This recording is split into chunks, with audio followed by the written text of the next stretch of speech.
Cyberpunk, Infinite Progress begins Chapter 1, in Arasaka, a corporate dog. Noisy, clamorous. This was a city full of charm and vitality. At least it once was. Woo, woo. Under the blazing sun, in broad daylight, flames and smoke rose in bursts amid the sirens of martial law, erupting in the bizarre corners of the metropolis. The air was extremely hot. It was filled with an indescribable stench, like the foul smell of protein meat clumps being smoked and roasted without being bled or gutted, mixed with the acrid odor of burnt electronic components. The once busy overpasses and rail trains had long since come to a halt, replaced by a concentrated display of humanity and its creation's violent side. Police sirens wailed, and the crowd surged. The tide of people flowed like waves toward the police barricades on each street. Near the electric warning devices sparking with electricity, behind police cars modified with a degree of armor, a line of security police and humanoid security robots stood armed. Warning, warning. City citizens, your behavior has violated the city's public order management regulations. The police security robots used loudspeakers to continue delivering formulaic recorded warnings to the dark mass of people, who had already shifted from demonstrating to organized rioting. Final warning. Please immediately cease unlawful behavior. According to safety protocols, this unit is authorized by public order regulations. F***CK your dumbass robot. Get out of our city. With curses came a Molotov cocktail thrown from the crowd, bang. The fireball exploded at the front of a police car, flames burst out, and the city security officers reflexively ducked down. Enemy attack. Unlike the human patrol officers who might still hesitate, the formulaic warnings of the security robots stopped instantly. According to protocol, they pulled the trigger nearly the moment the crowd crossed the warning line, rat-a-tat, knocking the rioters who crossed the barricade to the ground. At the same time, several security robots holding automatic machine guns turned their heads, the red light of their scanners sweeping across the crowd. The hooded man who had clearly made a throwing motion and then tried to hide, and the men and women about to pull out guns or explosives, were caught in the sensors. Gun barrels lifted, locked on, and fired large-caliber rounds. In an instant, a cacophony of gunfire erupted. Rat-a-tat-tat-ta. Within just a few seconds, an interwoven net of firepower had covered the crowd ahead of the road from multiple directions. Whether the innocent were harmed or whether the punishment was excessive, none of that mattered at this moment. Bullets fired directly into the crowd, into the scrapped and abandoned vehicles, into cybernetic limbs, tearing through flesh. Blood and gore flew, sparks scattered, white liquid, whether oil, coolant, or nutrient fluid, mixed with destroyed cybernetic debris and chunks of flesh, splattered everywhere. All around were the screams of protesters, the curses of rioters, and the wails of the lucky survivors. From a bird's eye view, one could see that in the city's main arteries, explosions, fires, and electrical sparks from destroyed equipment all erupted simultaneously as if by design. The city was crying, no, more accurately, the city that had long run out of tears was once again naturally set ablaze. City Center. Arasaka Tower. Quiet to the point of coldness, entirely in dark metallic tones, in this cold, towering world, elegant traditional Japanese music echoed softly. It felt like entering another world. Here, everything remained in perfect order. Company employees were either diligently busy with their tasks or resting in the tea bars and lounges between office zones, chatting quietly about the amusing chaos happening in the city center. As if the urban riots just one block away had never happened. Mid-level Tactical Command Center. Tap tap. The soft sound of fingers tapping on silent keyboards rang out occasionally. The glow from split-screen monitors illuminated cold faces marked by cybernetic implants. Inside the room, a group of tall figures stood silently. They wore heavy black and gray insulated combat uniforms, draped in dual-layer heavy armor like samurai, fully armed, with tactical helmets adorned with crests.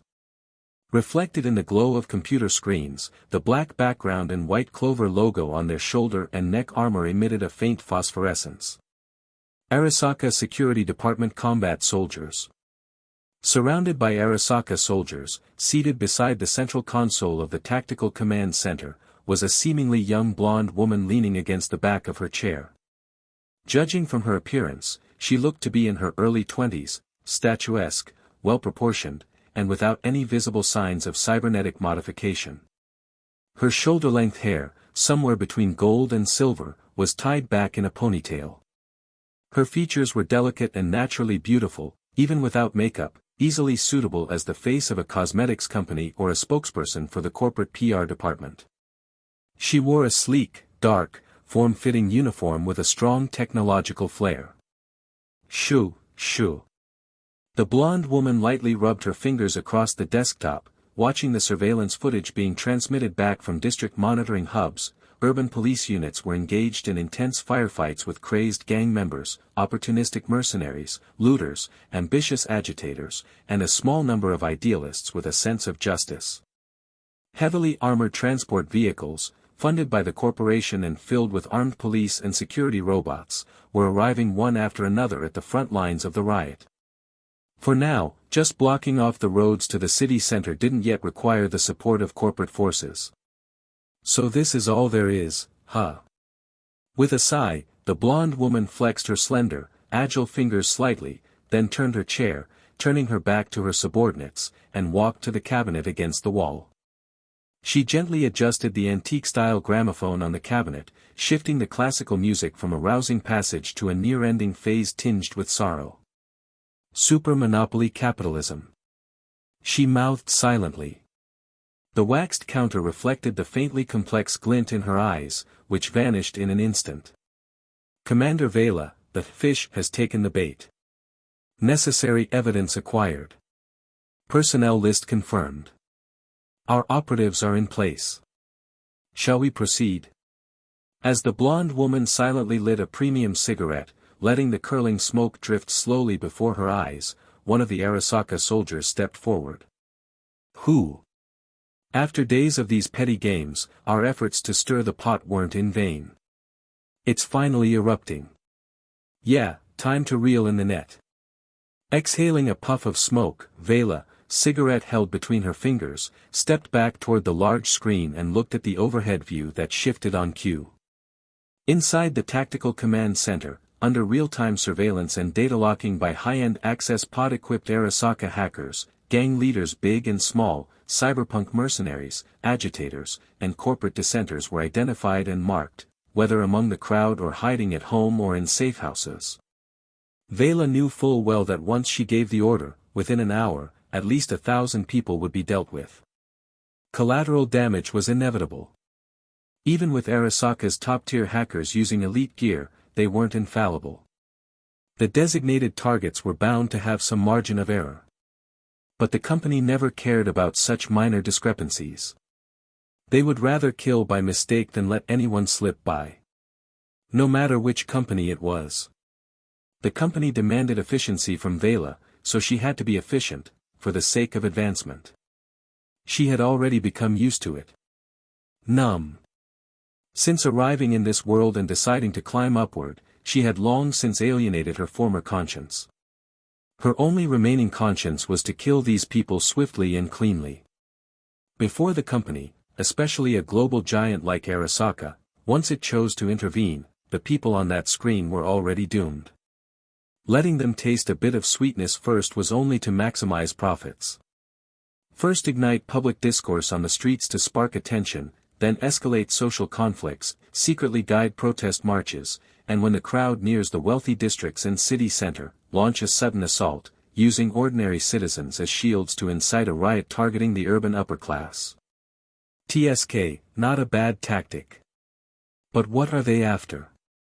Thanks to the consolidation work of Arasaka's field agents and intelligence analysts, the background and motives of the troublemakers were quickly turned inside out. The cause of the incident was both complex and simple. Basically, the Brazilian authorities had exploited the people too harshly, the lower classes couldn't survive, tensions escalated, and someone saw an opportunity in the chaos and fanned the flames. And so, the fire was lit. Whether anyone profited or how much is hard to say, but under various external influences, that a fire got out of control and turned into this mess. Unless someone from another major corporation was deliberately interfering and muddying the waters, the report submitted to Veila should be mostly accurate. Those damned peasants can die for all I care. They dare rebel. Even kill my men. These aren't just common rabble anymore, they must be dealt with severely. That was likely the mindset of the Brazilian authorities. As the situation spiraled out of control, the ones who lit the fire may have burned themselves or fled early. But the Brazilian authorities needed to put it out. After careful consideration, they chose to spend big and order public security services from the Arasaka Group. And that was the reason Veila had come to Rio de Janeiro. She was assigned to Arasaka's South America investigation team to fulfill the security contract ordered by the Brazilian authorities, suppress the unrest, restore order, and eliminate the terrorist organization in Rio de Janeiro. As for what defines a terrorist organization, well, as long as the client says they are, that's enough. Veila silently flicked the ash from her cigarette and stubbed out the half-smoked stick in the ashtray. This was a question she neither needed nor wanted to think too deeply about. Anyway, the root of the problem would always trace back to the corporations in the end. Everyone said so. Even the long-gone legends said so. Right, analyze the surveillance footage we've collected these past few days. Find the ones who were the most active. Cross-check to see who didn't show up today when the show started. As long as they're still in Rio, deal with the cowards who chickened out too. As a thought struck her, Veila paused her pacing, eyes fixed on the screen showing Arasaka soldiers in action. Her indigo pupils flashed with a red virtual overlay as she issued an additional command to the special raid units leaving the tactical command center. If you're going to kill, kill thoroughly. If you're going to purge, then purge cleanly. Please the Brazilian overlords. Cement the Arasaka Security Department's reputation on this land. Let Rio de Janeiro enjoy peace for a few more years. The clients who suffered losses in this unrest would surely hate the instigators. Reducing civilian casualties wasn't her concern. As an external security enforcement contractor, the more brutally she fought, the higher the client's satisfaction, the better her performance, and the larger her bonus. All for the sake of progress. People were going to die anyway. Might as well make it worthwhile, for you, for me, for everyone. With the mindset of a model corporate dog fully adjusted, Veila returned to her command seat and signaled the tech crew to live track field team's operations. She brought up the surveillance feeds and began watching eagerly. These small fry weren't enough to make her personally take to the streets. She was, after all, middle management now, well, lower mid-level but on the leadership ladder. That counts as an official rank, right? From the surveillance footage, the special raid teams she had brought to Rio had already started their missions. Coordinated with the local Arasaka Division's rangers, they were rounding up and executing the labeled terrorists on the list. Among them was a mission targeting the leader of the biggest gang in Rio's streets. Name. Not important. In any case, one thing was certain, this guy had stolen a lot of cargo from Rio's city government in the past. He was known to be a rather unruly figure. As for Veila, she was, of course, here to vent her clients' frustrations. Coincidentally, this guy had good intel and had gobbled up quite a bit of territory during the riots, not entirely undeserved. However, the reconstruction of urban infrastructure. Looking at the flaming streets and vandalized, looted buildings on the giant screen, Veila's lips curved slightly as she softly murmured, "Someone in the company will definitely be interested." Even before she finished speaking, a red glow of communication data flickered in her eyes. Night City Information Department, this is Veila Adelheid, Security Headquarters of Night City's Security Division, Special Assault Unit. Yes, I'm currently in Rio de Janeiro on a public security mission. That's right, I've got good news. I have a freshly compiled detailed blueprint and live footage of the destruction to Rio's urban infrastructure. I believe that's sufficient. You know what I mean. Yes, go through official channels. That's right, contact our friends in the corporate construction division. Ask them if they're interested in a slice of the Rio de Janeiro reconstruction pie, it's very fresh. Surely no one has more authority than the one enforcing suppression on the ground, right? Have them prepare reconstruction plans in advance.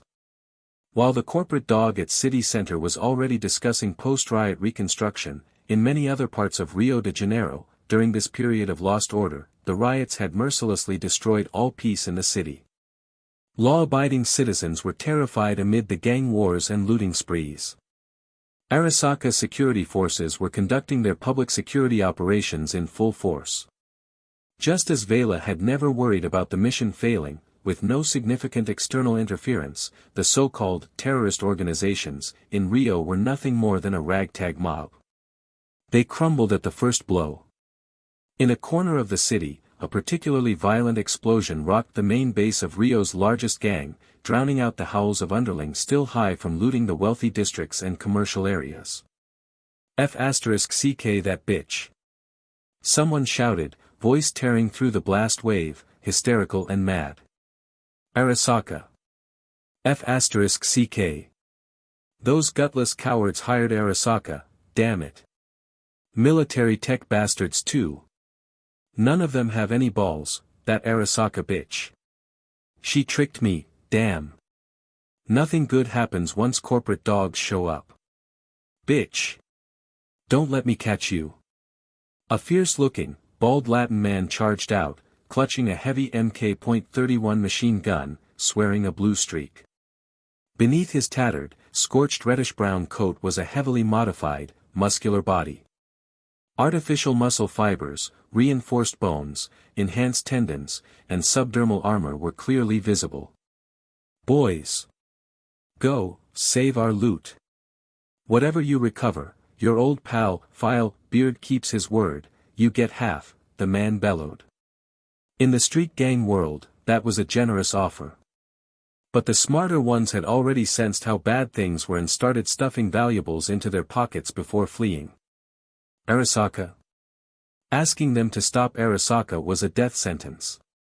Still, some who had perhaps looted too hard in earlier operations, got too hyped, or were overly influenced by the gang boss' long-standing dominance, responded to his call with manic expressions, grabbed their weapons, and charged toward the burning camp. Bastards! A bunch of ungrateful traitors. Though furious at those who fled, especially subordinates he had once valued for their cunning, Beard knew full well that now was the time to run. He could only hope those crazed underlings high on adrenaline would buy him a bit more time. With that thought, he moved in long strides, yanked open the door of a nearby modified car and dove in. The crude motion made the car's weld seams rattle loudly. Ignition, sharp turn of the steering wheel, throttle down, accelerate. Vroom, vroom. Inside the burning gang building, gunfire, explosions, shouting, screaming, the thunder of collapsing walls, and the crackling of burning construction materials all merged into one chaotic soundscape. Boom! Boom! Boom! It all happened in a flash, firelight crossing. In the rearview mirror, Beard saw a gruesome, blood-soaked scene. At the camp entrance, a gang underling who had just rushed in seconds earlier was torn in half by a discarding sabot round. His torso spun weakly in the air a few times before slamming onto the ground. God knows how terrifyingly insane Arasaka's killing machine's weapons were. His gang brothers were like paper, shredded by 3 revealed Arasaka heavy soldiers. Literally shredded, like a meat grinder. In the glow of the fire, shrapnel flew. Every gang member in their path was blown apart. Red-hot nano-blades sliced through the exposed, warped bodies of cheap cybernetic modifications like cutting through plastic. Beneath the signature-crested tactical helmets of Arasaka soldiers were demonic masks splattered with blood and flesh. Embedded tactical visors glowed red, locked tightly onto him. Having just witnessed the brutality of the Arasaka heavy soldiers, Beard felt even the full-power cybernetic spine in his back go cold. Without thinking, he slammed the gas pedal to the floor. He spun the steering wheel wildly, cursing in Portuguese as he operated the heavy machine gun illegally mounted on the car. He directed every weapon he could at the stationary Arasaka soldiers. Wait. Stationary? Why were they? Shit. Beard sensed something was wrong. In that instant. Zzzzz. Beard suddenly shuddered, vision blackened, as if electrocuted. His cyber eye circuit shorted. Warning, system under attack. Arasaka hackers. Then, bang. A muffled gunshot.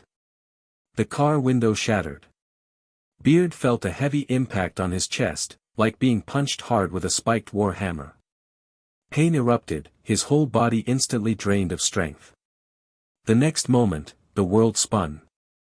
The out-of-control modified car slammed directly into a roadside concrete barrier, jolted upward, lifted off, flew off the road, flipped, skidded, and crashed into a wall. Ugh. His head felt like mush. When Beard's senses returned, half his body was wrecked. His internal medical sensors, now reactivated, emitted a sharp, urgent buzz. That sniper round had blown a bowl-sized hole in his chest.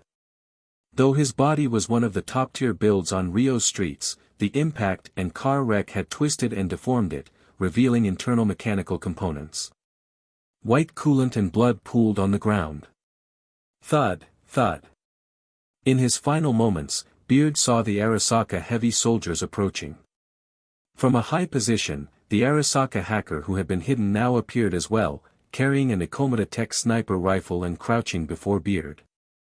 Then, he pulled out the interface from his hacker terminal on his arm and, lifting Beard's blood-smeared head, forcibly jacked in. Warning, unauthorized access attempt. Beard could no longer speak. He could only watch helplessly as the Arasaka hacker infiltrated, pulling data from his information bank, everything, gang data, backup plans, financial stash points, safehouses, all uncovered. In less than 30 seconds, after extracting the last drop, the Arasaka hacker stood up. File, Hacksun Beard, executed. The dazzling muzzle flash was blinding in Beard's fading vision. F** King Arasaka, F** King Corporate Dogs. That was his final thought. That evening, in Rio de Janeiro, a day of slaughter drew to an end.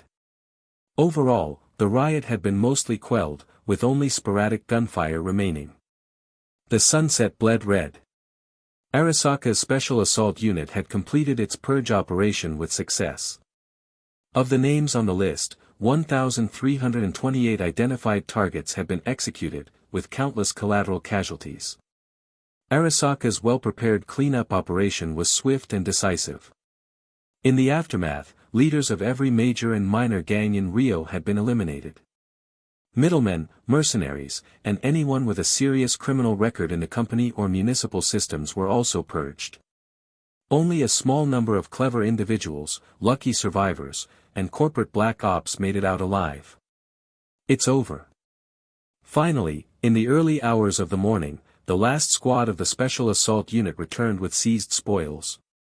Dressed in her pristine uniform, Veila stood silently, arms crossed, in front of the massive floor-to-ceiling window that made up an entire wall, gazing down at Rio de Janeiro from a god's-eye view. The streets of Rio were now dark, while neon lights still flickered on the skyscrapers of the municipal center. This side was heaven. Beyond the city center was chaos, a war zone, a living hell. At dawn, the sun would rise as usual. But for many, there would be no second morning.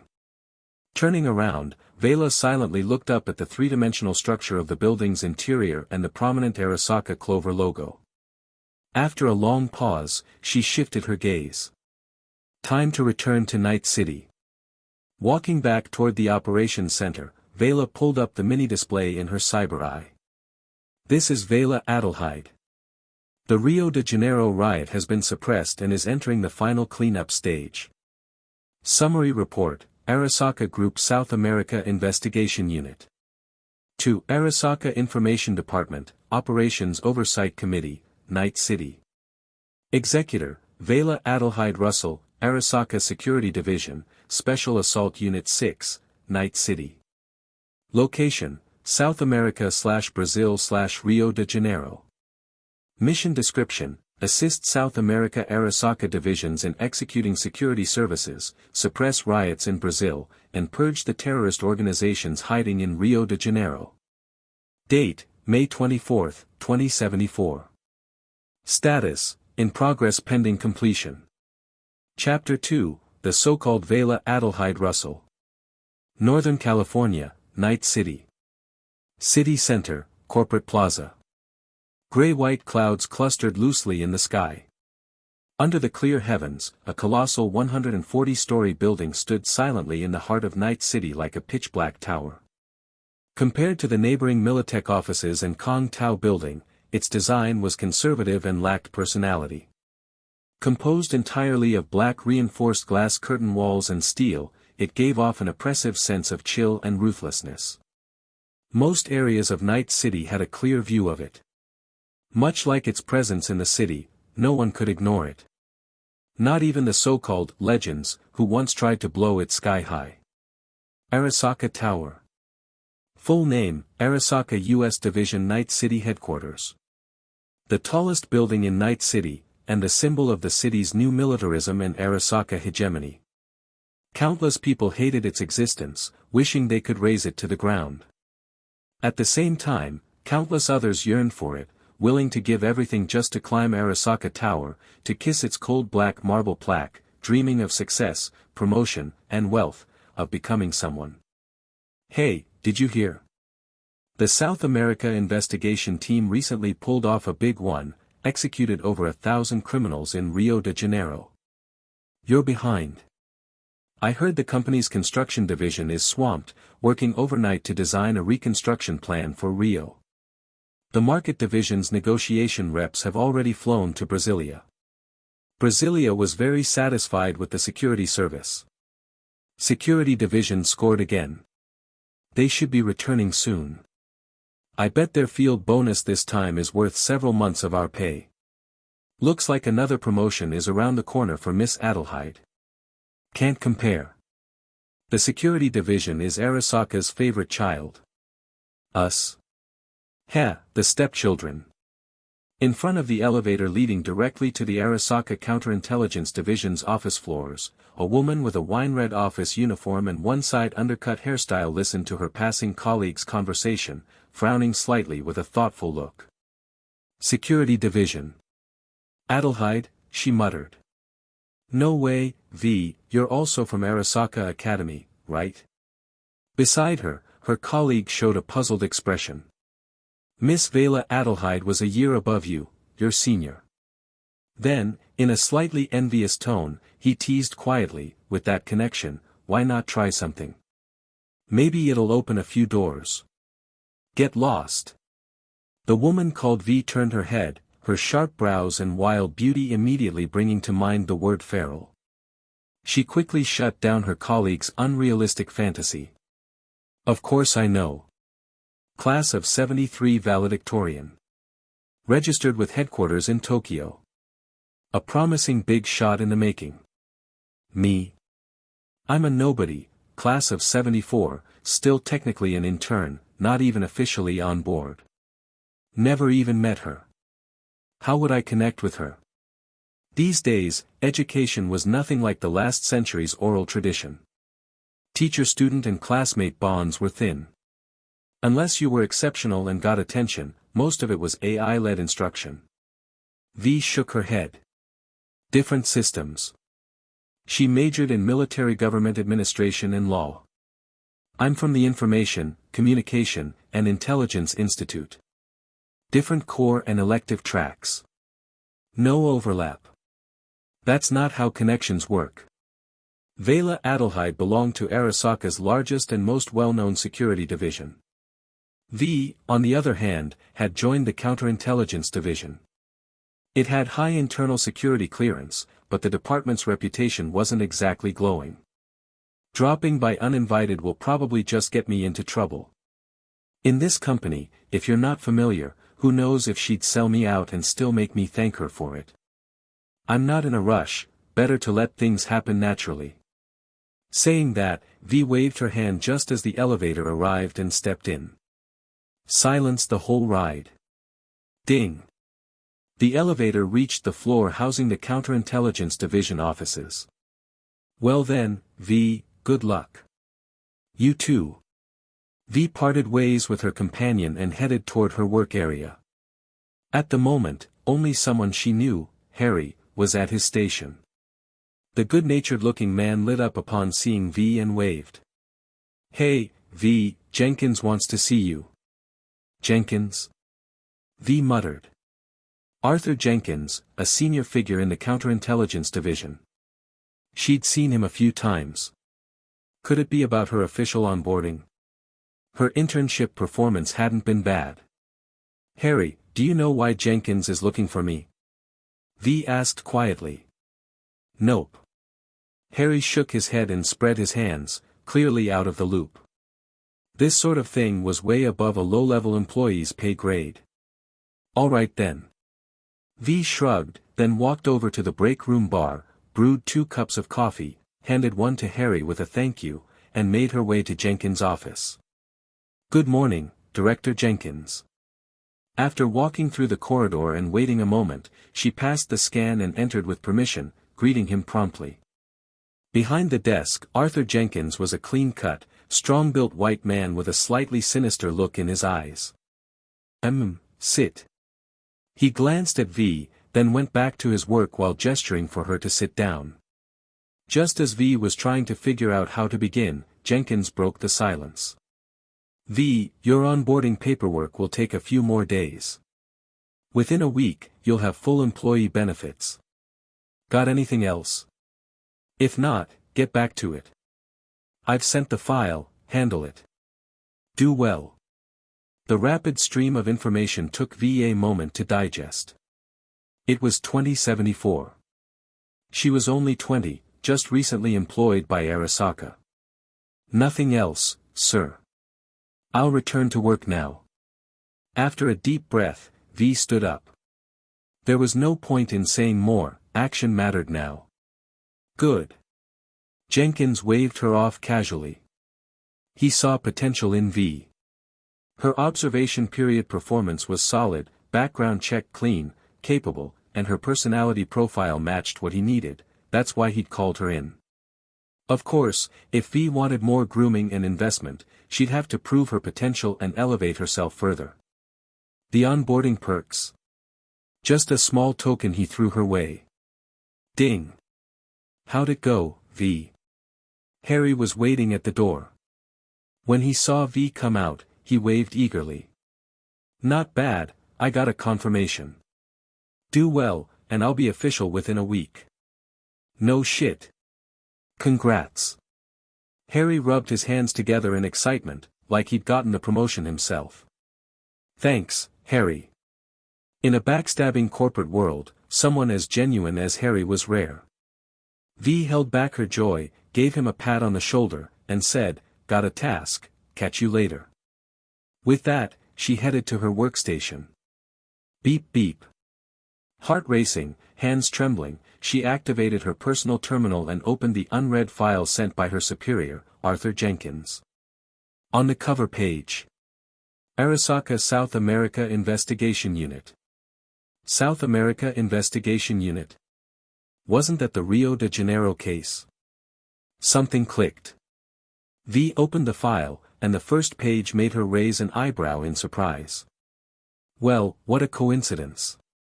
Mission file, confidential agreement. Affiliation, Arasaka Corporation.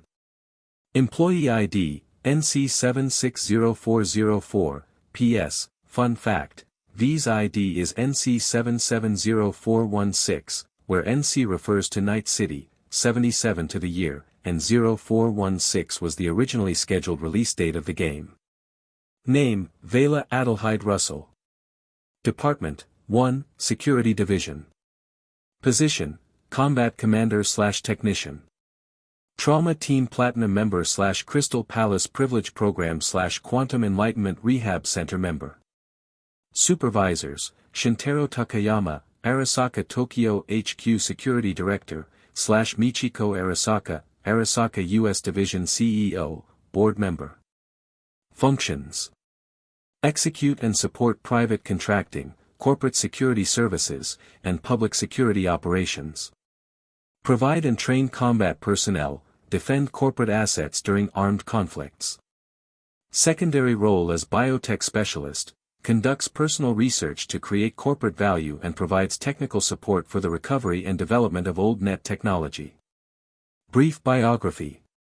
Born, April 4, 2054, P.S., in Cyberpunk 2077, the protagonist V was born in Night City on December 10, 2054. 2070, at age 16, recommended to Arasaka Academy in Night City as the orphan of a decorated Arasaka employee. 2071, excelled across all disciplines in 1 year at the Academy. Selected for the Talent Reserve Pool at Arasaka Tokyo HQ. As an elite intern, participated in the suppression of the San Francisco riots under the Arasaka Security Division. 2072, transferred to the Tokyo HQ Academy for a year-long inspection and advanced study. 2073, returned to Night City and graduated as valedictorian of the class of 2073 from Arasaka Academy. Officially joined the Night City Security Division. Special approval granted to serve concurrently as a researcher in the Night City Arasaka Biotech Development Division. Personal lab codename, Umbrella, red-white symmetrical umbrella logo, classified. 2074. Further details classified, access denied. Employee evaluation. Entered Arasaka Academy in 2070, graduated and joined full-time in 2073. During her 2 years of internship and service, this employee performed outstandingly, participated in and organized 7 successful security defense missions and 6 public order enforcement operations. Specialties: providing corporate security services, maintaining public order, leading decapitation missions, San Francisco Security Op, Kyoto Anti-Terror Op, Rio de Janeiro Riot Suppression, has strong personal interest and significant talent in biotech, with substantial achievements, classified. Damn. No wonder Veila Adelheid rose so fast. Personal capability was one thing, but background was everything. For someone to be labeled a decorated employee by Arasaka, their parents had to be at least mid-level or above. All those, classified, and, access denied, entries. There was no way V could compete with that. It didn't take long for V to understand what Jenkins meant by, do well. With sharp self-awareness, she snuffed out her curiosity. A routine counterintelligence check, the kind of work they handled in the counterintelligence division. In theory, mission reports from other departments always passed through counterintelligence for archival. But everyone knew theory was just that. For some people and departments, it was merely procedural. As long as there were no anomalies in the system, it passed. This was one of the quickest ways for new recruits to stack up so-called work experience. If a superior suddenly handed you this kind of task, it meant they saw potential in you. After all, would someone like Veila Adelheid, already on Tokyo HQ's advancement watch list, need to be seriously reviewed again? Just ticking a box. Some promotions within Arasaka came with prerequisite requirements, like needing work experience and results for official onboarding. Policy is rigid, but people are flexible. This was Arasaka's internal way of letting trusted personnel climb quickly while appearing to follow protocol. Of course, if your last name was Arasaka, or you had major backing, that was another story. No anomalies in operation. Approved. Evening, Night City International Airport. Surrounded by members of Special Assault Unit 6, Veila stepped out of the Arasaka International business jet with her suitcase in hand. She was back, in the shithole. Gazing at the neon-lit city of sin and splendor beneath the night sky, Veila walked to the railing of Arasaka's VIP channel, her eyes scanning everything in sight: Haywood, Watson, Pacifica. Finally, her gaze settled on the direction of the municipal center, on that black tower. Good evening, Night City. Chapter 3, Never Such a Wonderful Start. Night City, Westbrook. Corporate Housing, Unit 414, Russell Residence. Just before dawn, Veila woke up from a deep sleep and slowly sat up in bed. Ugh, not even a day off. What a bunch of vampires. A soundless murmur. Rubbing her drowsy head, groggy from shutting off her health monitor, Veila held her forehead and gave it a shake. Her indigo cybernetic pupils cleared in an instant. She had only just returned from Rio de Janeiro the night before, been pulled into endless meetings at Arasaka Tower, and now, at the crack of dawn, she was getting up again for work. Veila was deeply annoyed. Even a mule on a production team wouldn't be worked this hard. Damn parasites. Of course, complaining was one thing, work still had to be done. For the sake of bonuses and a bit of cash, life had to go on. After finishing her daily grumble for mental wellness, Veila straightened her expression. Time to get ready for work. She rolled out of bed, her dark sheer nightgown catching the soft glow of the bedroom's ambient lighting as she stepped into the washroom. The motion sensor lights activated automatically. Shoo. After rinsing off, Veila wiped the water from her face and carefully examined herself in the mirrored wall. Totally used to this now. Not bad. A delicate face, combining the soft finesse of Eastern features with the depth and definition of Western ones. Hair a mix of silver and gold. Eyes indigo like the depths of a mountain lake. Faint traces of cybernetic implants accentuated her features, the hidden metal beneath her temples, the sculpted lines near the upper lip, all together forming a unique cold beauty. Yes, very cyberpunk. A kind of practical luxury, understated yet refined, utterly elegant. A perfect embodiment of the new militarist aesthetic Arasaka promoted. If the so-called legends who bombed Arasaka Tower 50 years ago could see this face, especially the infamous rocker boy, they'd probably explode on the spot, grab their gear, and try to blow this artificial, pretentious look right off. Though by 2074, cybernetic advancements had made it possible to adjust facial features, skin tone, eye color, body shape, even gender, Veila had never invested much thought into this face. At most, when entering Arasaka Academy, she deliberately maintained this style to flatter the company and show loyalty, and then, it became habit. Play the role long enough, and it becomes real. You could also say that the parents of this body left behind quite the inheritance. In the soft light, Veila's gaze grew complicated as she looked toward a tile beside the sink, which held an embedded photo frame. In the photo was a family of 3, 1 man and 2 women. 2 adults, 1 child. The man appeared to be in his early 30s, blonde slicked-back hair, suit and tie, well-built. The woman nestled beside him had soft golden hair draped over her shoulders, wearing what now looked like an old-fashioned dress. Gentle features, with slight resemblance to Veila's own at the corners of the eyes and bridge of the nose. These were her body's parents. And the small girl between them, was her younger self. Come to think of it, she had lived under the name Veila for over 20 years now. Gently touching the frame, Veila whispered in her heart, I may not be your daughter, or maybe I am. But as long as I'm alive, I'll fulfill my duty to honor you. Even though her body's parents hadn't provided much care or company, career-focused types who were often gone for a year at a time, Veila still felt deeply grateful. It's not like she was some naive child starving for affection. Aside from that face, which was certainly a bonus in corporate circles, there was this composite apartment located in Westbrook's corporate housing district, close to Japantown and the city center. There were also generous savings, stocks, and mutual funds. Most importantly, there were her biological parents' other, less visible, inheritances. Without them, there was no way she could have climbed so quickly in a viper's nest like Arasaka. It was an open industry fact that although Arasaka had globalized from its Japanese roots, the traditions of lifetime employment, hereditary succession, and hierarchical loyalty still deeply influenced every department. In other words, lineage mattered. Being one of their own mattered. There was even a running joke in some Arasaka branches. At Tokyo HQ, even janitor positions practically required a family legacy. Perhaps an exaggeration, but it said enough about the internal culture. Veila had no intention of judging its pros and cons, because she was a direct beneficiary. Her biological father, Mr. Fred Russell, had been a senior executive in Arasaka's North America Security Division, with real power in departments like the Guard Bureau.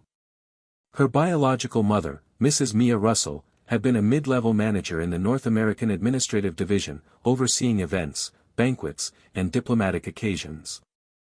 In 2023, after Arasaka lost the Fourth Corporate War and its grip on Night City, the company had spent decades regrouping, seeking to reclaim its North American dominance.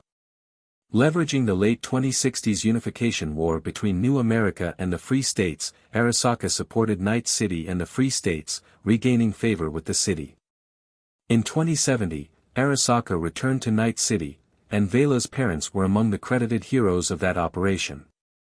They died in service. The current Arasaka U.S. Division Night City HQ was restructured from the departments her parents once served. Especially in the security and administrative divisions, many senior staff were former subordinates, political allies, colleagues, or even superiors of her parents. Everyone knew how cold-blooded Arasaka and Megacorp were, but corporations were always eager to play both roles, ruthless and respectable. Veila's parents hadn't been disgraced. They weren't from infamously dirty departments like counterintelligence or intelligence. And upon returning to Night City, Arasaka needed role models to inspire new hires and sell dreams. So Veila's parents were held up as model employees. And Veila inherited everything. There were those who coveted it, of course, but Veila wasn't an ordinary child. She wasn't the original model, at least, not in soul. Without her protectors, she understood clearly just how precarious her situation was, like a child carrying gold through a crowded market. Backed into a corner, with no other option and not yet awakened to her own gifts, Veila turned to her only viable support, Arasaka. She expressed her intent to enroll in the newly founded Arasaka Academy, and with the help of one of her late father's friends, a man who had visited their home, brought her birthday presents, and now saw an opportunity, she went through official channels and entrusted her assets to the company. Until she could be fully independent, she would live on the interest. That uncle, naturally, took his cut in euros. Later, Veila chose to follow in her father's footsteps and joined Arasaka's security division. The decision caused no stir. In Arasaka, a child inheriting a parent's career path was as normal as breathing. It was all about bloodlines. Once enrolled, Veila immediately began to display extraordinary talent. Her learning ability was exceptional. She inherited her parents' quick grasp of security and administration, showed remarkable aptitude and interest in biotechnology, scored near-perfect marks across all assessments, and was selected as an elite student, added to the Arasaka Reserve Officer list for further evaluation. Arasaka's Night City division immediately recognized that Veila wasn't some useless ornament. She was very likely to inherit her father's full political legacy, and rise. Had she been incompetent, or just a fragile pretty face unable to recover from loss? Well, corporate people wouldn't have hesitated to wring her dry. Those smiling, flattering company dogs, any warmth they showed would have swiftly turned into the cold, metallic indifference of reality and cybernetics. Clearly, Veila was not that. She proved her worth. With a clean background, solid connections, and a reputation as a reliable insider, she was highly trainable, cost-effective, and the only daughter of former bosses, old colleagues, or capable subordinates. Of course she'd get support. Time to switch masks. This wasn't about fighting. It was about relationships. No more debate. Bring her in. She's got her father's spirit. That was the most common evaluation Veila received at the academy. So when Veila returned from advanced studies at Arasaka's Tokyo HQ and graduated as the valedictorian of the class of 2073, internship? What internship? She reported for duty in the morning, formally employed by noon.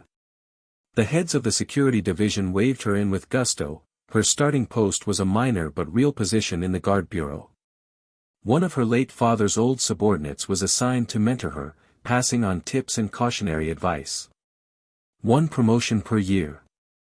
Smooth sailing. Until she reached the position her father once held, Veila didn't need to worry about bottlenecks, as long as she didn't mess up.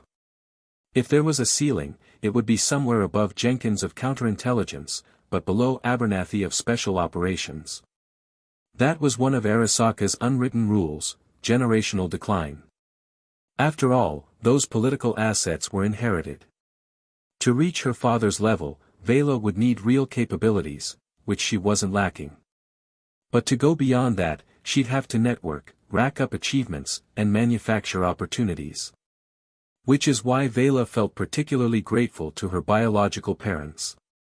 In this screwed-up world, in this garbage heap of a city called Night City, they left her such rich assets. Had she been born a regular citizen of Night City, with no corporate background, she would have been stuck. Even assuming the same ability and an Arasaka internship, she'd likely still be in a probation period. At best, enrolled in the General Academy instead of the Elite one, missing out on secret courses and key information. Graduation would mean screwing bolts at an Arasaka automation plant, or vanishing into some obscure department. Climbing the ladder? Almost impossible. Who? Finishing her mouth rinse, Veila undressed and slipped into a pristine, stylish bathtub. After a quick and efficient soak, she moved into her dressing room and, with the familiarity of habit, slipped into undergarments she no longer found interesting. Covering her fair skin from abdomen to collarbone, she tapped her wardrobe and selected one of many nearly identical tailored suits. Due to her work environment, most of her wardrobe consisted of uniforms, while the rest were formal dresses or tailored suits, not out of modesty, but because her job demanded it.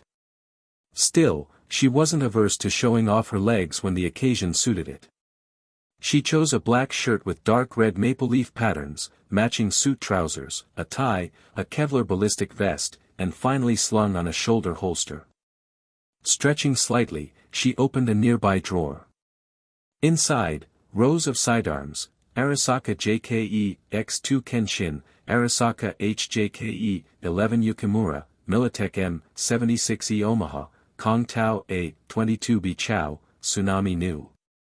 She also had submachine guns, assault rifles, and shotguns stored at home, but they were too large and kept in a designated weapons room. She selected her usual, the Militech M76E Omaha. After checking it over, she slotted it into the underarm holster. It was compact enough. Precision crafted, loaded with tungsten alloy armor-piercing rounds, its lethality rivaled that of a machine gun. Then again, if she ever really came face-to-face with a cyber psycho, this probably wouldn't do much more than buy a few seconds. But, better to have it than not. Just in case. Veila never saw anything wrong with using Militech gear despite being Arasaka. She wasn't superstitious, just pragmatic. Without a second thought, she grabbed her dark-colored ballistic shoulder-padded blazer and headed out. Barefoot on the soft carpet, she crossed the corridor, picked up her business briefcase from the living room, and caught sight of the digital clock glowing from one of the apartment displays. May 27, 2074, 7:29 a.m. Perfect timing. Slipping on cotton slippers, she descended the second-floor staircase, passed through the main hall to the foyer, pulled out a pair of dark, minimalistic office heels from the cabinet, and slipped them on, pressing down to adjust the fit. Clock ticked over, 7:30. Beep beep. Knock knock. The door chime and a knock rang out simultaneously. Come in. As she picked up the silver Arasaka clover pin from the foyer table and attached it to the left lapel of her blazer, Veila, already aware of the visitor's identity, transmitted a signal through her cyber eye to unlock the smart anti-explosive reinforced door of the apartment. Commander Veila. Signal recognized. With the soft click of bearings and metal, the door opened. Two towering men, both heavily cybernetically enhanced, stepped inside, one black, one white. The black man in the lead picked up Veila's briefcase and said, "Commander Veila, your vehicle is ready." Flanked by the two bodyguards, Veila exited.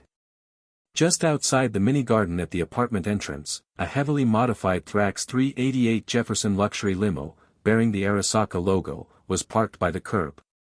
Seated inside the armored, neo-militarist business vehicle, Veila rested her chin on her hand and gazed out the window at the corporate community around her. A high-end area, beautiful views, reliable security, and NCPD surveillance on standby, a true middle-class corporate zone. This property, too, was inherited from her body's parents. Vera. Before long, the car started. The white bodyguard drove, the black one sat up front. With careful formality, he congratulated her. "Commander Veila, I heard about Rio." "Congratulations. I believe you'll soon be riding in a Rayfield Excalibur." "Thank you." Veila gave a faint smile. The Rayfield Excalibur, a luxury aerial official vehicle. His comment was a polite nod to her likely upcoming promotion. She was looking forward to it, her first personal AV. Security mission AVs didn't count. After that brief moment of pleasure, Veila refocused on the virtual grid display embedded in her cyber eye. She opened a virtual spreadsheet and began reviewing her upcoming tasks at Arasaka Tower, prioritizing as needed. Security division work is mostly wrapped up. If nothing goes wrong, I'll have a few quiet days.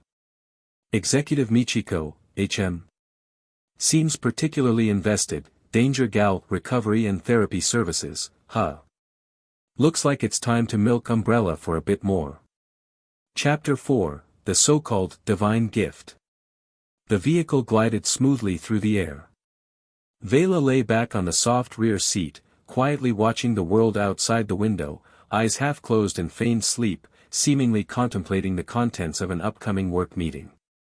In a dimension unnoticed by the two Arasaka bodyguards, Veila's eyes suddenly shone like stars, brilliant, sharp. It wasn't the gleam of a cybernetic implant. From Veila's perspective, time around her seemed to pause. Everything near her moved in extreme slow motion. Her field of view sank, as if her soul had suddenly plunged into a deep ocean. Yet there was no suffocation, no discomfort, only a strange sense of familiarity and peace. Like returning home. In a fleeting instant, Veila looked deep within her soul. A hollow chamber formed from black and white ink-like ripples, silently embedded in a void. Dim light pulses flowed through it like filament threads, orderly yet unpredictable, converging and weaving together seamlessly. Here, there were no concepts of direction, height, or dimension. Like the hidden world only madmen or the mentally deranged might see, a layer of existence invisible to ordinary people. No one had ever told Veila what this was. She simply knew instinctively, this was the reason she had been reborn, transmigrated. At the unknown edge of the void, glowing pathways, like winding galaxies, drew luminous traces before her eyes. Some twisted, interlaced, and spiraled together. Others stretched endlessly into unreachable horizons before vanishing into the unknown. Faint and ethereal, they were illusionary, yet undeniably real. Veila focused on the one closest to her, the only one that was tangible. Milking Umbrella for all it's worth. How? Just like this. Her so-called divine gift. Umbrella. BOW, bioorganic weapon, experiment byproducts, side results from the T-virus research. They really did leave behind a goldmine in pharmaceuticals, medical science, and biotech. The pathways constantly shifted, but one resonated deeply. Veila instinctively funneled her thoughts and intent into the soul-solidified thread. Resident Evil. That was the label Veila had chosen to categorize it apart from the others. Resident Evil World. North America, Colorado. Raccoon City. VRRM. The engine stopped. A black company car bearing a red and white umbrella logo eased to a halt at the base of a high-rise.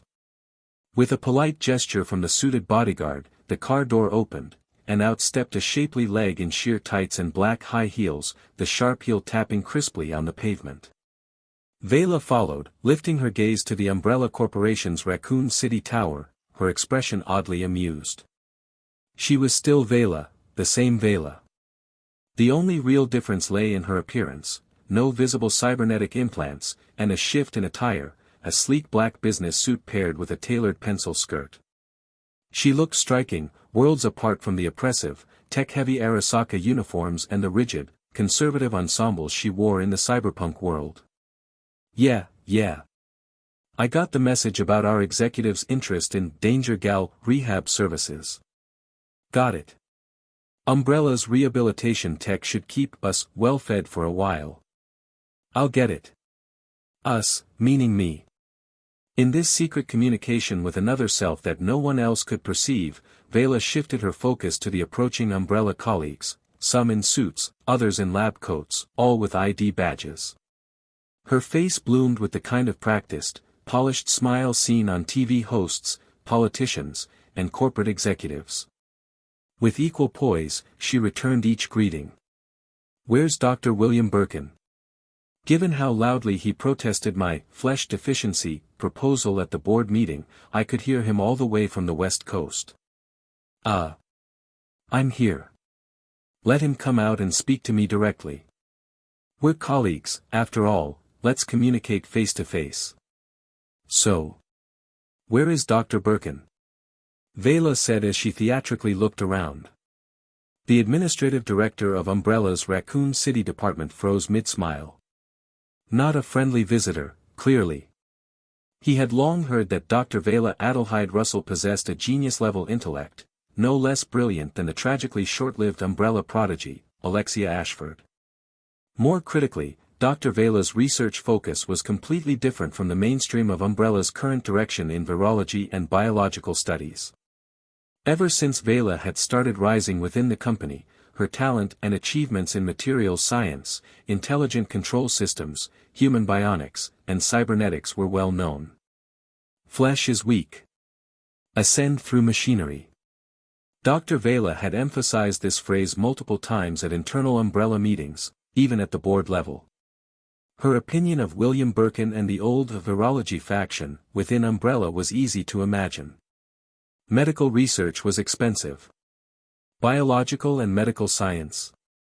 Even more so, especially when so much of it had to be hidden from the public and couldn't be monetized or scaled for external investment.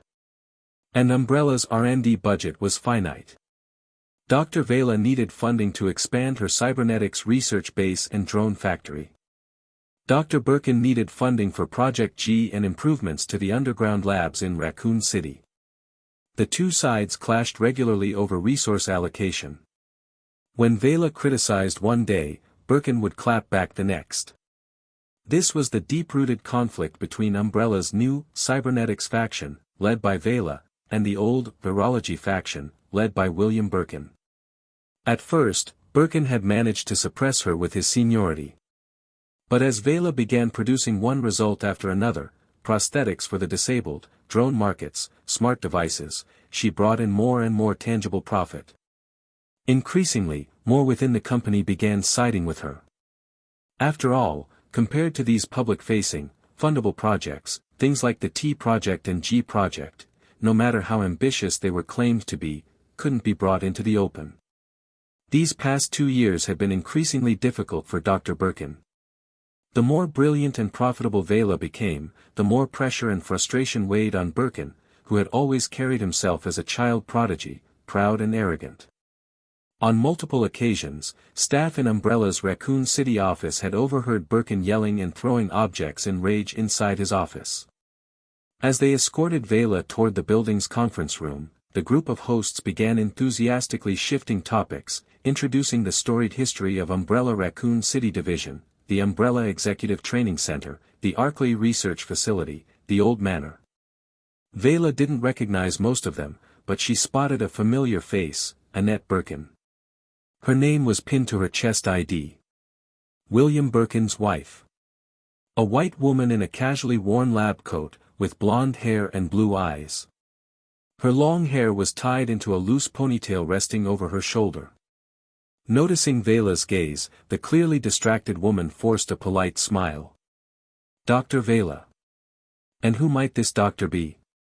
Veila stopped walking. While reaching to take a glass of iced water from a conference attendant, she asked, knowingly. Dr. William Birkin's partner, Dr. Annette. One of our top researchers and co-lead on Dr. Birkin's project, a senior Umbrella exec replied. Oh. May I call you Ms. Annette? Veila stepped forward, her tone thoughtful. Your husband. Before she could finish. Adelheid. Bang. The door to the conference room burst open. Stay away from my family, Veila Adelheid.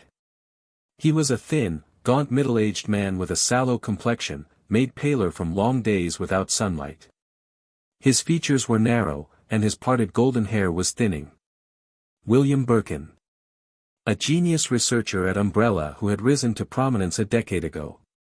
Now, he was the undisputed authority on virology within the company. You won't win. You can't bring me down. Shielding his wife behind him, and clearly under immense pressure lately, William Birkin spoke with a faintly manic look. I'm the chief. I'll prove that I'm stronger than you, you money-soaked woman. Once Project G succeeds, all your gimmicky toys will be swept off the table. Veila shook her head slightly. How pitiful, trapped in your own obsession. Shut up. I don't need your pity. Short-sighted, chasing scraps, you're not cut out for real science.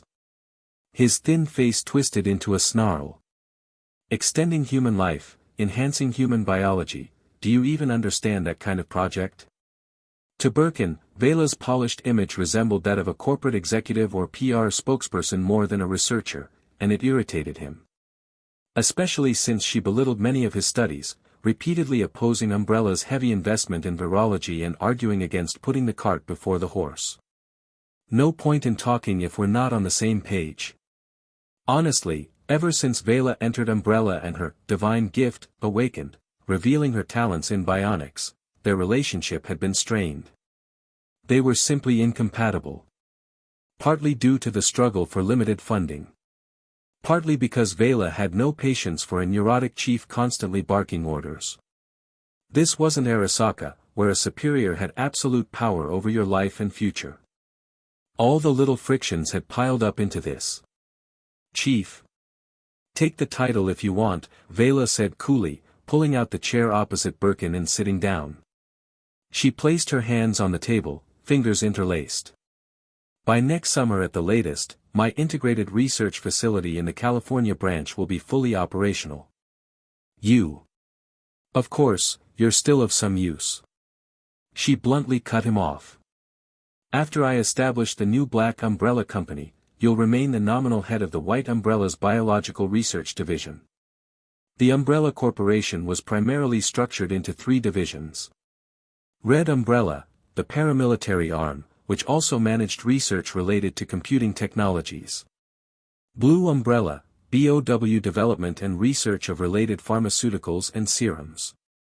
White Umbrella, the primary R&D division, including biotech and bioweapons development. Veila's strength and achievements had clearly garnered significant support from the board and key factions within Umbrella. Her work would be carved out from White Umbrella to form a new entity, Black Umbrella. Just as you feared. As Birkin's face grew darker, Veila tapped the table gently. From this point on, Umbrella will be red, blue, white, and black, equal in standing. Not only am I done playing your game. I'm playing above you now. Birkin's expression twisted into a storm, but he swallowed his rage, gave a sharp snort, and stormed off. Wait, Veila called out. If your goal was to humiliate me, congratulations. Birkin said, voice hoarse with fury. No. I don't stoop to that kind of tasteless display. The board has already approved a new pharmaceutical plant on the west coast for the Asia-Pacific expansion. I'll be overseeing it, and your Raccoon City division will need to send personnel and provide technical support in bioresearch. We won't need your project materials. This falls within your strengths. You're fine with that, right? No problem, Birkin forced out through gritted teeth. What else could he say? He was just a senior employee. If the higher-ups approved it, could he forcibly oppose it? Veila gave him a compliment, which was really a reminder not to play any tricks. The new factory project was being carried out under his name. If anything went wrong, it would tarnish his reputation. He would be responsible. Veila was merely assisting in oversight. You could barely call it a mutually satisfactory interaction. With a copy of the Raccoon City Daily in hand, and surrounded by bodyguards, Veila exited Umbrella's Raccoon City office building, got in the car, started it up, destination, Raccoon City Airport. In the back seat of the company car, Veila sat on the soft cushion and flipped through the day's local news. Washington Time, February 12, 1997. Recruitment information for the still active Special Tactics and Rescue Service, STRS, open to all citizens. The Raccoon City Police Department has decided to officially relocate to a vacant art museum in the city center by summer this year. A comprehensive cooperation plan between Raccoon City's municipal government and the Umbrella Corporation. A storm is brewing. Veila smiled faintly and folded the Raccoon City Daily. One more year. But none of it had anything to do with her. Time to find a new sponsor. And she absolutely must not get too entangled with the filthy mess that was the BOW business. This was also one of the reasons she had repeatedly opposed overinvestment in virology within the company. Yes, she needed to increase her engagement with the Washington side. She closed her eyes and leaned back. This batch of tech should be enough to get you by for a while. A person's first time is always awkward and clumsy, but after a few times, it becomes smooth and natural. Inside the Arasaka company car, Veila no longer experienced that soul re-entry-like shudder. It simply felt natural, as if she had just glanced or moved her consciousness slightly, her vision cleared, and then all the strange sights vanished. As if it had never happened. The data from Umbrella's Raccoon City Research Department is enough. Veila moved her neck around. This was why she could pass as an Arasaka biotechnology researcher. Umbrella's biotechnology and medical products had some genuine merit. For example, zombies were one product of T-virus research. Another was the highly effective Umbrella first aid spray, hailed as being 50 years ahead of its time, also a product of T-virus research. It didn't require ultra-cutting-edge tech either. In this cyberpunk world, which had experienced a collapse of the old net and a massive technological regression, even giants like Arasaka were lacking in small and mid-tier tech items. Most companies had internal departments for old net restoration. Their goal was to salvage, replenish, and recover lost and broken tech trees and industrial chains. Unfortunately, her divine gift was more like a conduit between countless worlds, all of them herself. A chat group of herself, a tarot assembly of herself. Countless parallel selves with unified, shared thoughts. Two of her, or just one, posed no discomfort. Somewhat like a mirror hull folding inward, everything reflecting and returning to the self. Veila's version, however, was more like a super monkey edition of a monkey edition. Currently, she had only connected to one. And it hadn't shown any extraordinary power. The exchange could only occur at the level of thoughts and knowledge. As for exchanging physical objects, so far, that wasn't possible. Veila wasn't in a rush, haste makes waste. She had a vague, indistinct sense, distant yet real, a powerful call from within her soul. She believed she could one day unify, and even influence physical reality. Was it because of the transmigration? Had her soul been split into n parts by the scars of spacetime? Or had it been assimilated by quantum or temporal properties? Veila didn't think too deeply. She focused on the present. If there was a problem, she would overcome it gradually. Call it luck or otherwise. When heaven offers, to refuse is to court misfortune. There was no need to be overly calculating or overly cautious. The key was to focus on the present and make full use of it, maximize her gift. That was the respect it deserved. This was her divine gift. Beep beep. The broadcast chime announced their arrival at the corporate plaza. The black Arasaka bodyguard spoke, "Commander Veila, we've arrived at Arasaka Tower." Chapter 5, A Company Dog's Day. Corporate Plaza, Arasaka Tower. Underground parking garage. Accompanied by the muffled hiss of noise-suppressed brakes, a vehicle bearing the Arasaka Security Division's internal recognition signal came to a smooth stop. After passing security verification, and following the routine salutes from the guards and Netrunner agents stationed at the entrance, Veila opened the door and stepped out. Once the vehicle was handed off, she led the 2 personal bodyguards assigned to her directly toward the executive-only passage. It was Arasaka, after all, where hierarchy was everything and distinctions between officers and enlisted personnel were strictly upheld. She spared only a brief glance at the ruins of the old Arasaka Tower, still visible not far beyond the steel glass curtain wall. The ruins, preserved during reconstruction, served as a reminder of past humiliation. The monument read, 2023, we should always remember. She'd seen it too many times. Nothing novel about it anymore. Entering the tower lobby, fixed scanners, drones, and radar surveillance systems swept past her in sequence. Veila could sense dozens of eyes focusing on her briefly, then quickly turning away. Aside from the reception area on the first floor, Arasaka Tower had no public access facilities.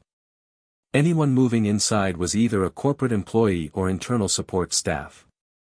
Ding! May 27, 2074, 8 o'clock. After taking the executive elevator and clocking in on the security division's floor, Veila sent her bodyguards to drop off her briefcase in her office, then headed unhurriedly toward the staff cafeteria.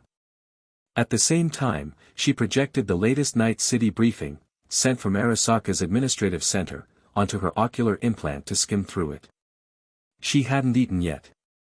Don't be fooled by how strict the Arasaka employee handbook was, practically expecting a 007 level schedule with no days off. That was for the lower ranks. She, at least, was a mid-level officer in the company's largest division, the Arasaka Security Division, and on the verge of another promotion. Not long ago, she had successfully completed a public security mission in Brasilia, and had even taken the initiative to secure a critical lead in the Rio reconstruction project for the company. In this world, the winner takes all. Security Division floor, General Cafeteria. A hostess in a white uniform reminiscent of a flight attendant quickly approached upon seeing her and bowed. "Good morning, Commander Veila Adelheid." Veila took a seat near one of the ornamental indoor plant displays and nodded after linking her cybernetic vision to a public holographic TV feed nearby. "Pasta set." "The usual." "Understood. Please wait a moment." The hostess bowed again and withdrew. "Good morning, Night City.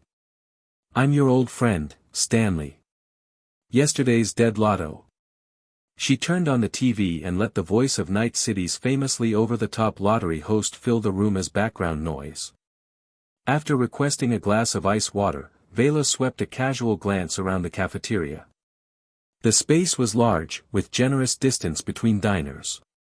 Seating areas were separated by semi-transparent privacy partitions made of specially treated glass. To dine in the general cafeteria, one either had to be a veteran officer with 10 years or more in the company or a lower to mid-tier manager.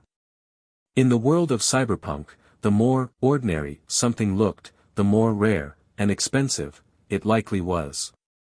In a world where land and sea had been heavily polluted, the average citizen's meals consisted entirely of processed protein products and synthetic meat. Natural foods, even genetically modified ones, came at a steep price.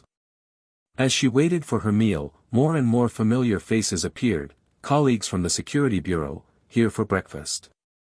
Veila was the deputy security chief of one of the Bureau's most important units, the Special Assault Unit, concurrently the commanding officer of Unit 6, a formation of 100 elite, heavily armed Arasaka soldiers.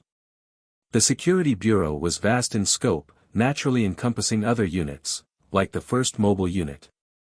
They functioned more like garrison troops, stationed at the corporate plaza, responsible for duties such as ceremonial guard, explosives disposal, and firearm suppression during large-scale shootouts. There were also the 2nd, 3rd, and 4th mobile units, assigned to places like Kong Tao Building, the Northern Industrial Park, and Arasaka Coastal Industrial Park. They weren't special agents, they were more like SWAT. So what was the biggest difference between the Special Assault Unit and the mobile units? Special Assault, Veila's unit, had to go on field missions constantly. They were expected to deploy anywhere in the world, capable of strategic support to other divisions, engage in open field combat, and provide public security services, riot suppression, and national defense contracting. Their gear was military grade. Miss Russell. Congratulations. I believe you'll be shedding that deputy title very soon. The security division wasn't like the counterintelligence or intelligence divisions. While it was still full of schemers, it was also a place where people had to carry guns and stand guard, a more militaristic atmosphere, with a slightly better internal culture. Add to that Veila's conscious efforts to avoid arrogance or aloofness, and her popularity wasn't bad. At least on the surface. Bullets don't discriminate, once you're in the field, you're fighting back to back. No one wants to be stabbed in the back or caught in friendly fire. Thank you. With time, Captain Veila, I'm sure you'll surpass the old Commander Fred. I appreciate the kind words, but that's still a long way off. We're all part of Arasaka, let's support each other and make Arasaka great again. Cheers. Seeing familiar faces, Veila casually raised her glass, toasting with water in place of alcohol, and downed it in one go. That was one of the minor downsides of inheriting the prestige of her late parents. The security division was full of so-called uncles and seniors, her father's subordinates, colleagues, and even superiors. If she wanted to surpass them, she had to maintain authority and be firm, but she also had to show respect when it counted. By being personable and signaling she was one of them, she could fully capitalize on that political inheritance and skillfully mobilize the security division's resources. To mutual success. Times N. Everyone was a seasoned operator. Moments later, they dispersed in twos and threes, either finishing their meals or sitting down to order. Commander Veila, here is your cream ice cream, tomato beef pasta, and curry chicken. Enjoy your meal. Natural foods were available in the general cafeteria, and since she didn't suffer from body image anxiety, Veila saw no reason not to indulge. She could afford it. Fully satisfied, she rinsed her mouth with the ice water and left cheerfully. That simple joy from enjoying good food was arguably one of the easiest forms of happiness for a human, and an effective stress reliever. Eating disorders aside. Post-meal, Veila felt noticeably more energized. Carrying the complimentary coffee, she walked toward her office. If nothing else, Arasaka's employee benefits were considered decent in the industry. High salaries for active employees, platinum trauma team packages for executives, combat gear and weapons issued to operatives, elite soldiers getting discounted prices on combat-grade cyberware, and free access to cutting-edge implants after 20 years of loyalty. The tower's facilities included the general cafeteria, executive dining hall, trauma center, retail shops, equipment hub, recreation area, sleeping quarters, and barracks. Of course, there were trade-offs, extreme pressure, virtually no rest days, no retirement pensions, and if fired, your savings, implants, and apartment would all be confiscated. Back at her office. May 27, 2074, 8:30. Security Division ground-level staff were already on duty. After a brief video meeting with her superiors at the Security Bureau, Veila picked up the private briefcase left on her guest table, opened it, and retrieved several detachable data chips slated for processing in the coming days. Time to work. Wage slave mode, activated. Public Security Service, Brasilia Operation Report. Study the Arasaka Spirit. Special Assault Unit 6, Action Loss Summary.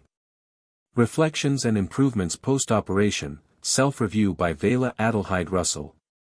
Security Bureau New Recruit Training Evaluation, Revision 2. Unit 6 Combat Performance Assessment. Mission Bonus Application. Since Veila had only just returned from a field assignment and her promotion was already in progress, though her new area of oversight hadn't yet been finalized, most of her tasks today involved reviewing field reports and handling internal matters for Unit 6. Among these, 2 items were especially critical to her subordinates: Unit 6 Combat Performance Assessment, and Mission Bonus Application. The former concerned the soldiers' qualifications and performance evaluations, while the latter concerned something even more immediate: money. Very important. Time flew by. Once she switched fully into diligent company dog mode, Veila worked non-stop through the afternoon, determined to finish the game of wording and editing in one go. Ejecting the last data chip and clicking submit, Veila instinctively rotated her neck. After sipping the now-cold coffee, she was just about to get up and head over to the Biotech Research Division to fulfill her side duties, showing her face to stay on the radar of influential figures, when, beep beep. Commander Veila. You have an invitation. Her desk intercom relayed the voice of one of her bodyguards. Come in. The office's automatic door opened with a soft click, and a flash of red scanned across the entryway as the fixed scanner activated. Her black bodyguard stepped inside. Veila raised an eyebrow at the invitation in his hand. A paper invitation? Who's throwing a party? The bodyguard shook his head. Already inspected, no anomalies. He pulled out a device resembling a handheld scanner and gave the invitation 2 more passes for good measure. Veila accepted the invitation. The Arasaka Clover logo immediately came into view. She unfolded it. Arasaka Academy cordially invites its distinguished graduate. Veila murmured. To attend the 2074 freshman entrance ceremony and deliver a speech. Chapter 6, Persona. Arasaka Academy, 2074 freshman entrance ceremony. A speech, huh? Veila laid the opened invitation flat on her desk, lighting a premium women's cigarette with a hint of self-satisfaction, her fingers tapping idly on the armrest of her chair. She hadn't smoked in the past, but the grueling self-imposed study regimen at Arasaka Academy, compounded by the internal pressure of working at Arasaka, had worn her down over time. She picked it up without realizing it, product of her environment. Beep beep. A new message alert pinged on her office terminal. Heh. Glancing at it, Veila chuckled lightly. These academic types were quite into their rituals. Paper and digital formats both. Each invitation was addressed to a specific recipient, and only after the paper invitation was opened and its embedded chip recognized would the digital version be dispatched. They were inviting Veila, one of Arasaka Tower's distinguished graduates and outstanding alumni, to give a speech. To be realistic, it was just using her as living proof, to inspire, to sell dreams to the new recruits entering Arasaka, those starry-eyed expendables, the kindling to keep the Arasaka fire burning. The ceremony was scheduled for June. Interesting. Veila mused. The timing was no coincidence. They must have caught wind of her upcoming promotion, and wanted her appearance under her new title to reinforce the Academy's persuasive power. Raising an eyebrow at the thought, she accepted the invitation without hesitation. No downside. Mutual benefits. Everyone gets what they want. Clicking confirm on her terminal screen, Veila formally notified Arasaka Academy that she would attend the 2074 freshman entrance ceremony. Time to dish out some corporate inspiration. Who? She pressed the cigarette butt into the nearby ashtray, releasing a curling wisp of smoke. Flexing her fingers, cracking her knuckles crisply, she leaned forward to scan through her messages and documents one last time. After confirming there were no oversights, she stood and stretched, rolled her neck, and left her desk.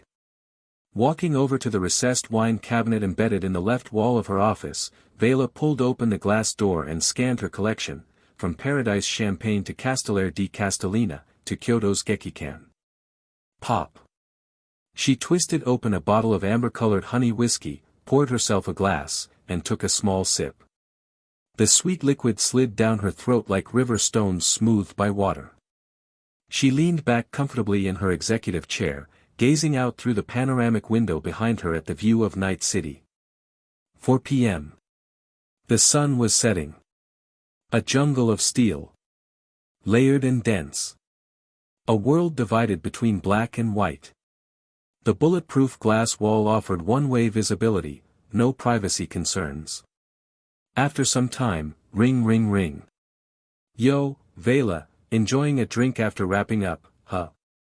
As the call came through, a middle-aged man in a gleaming black suit with red trim appeared on the virtual screen of Veila's ocular implant.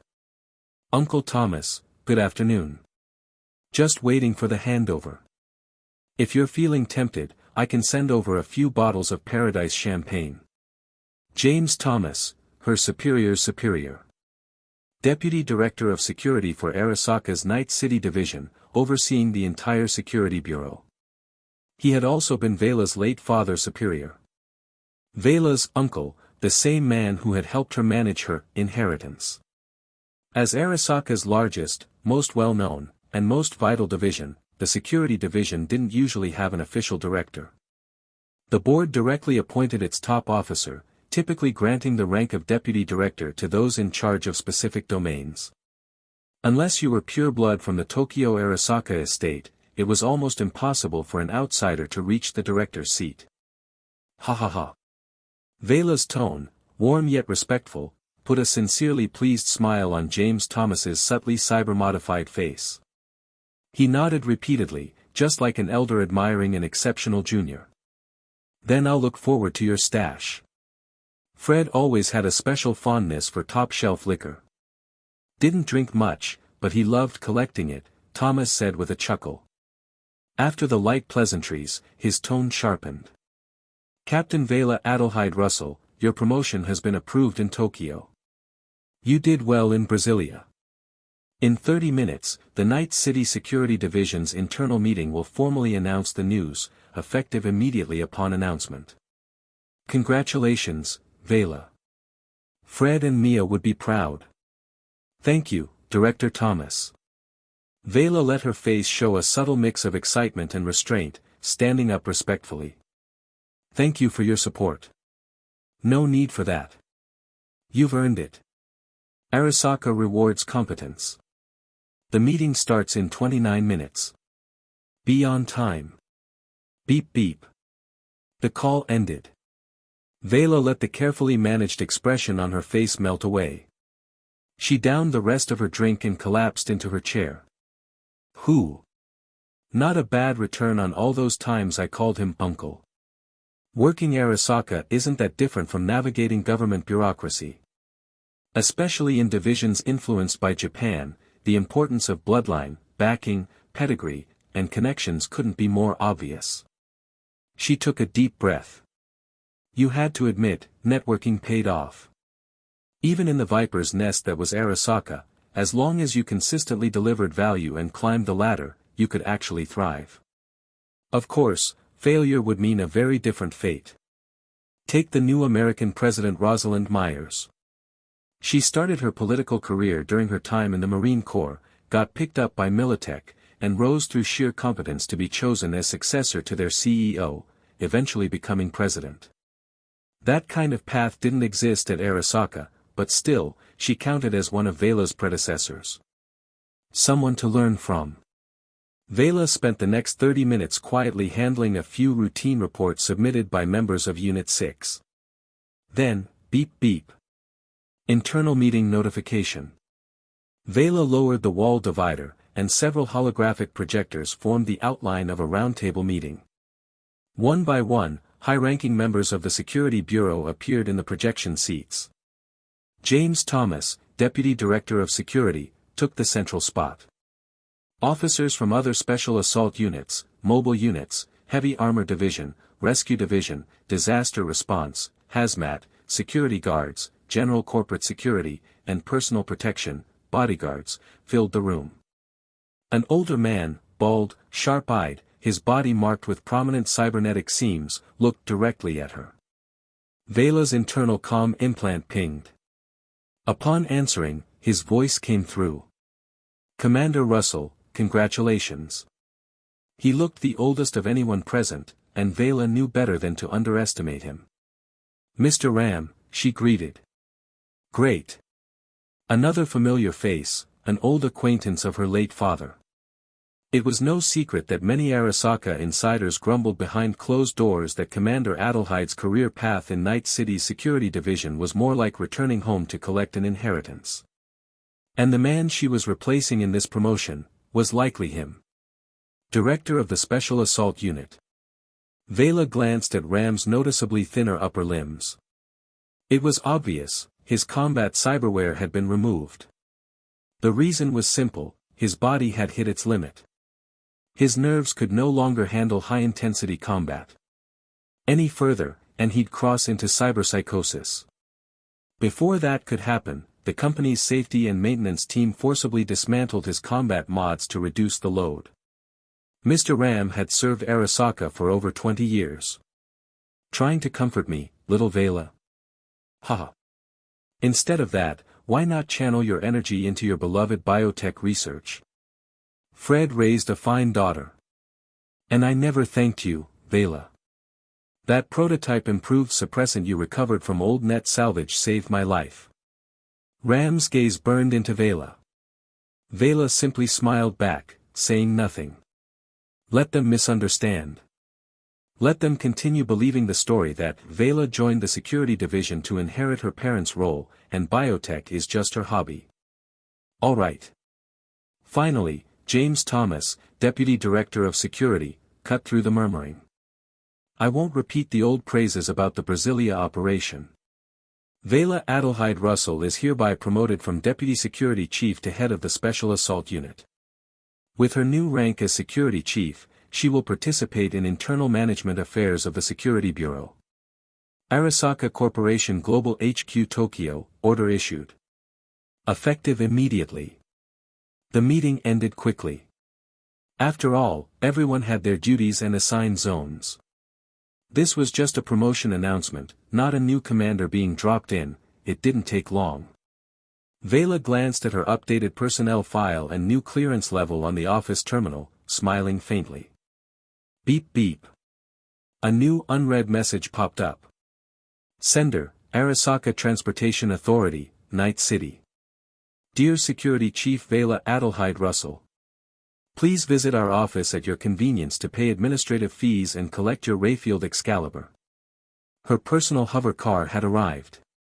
But before that, Veila left her office, carrying a bottle of champagne, and led her two bodyguards down to the reception hall on the first floor of Arasaka Tower. From there, she walked toward the Arasaka Memorial just outside the main lobby. In addition to commemorating the 2023 nuclear bombing, this monument also honored Arasaka's 2069 return to Night City operation. Her birth parents' names were etched into its surface. Disregarding the cost of the Paradise champagne, Veila found the section bearing their names. She silently poured the champagne onto the stone. When half the bottle remained, she paused, downed the rest in one smooth motion, set the empty bottle before the monument, stood straight, and bowed her head. Her two bodyguards stood watch nearby.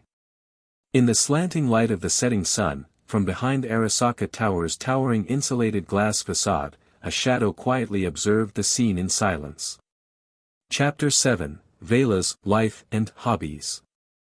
Persona, something I desire, gratitude, also something I desire. This time, Veila stood with her spine perfectly straight, her body held upright, and bowed her head deeply. It was a formal bow, expressing her thanks to the Arasaka Memorial before her, or more precisely, to the names of her birth parents etched upon it. Someone still believes in that kind of thing in Night City? Passers-by near the memorial looked on, surprised. A drunk sprawled in the grass sniffed the air and looked around groggily for the scent of alcohol. Fringe dwellers struggling to survive in the city paused to glance over. But upon seeing two towering company bodyguards, one in black, one in white, heavily modified for full-body combat and built like bears, most people quickly sobered up. Some turned and walked briskly away, others muttered curses under their breath. Patrolling Arasaka security officers recognized Veila's executive-level credentials and instinctively began moving toward her. Their cybernetic eyes openly scanned the surrounding crowd, driving off the loitering drunks. Veila remained still, head bowed, for 5 full minutes. In 2069, her parents died in the line of duty.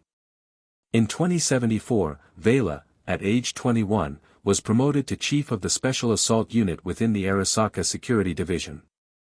Though still one rank below her late father's position, deputy director of the 1st Security Division, company convention dictated that inherited influence diminished over generations.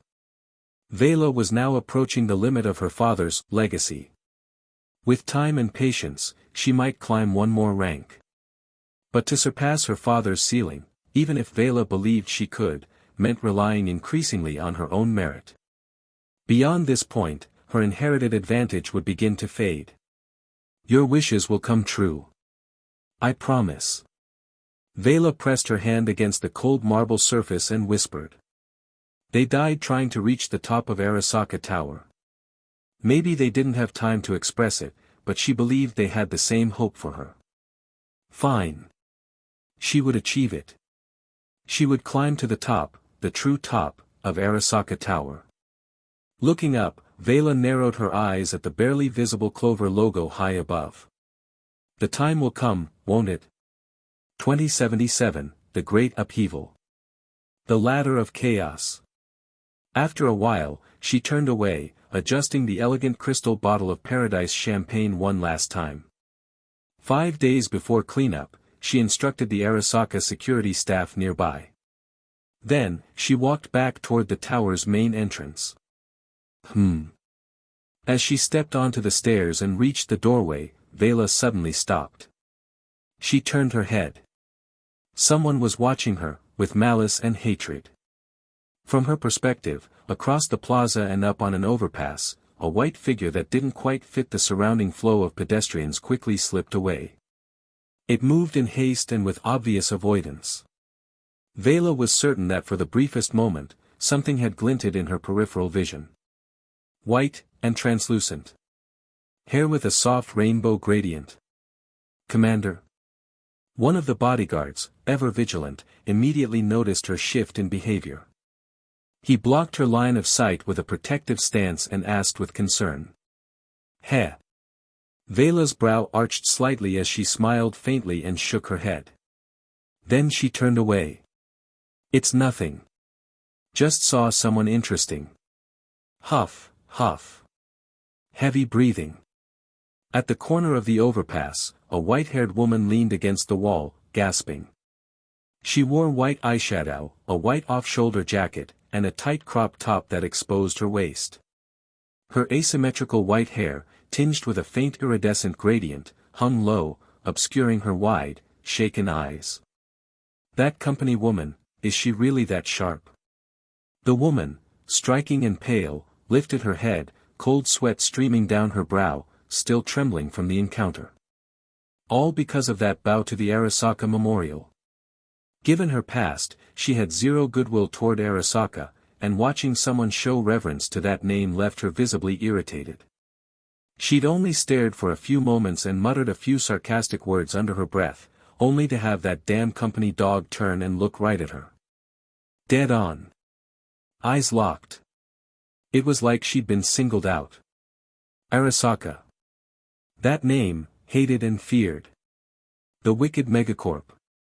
She didn't pursue me. She probably doesn't know who I am. No, can't risk that.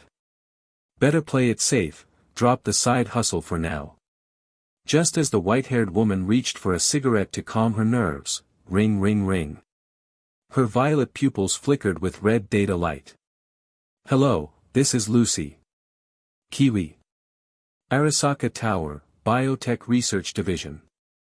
Old Net Tech Restoration Section. Sterile white metal corridors, red and white symmetrical umbrella logos, a nameplate labeled, Russell, mounted on the door of a private lab. Click. The freshly promoted Veila Adelheid Russell left her home in the security division and stepped into her personal lab at the biotech division. Security work was her career, but biotech research, that was her persona hobby. Coffee in hand, Veila stepped into the lab she hadn't visited for over 2 weeks. She rifled through some documents in the desk drawer, noted that the place had been cleaned, then settled into her swivel chair and booted up her lab terminal with practiced ease. Pinned at the top of the interface, business documents from Arasaka's partner company Danger Gal. Recovery and Wellness Services. Great, the client was following up again. Veila couldn't say no. Sure, it brought in Eurodollars, but more importantly, it helped spread her reputation as a genius. More crucial still. Danger Gal had started as a private detective firm, known in the industry for its distinctive style and sharp brand. Now backed by Arasaka, it had expanded into strategic consulting, legal services, advertising, entertainment, and charity work. It didn't control any core industries and was easily replaceable. Its existence depended on the needs of megacore, major cities, and high society, a typical small to mid-enterprise that made money through expertise and marketing. But its founder was none other than Michiko Arasaka. Eldest granddaughter of Saburo Arasaka. Only daughter of the late Kei Arasaka, born in the U.S. to a Japanese-American mother, culturally aligned with the West. Now a board member of Arasaka Corporation, she led the pro-America, Dove, faction. Veila had no interest in Michiko's politics. Her partnership with Danger Gal was a natural consequence. As a high-ranking Arasaka executive, Veila obviously couldn't collaborate with subsidiaries of Militech or Kong Tao. Thanks to Michiko Arasaka's authority, Danger Gal had a clear path to Arasaka contracts. They tried nearly every line of business they could. Whether it thrived or not was debatable, but the company was comprehensive despite its modest scale. It covered all the typical needs of corporate workers. Danger Gal's rehab and wellness services were like that, hardly booming, but not quite dead. Meh. Hard to love, hard to toss. Then Veila graduated from Arasaka Academy and got involved. An untrained, naturally gifted genius, one who didn't abandon her passions even under the pressure of living up to her parents' legacy. She actually tinkered up real results in her spare time. Tap tap. Veila worked with blistering speed. After reviewing Danger Gal's project needs and cross-referencing her own progress on old net recovery, she spent 20 minutes filtering and adapting medical tech from Umbrella Corporation, knowledge she seemingly just knew, annotating her logic, and using Arasaka's tools to build the prototype framework. Regenerate. A skincare product originally registered under Umbrella Corporation, one of the byproducts of T-virus research, it utilized a certain technique to reactivate dead cells, giving the user a visibly more youthful appearance. A high-end skincare and wellness solution, complete with follow-up services. The effect was real: healthier skin, relaxed muscles, treatment of wear and tear, and overall rejuvenation. Umbrella's medical technology truly was top-tier. Apart from the price, its claim of being 50 years ahead of the rest of the world wasn't an exaggeration. In the cyberpunk world, while the lower classes obsessed over cyberware, the middle class, and especially the powerful elite, often preferred to preserve as many of their original body parts as possible. Hence, the demand for maintenance. It was a status symbol for the wealthy. They needed that kind of lifestyle. Moreover, the more advanced the cyberware, the better it integrated with the body and the lower the rejection rate. With proper fine-tuning and care, high-grade cyberware could even offer rejuvenating benefits. To put it simply, this was a business of making money off the rich. And then there was Adravel. An umbrella product developed from ibuprofen, enhanced repeatedly into a much stronger painkiller. And Aqua Cure. Umbrella's flagship civilian product for external trauma, truly life-saving, manufactured at a remarkably high technical level. Available in both civilian and military-grade ointments. The former was what Veila used to justify her collaboration with Danger Gal as a side income, completely above board. The latter, however, was registered as Veila's personal research contribution to Arasaka. Once raw material orders were placed, the lab's system would automatically process and dispatch requests. Deliveries arrived via dedicated aircraft. With everything accounted for, Veila walked into the interior section of her lab, and changed into a cleanroom suit. After passing through an ultraviolet sterilization tunnel, she operated the workbench's robotic arms from behind reinforced glass to begin refining the product. Beep beep. Veila watched as the refined product began taking shape through a series of precisely controlled processes: material inspection, pre-processing, adjustment, purification, drying. A slight pang of guilt tugged at her. It felt a little like thievery. But having the collective research of another world's scientific minds at her fingertips? That felt amazing. Umbrella develops and improves the product, so in this world, Arasaka's Veila Adelheid Russell develops and improves it. And she always held back, never delivering the absolute latest version. She didn't produce breakthroughs. She was merely the courier of results. Chapter 8, Is Veila a Polymath? Not until dusk had fully swallowed the city, when dazzling neon lights replaced the last of the warm sunlight, did Veila finally lift her head in the lab codenamed Umbrella. Tired, she rubbed her temples and stopped writing the synthesis program at her workstation. In the cyberpunk world of 2074, nearly every piece of electronic equipment had a hacker interface. Programmable, connectable, controllable. With neural computer synchronization, even technical research was now mostly performed on segmented cyber networks. Virtual screen grids generated on implants, connected to real-world terminals, weak AIs assisted in calculations, data was transmitted, refined, tested, and continuously adjusted. Regenerate, third iteration, first improvement test. Type, recovery and wellness care product. Product development unit, Umbrella Personal Laboratory, Arasaka. Notes: based on data collected and feedback from Danger Gal's Recovery and Wellness Division, this latest version incorporates real-time adjustments and program improvements. Preliminary tests show that compared to the currently available Regenerate, B4, the C1 prototype improves results for natural and synthetic skin care by approximately 6% to 9%. May 27, 2074, 22:14. After nearly half a day of calculations, Veila had successfully controlled the drug's upgrade within a rational margin. Backed by Umbrella from another world, Veila had invested considerable effort in mastering biotechnology. She might not yet rival the likes of Dr. Marcus or Dr. William Birkin, but her knowledge wasn't shallow. At the very least, she could understand, reproduce, and reconstruct formulas, so long as they weren't T-virus dependent and the reference materials were complete. Especially now, with the manpower and technical archives from Birkin's Raccoon City base, she had full access to everything under her executive authority. And she wasn't asking for BOW, T, or G-level classified materials, just the commercially available medical products Umbrella once sold. The kind that actually made money in the civilian Asia-Pacific market. With Arasaka's financial power behind her, while not a biotech giant, its research division was flush with funds. Any raw materials not tied to the T-virus were easy enough to source. That made Veila's replication efforts much more feasible. This should do for now. Production data from the workbench scrolled across her ocular implant. A single command from her cerebral cortex was all it took to access the results. 6% to 9%. A soft red glow flickered in Veila's indigo eyes. That was enough. She couldn't afford to leap straight to the cutting edge. Gradual improvement was key, to show she hadn't abandoned her hobby.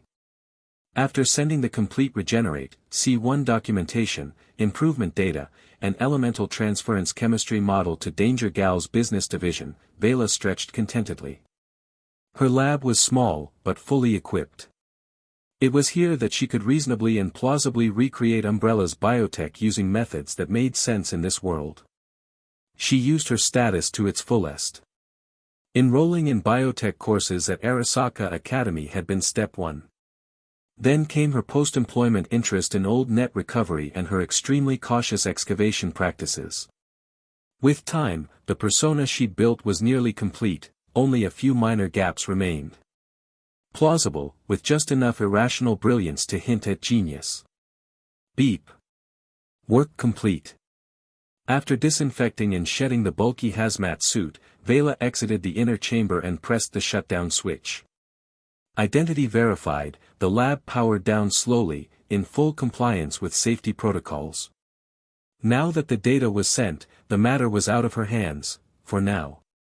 Further fine-tuning in clinical trials? That was Danger Gal's problem. She just wanted the money. As for the hemostatic agent Adravel and trauma ointment Aqua Cure, there was no rush. Improving one product a day made her look like a genius, and could be explained away with preparation. But upgrading 3 in a single day? That would raise flags. Veila had no intention of being fully transferred to the biotech division just because her talents were too glaring. Not even for a triple promotion. Later that evening, Veila made her rounds at the security division's soldier barracks. She exchanged a few words with her special assault unit subordinates, announced the new bonuses for Unit 6, offered some encouragement to the other squads, and was then ushered to the firing range for routine firearms training. JKE X2 Kenshin, HJKE 11 Yukimura, Senko LX, Shigeru, TKI 20 Shingen, HJSH 18 Masamune, Nowaki. Tsunami Nikomata, Militech assault rifles, Kong Tao smart weapons. Veila fired several magazines from nearly every popular weapon currently on the market. Sparks flew from the targets. Better to be prepared, there might come a time when these skills were needed. 7 seconds faster. Commander, if anyone assumes you're just a desk officer on a field mission, I think they'll regret it. You're practically a polymath. Do you still run CQB-1 drills? Veila's trusted lieutenant, Unit 6's Vice Captain Jimmy, a 1.95 meter tall, fully geared white man with no helmet, stared at the timer in awe. Having followed Veila closely for years, he'd personally witnessed her progress.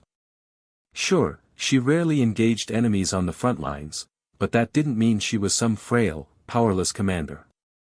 If someone gets close enough to touch me, it means you're either dead, or slacking. Veila didn't acknowledge the flattery. She merely glanced sideways at her second-in-command. At that moment, she held a Satara electromagnetic shotgun one-handed. Her slender, pale fingers, barely showing signs of cybernetic enhancement, clashed starkly with the hulking, heavy weapon. It looked as if the recoil might shatter her arm. She pulled the trigger. A hidden processor beneath the skin of her palm synchronized with the gun, feeding the target coordinates and magnified image directly into her ocular implant. It compensated for ballistic drift and fired automatically. Boom! With a crackle of electricity, a steel nail accelerated by electromagnetism exploded against the target 50 meters away, generating a bright spark and even a minor melting reaction. Once the shot landed, Veila casually tossed the shotgun toward Jimmy. That's enough training for today. I've spent too much time in the biotech division.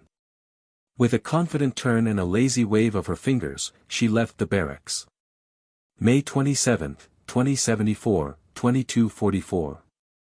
Internal Cybersecurity Division, under the Security Bureau. Beep. The automatic door opened. Supervisor Veila.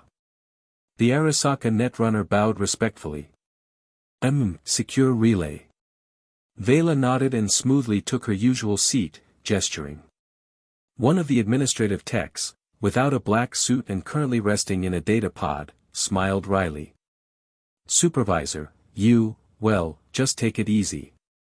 He handed her a relay device shaped like a tablet. This served as a buffer, a layer of protection. Unlike a direct neural connection, if a hacker traced the signal and uploaded malware or a daemon virus, only the relay would fry, not the user's brain. Arasaka had top-tier protections like this, of course. Veila wasn't reckless enough to connect her neural interface directly. White lines traced across her fair skin as she drew her personal connector from the base of her palm and plugged it into the secure relay. She reclined on the couch and closed her eyes. Connect me to the old net. Wake me at midnight sharp. Yes, ma'am. In Veila's vision, after a moment of creeping darkness, dim light emerged. Blue and white data streams floated in a murky space, densely packed, aligned in neat matrices, subtly opening a straight path ahead. At the endless horizon, a flickering haze of dazzling light.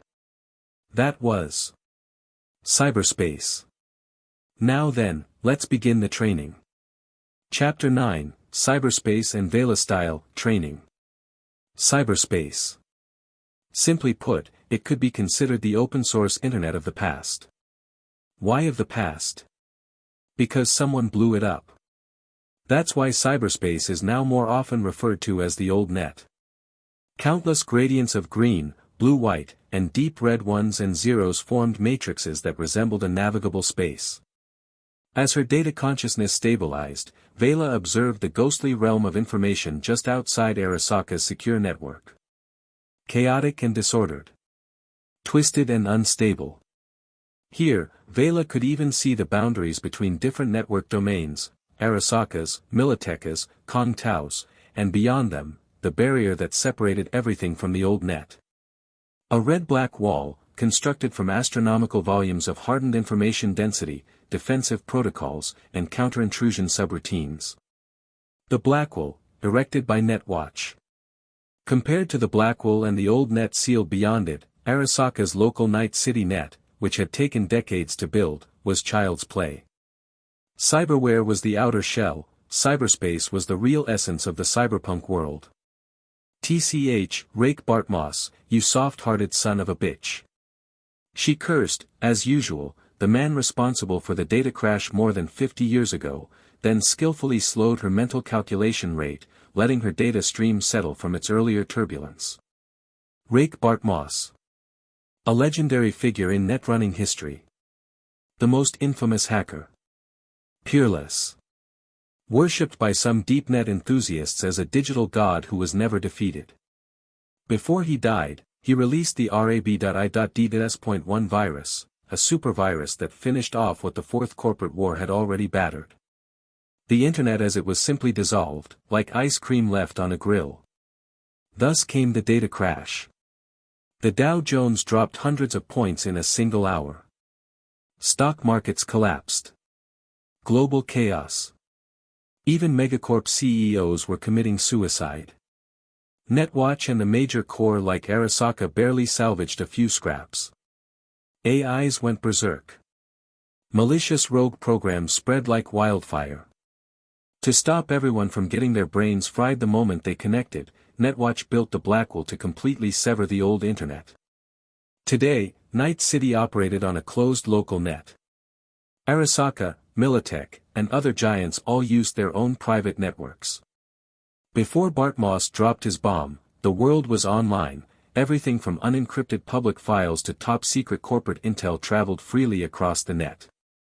After the data crash, the network became a collection of isolated code islands, divided and hoarded by corporations, governments, and gangs.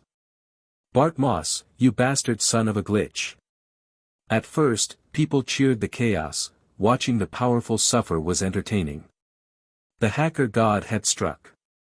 But when the dust settled and the net was truly gone, the cost became clear. Now, if people wanted access, they had to submit to corporate control. No choice, no power. Naturally, more and more began cursing Bartmoss, except for the oldest edge runners. As for Veila, from a corporate perspective, curse him. Soon, a statuesque, well-proportioned female data projection stabilized and projected itself within Arasaka's cyberspace. It resembled the fully synchronized state of an elite netrunner using a deep dive rig, her consciousness transformed into a supercomputer, interfacing with the network like a stream of projected data itself. Deep dive rigs, cyberware plugins and support systems designed for maximizing data throughput and deeper immersion into networks. The key difference, Veila wasn't insane enough to plug herself in directly. She connected through a relay. That made her the kind of user scorned by old-school netrunners and street hackers. And because she was outsourcing the risk, her data transfer rate was slightly lower. But it didn't matter, what she lacked in speed, she made up for in gear. With top-tier Arasaka infrastructure behind her, paired with proprietary deep-net channels stabilized over years of use by veteran Arasaka netrunners, Veila easily reached the deepest levels of cyberspace that a normal human could safely access. In other words, the very frontier of corporate-sanctioned cyberspace exploration. Leaving Arasaka's security bubble behind, Veila continued diving. The Blackwell didn't respond. As she drew closer, she could now see the digital wasteland beyond, the scorched data sands of a post-nuclear net war. A place filled with lost relics and buried secrets of the old net. During the old net's collapse, every major corporation, Arasaka included, suffered catastrophic losses. Priceless data was lost, technology regressed, and now, deep dives like this were standard practice. Street netrunners did it for the thrill, corporate ones did it to recover and reclaim assets. And, of course, to rob their competitors blind. Cyberarchaeology. Veila knew that Arasaka ran several programs recruiting volunteers, orphans from society, to raise them as deep-dive hackers. Once they reached a certain level of proficiency, they were forced to dig through the old net. Many died, torn apart by rogue AIs roaming the deep systems. Veila had read the company case files. One incident stood out: a training center got wiped out when one of its disposable hackers snapped and killed the handlers. It was documented as a textbook failure in operational management. Following her previous training route, Veila soon encountered a turbulent stream of crimson data. A rogue AI. Warning: uncontrolled AI approaching. Hostility level, maximum. Immediate evasion recommended. Oh. Here we go. Veila's expression brightened like she'd found a rare treasure. ZZZZZZZ. The crimson data mass, upon detecting Veila, began to writhe violently like thick brush strokes on a distorted watercolor. One moment it was a robot, the next an animal hybrid, then a sex doll, then indescribable tentacles. It twisted and howled in silence. Then, like a tidal wave of corrupted ones and zeros, it surged toward Veila's projected avatar. Damaged data streams and viral packets rushed in. ZZZZZZ. Somewhere within its corrupted memory chains, the AI vaguely recalled doing this many times before. At this point, the humans, why do I know they're called humans, would either scream, melt, explode, or blink away in panic. Huh. Why isn't this one running? Or exploding? The unstable AI's rudimentary intelligence stumbled into confusion. Such weak strength. You're still pulling your punches. Amid the swirling red and black storm of binary, Veila smiled and gently beckoned. The AI lunged again, instinctively trying to destroy, crush, and assimilate the human presence. But then. ZZZ. A wave of intense debilitation washed over it. The rogue AI, found it couldn't manipulate the data in front of it. Deep within the human's data construct was a gaping void of pitch black. Though it lacked the concept of temperature, it felt something cold, an alien, overpowering entity pulling at its mind, corroding, devouring, grinding down every component into nothing. The AI unraveled. Veila opened her eyes. A surge of indescribable emotion flooded in, thrilling satisfaction, cerebral exhilaration, soul-level joy, or maybe fear, or excitement. I think. I'm still human. She whispered. Probably still human. If she got shot in the head in the real world, she'd still die. So yeah, still human. Veila understood clearly, she was lucky, not invincible. Where most humans would struggle or perish trying to access even the outer edges of the Blackwell, she found it a treasure trove. But that didn't mean it was harmless. She was still a flesh and blood human, just one with far greater resilience in the abstract fields of thought, spirit, and consciousness. Her divine gift gave her potential, but until it was realized, it remained only that, potential. To realize it required caution. And diving into cyberspace, delving into the ruins of the old net, was her chosen path for that realization. With a secure relay protecting her, she didn't need to worry about her physical safety. If I swallowed the entire old net? Nah. No need to get ahead of myself. One step at a time. Recentering her attention, Veila eagerly surveyed the digital wasteland before her.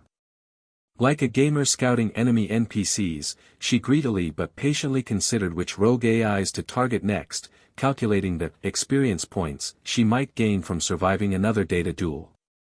Cyberspace, beyond the Blackwall. Amid ruined countermeasure units and rogue AI echoes, a humanoid figure slowly materialized from strings of crimson ones and zeros. A woman, nude, long-haired, her avatar glanced in Veila's direction. Scanning. Comparing. Arasaka. May 28, 2074, midnight. Arasaka Tower, Internal Cybersecurity Division. Light returned to Veila's vision as reality reasserted itself. Colors and physical sensations sharpened. Her consciousness was clear, but to maintain appearances, she rubbed her brow and sat up slowly on the sofa.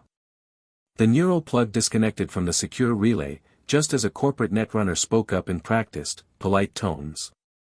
Supervisor Veila, your deep dive session has ended. Thank you. Veila nodded, rubbing her nose bridge. She glanced toward the technician holding the relay device, now radiating heat, and offered a calm smile. Looks like my skills have improved. Didn't fry the device this time. The Blackwall's beyond is extremely dangerous, Supervisor. Even with security programs in place, neural stress from a rogue AI attack is no joke. The netrunner in charge spoke with genuine concern.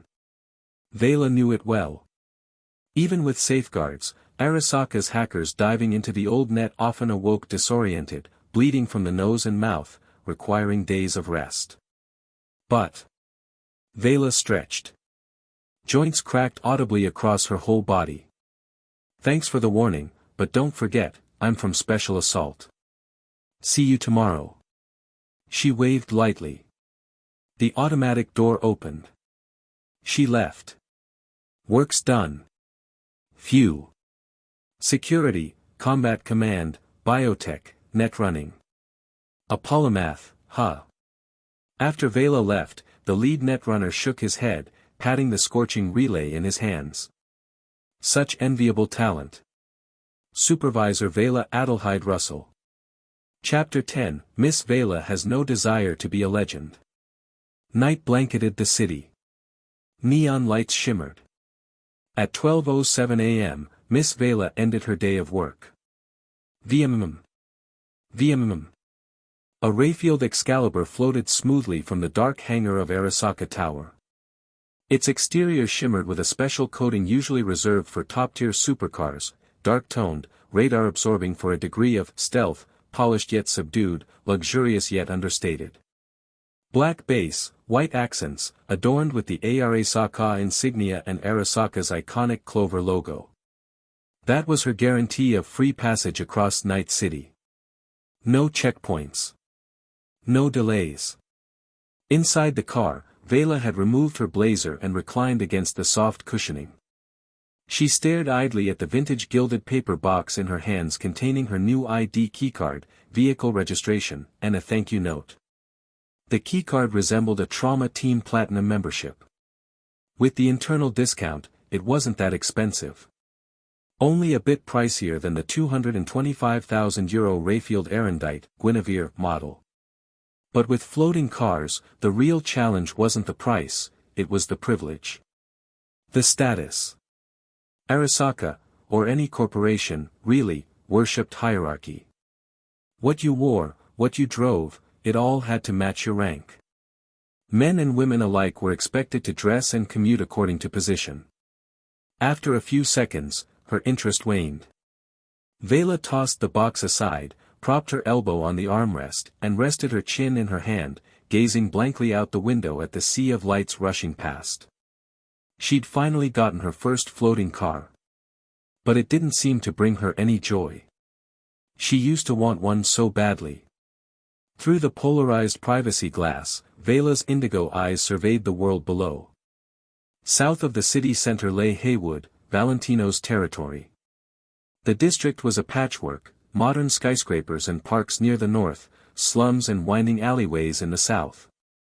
Crumbling low-rise buildings stacked like cardboard, ready to collapse at any moment.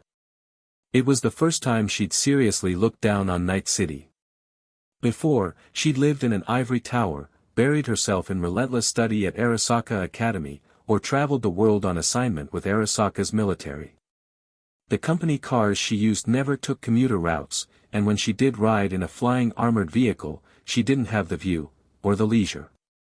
Tonight, her route to Westbrook took her eastward, allowing her to take in a dynamic panorama of Haywood, parts of the Glen, and Santo Domingo. Her ocular implants, as powerful as a high-powered scope, made every detail crystal clear. At the edge of a park, under a flickering street lamp, homeless people gathered around a barrel fire, their faces lit by the flame. In the alley between buildings, a group of ragged children chased each other near an abandoned car. In a dim trash-strewn corner, junkies and drunks huddled together, choking on the toxic air. They all passed through Veila's eyes in the blink of an eye. Where was her curiosity? When had her sense of compassion become so thin?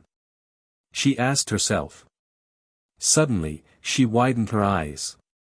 She realized she could no longer remember when she stopped being curious about the realities of cyberpunk life. Over and over, she had deceived herself while carrying out missions. It's just Arasaka's orders. It wasn't my kill. They brought it on themselves. Everyone's climbing upward, why shouldn't I?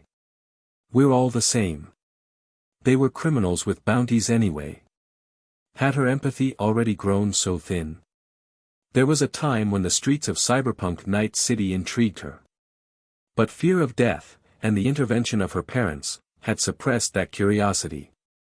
Back during her first field assignment as a trainee observer in San Francisco, Veila had once felt pity for the ragged people on the streets.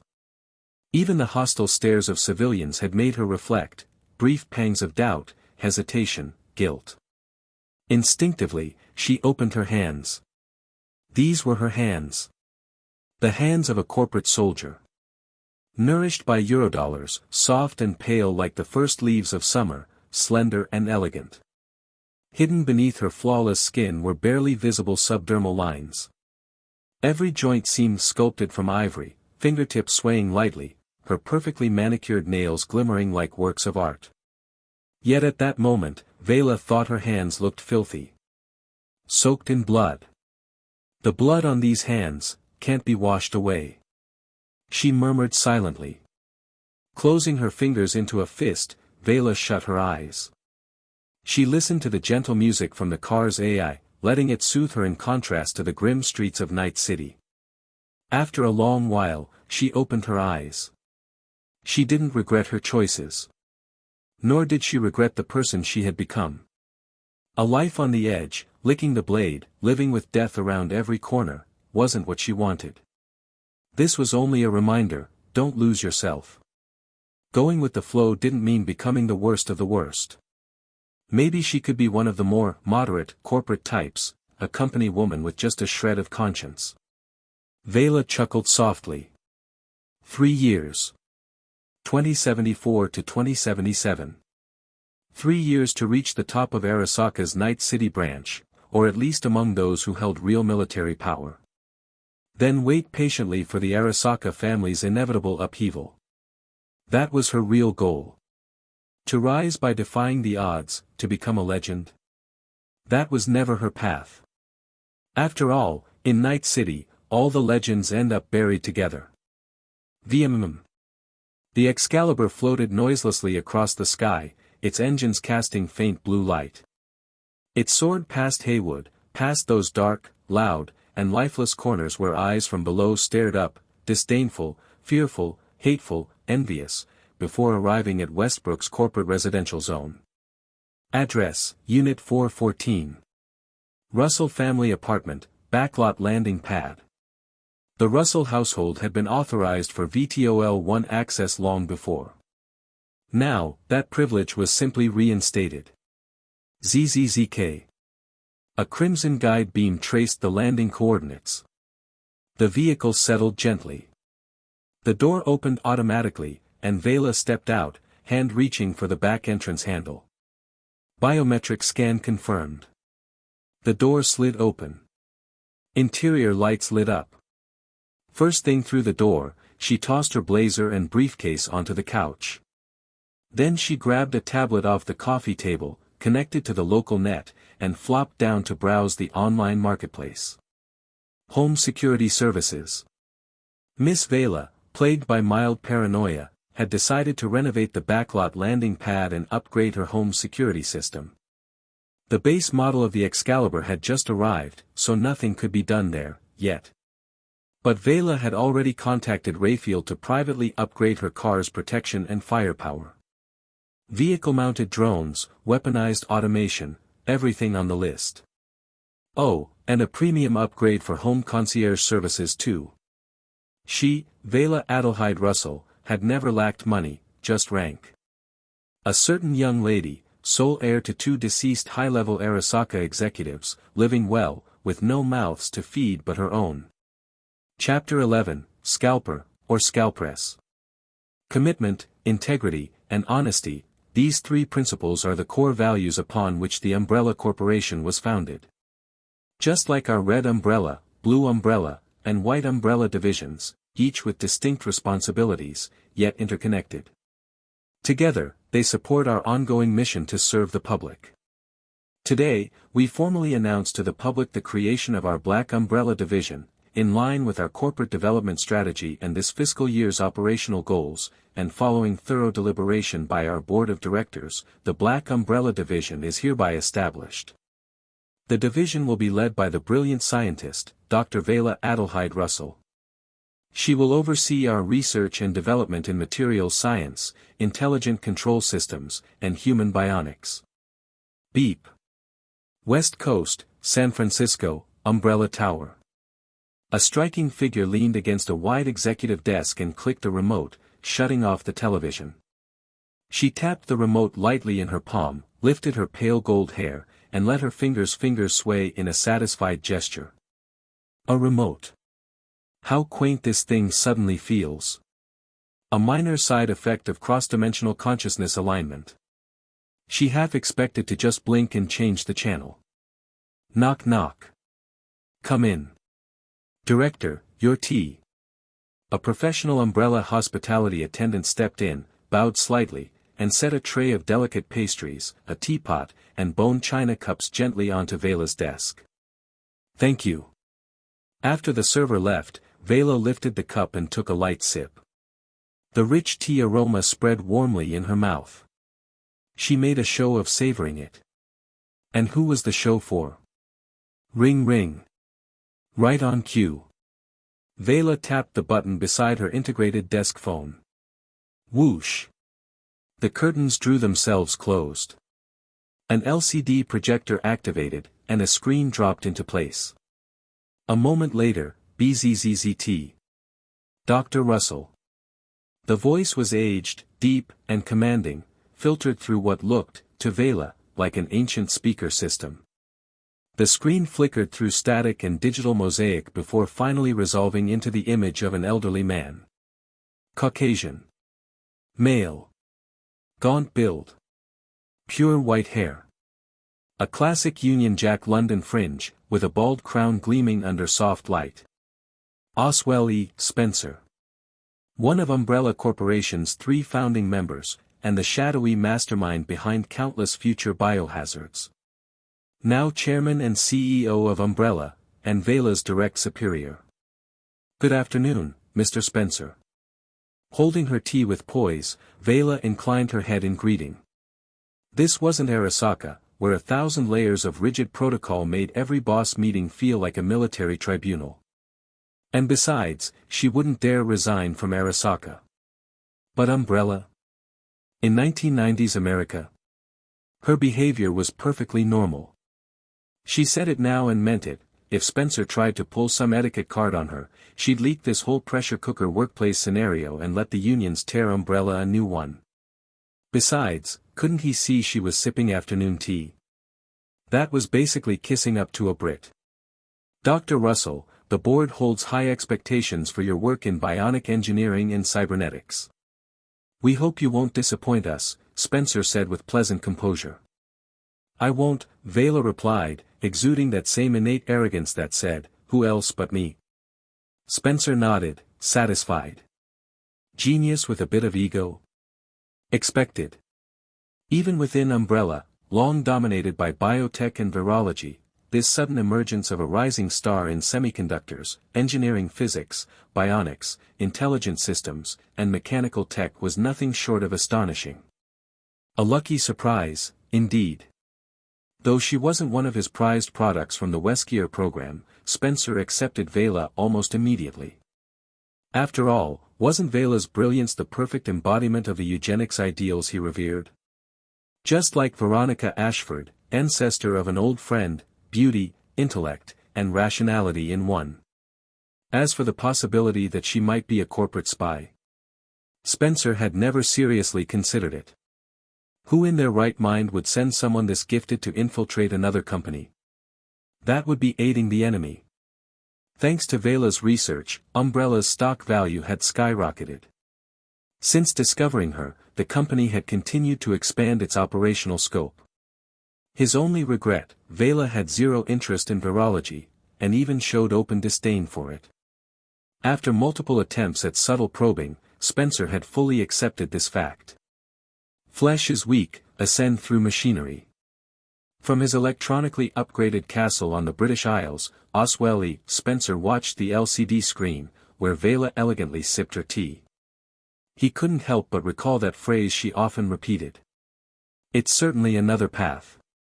Chit-chat, not when she'd just been appointed as director of Umbrella's newly formed Black Umbrella division. "You're too kind." Veila smiled softly. Umbrella's growth owes much to the United States. As the newly appointed director of the Black Umbrella division, I hope to contribute to the protection of freedom and social stability. As she spoke, Veila mentally constructed Simmons' profile: early 40s, neat dark brown slicked back hair, sharp suit, disciplined appearance. The image of a classic American elite. Tailor the message to the audience. Simmons was a hardline stability advocate in U.S. politics. His public persona championed societal order above all else.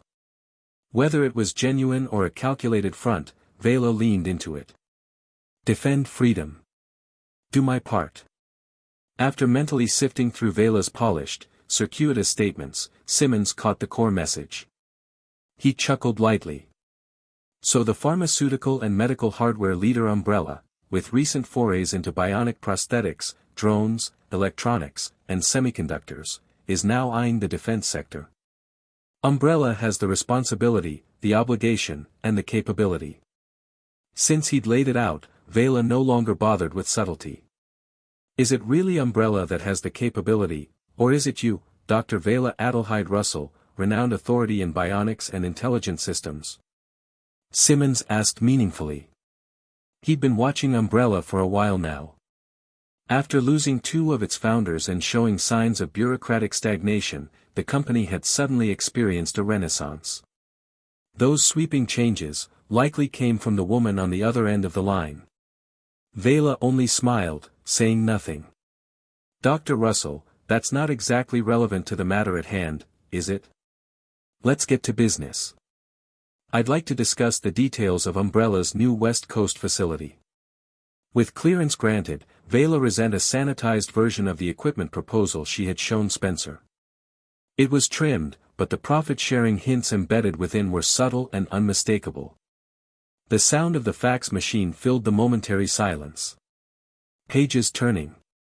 Why not go through the state government? Or the GOP? Simmons asked casually. "Because I chose you," Veila said sincerely. Simmons abruptly paused. "Why?" he asked. "Because I truly share your views on peace, order, and stability, Mr. Simmons," Veila replied smoothly, her tone sincere, like a true believer in Simmons' political ideals. Not like she could just say, "I know your weaknesses and where to stab, lapdog." If you ever decide to run for a state governorship or even the presidency, Umbrella will always be your staunchest supporter. A brief silence followed. Simmons knew what she meant. she was speaking for the Black Umbrella Division. "Let's meet, Ms. Veila Adelheid." Switching to a more familiar tone, Simmons unfolded the still warm pages from the fax. Tamiyura, WAA bullpup assault weapon, WXA computer-aimed weapon. As National Security Advisor, the President's chief consultant on security matters and coordinator of all national intel, Simmons knew U.S. military R&D specs like the back of his hand. If these weapon specs were real, they would blow the Pentagon's current prototypes out of the water, assuming Veila wasn't bluffing. And Simmons didn't believe Umbrella had the guts to deceive Washington. "The pleasure is mine. I've enjoyed our conversation, Mr. Simmons. As have I, Ms. Russell." Beep beep.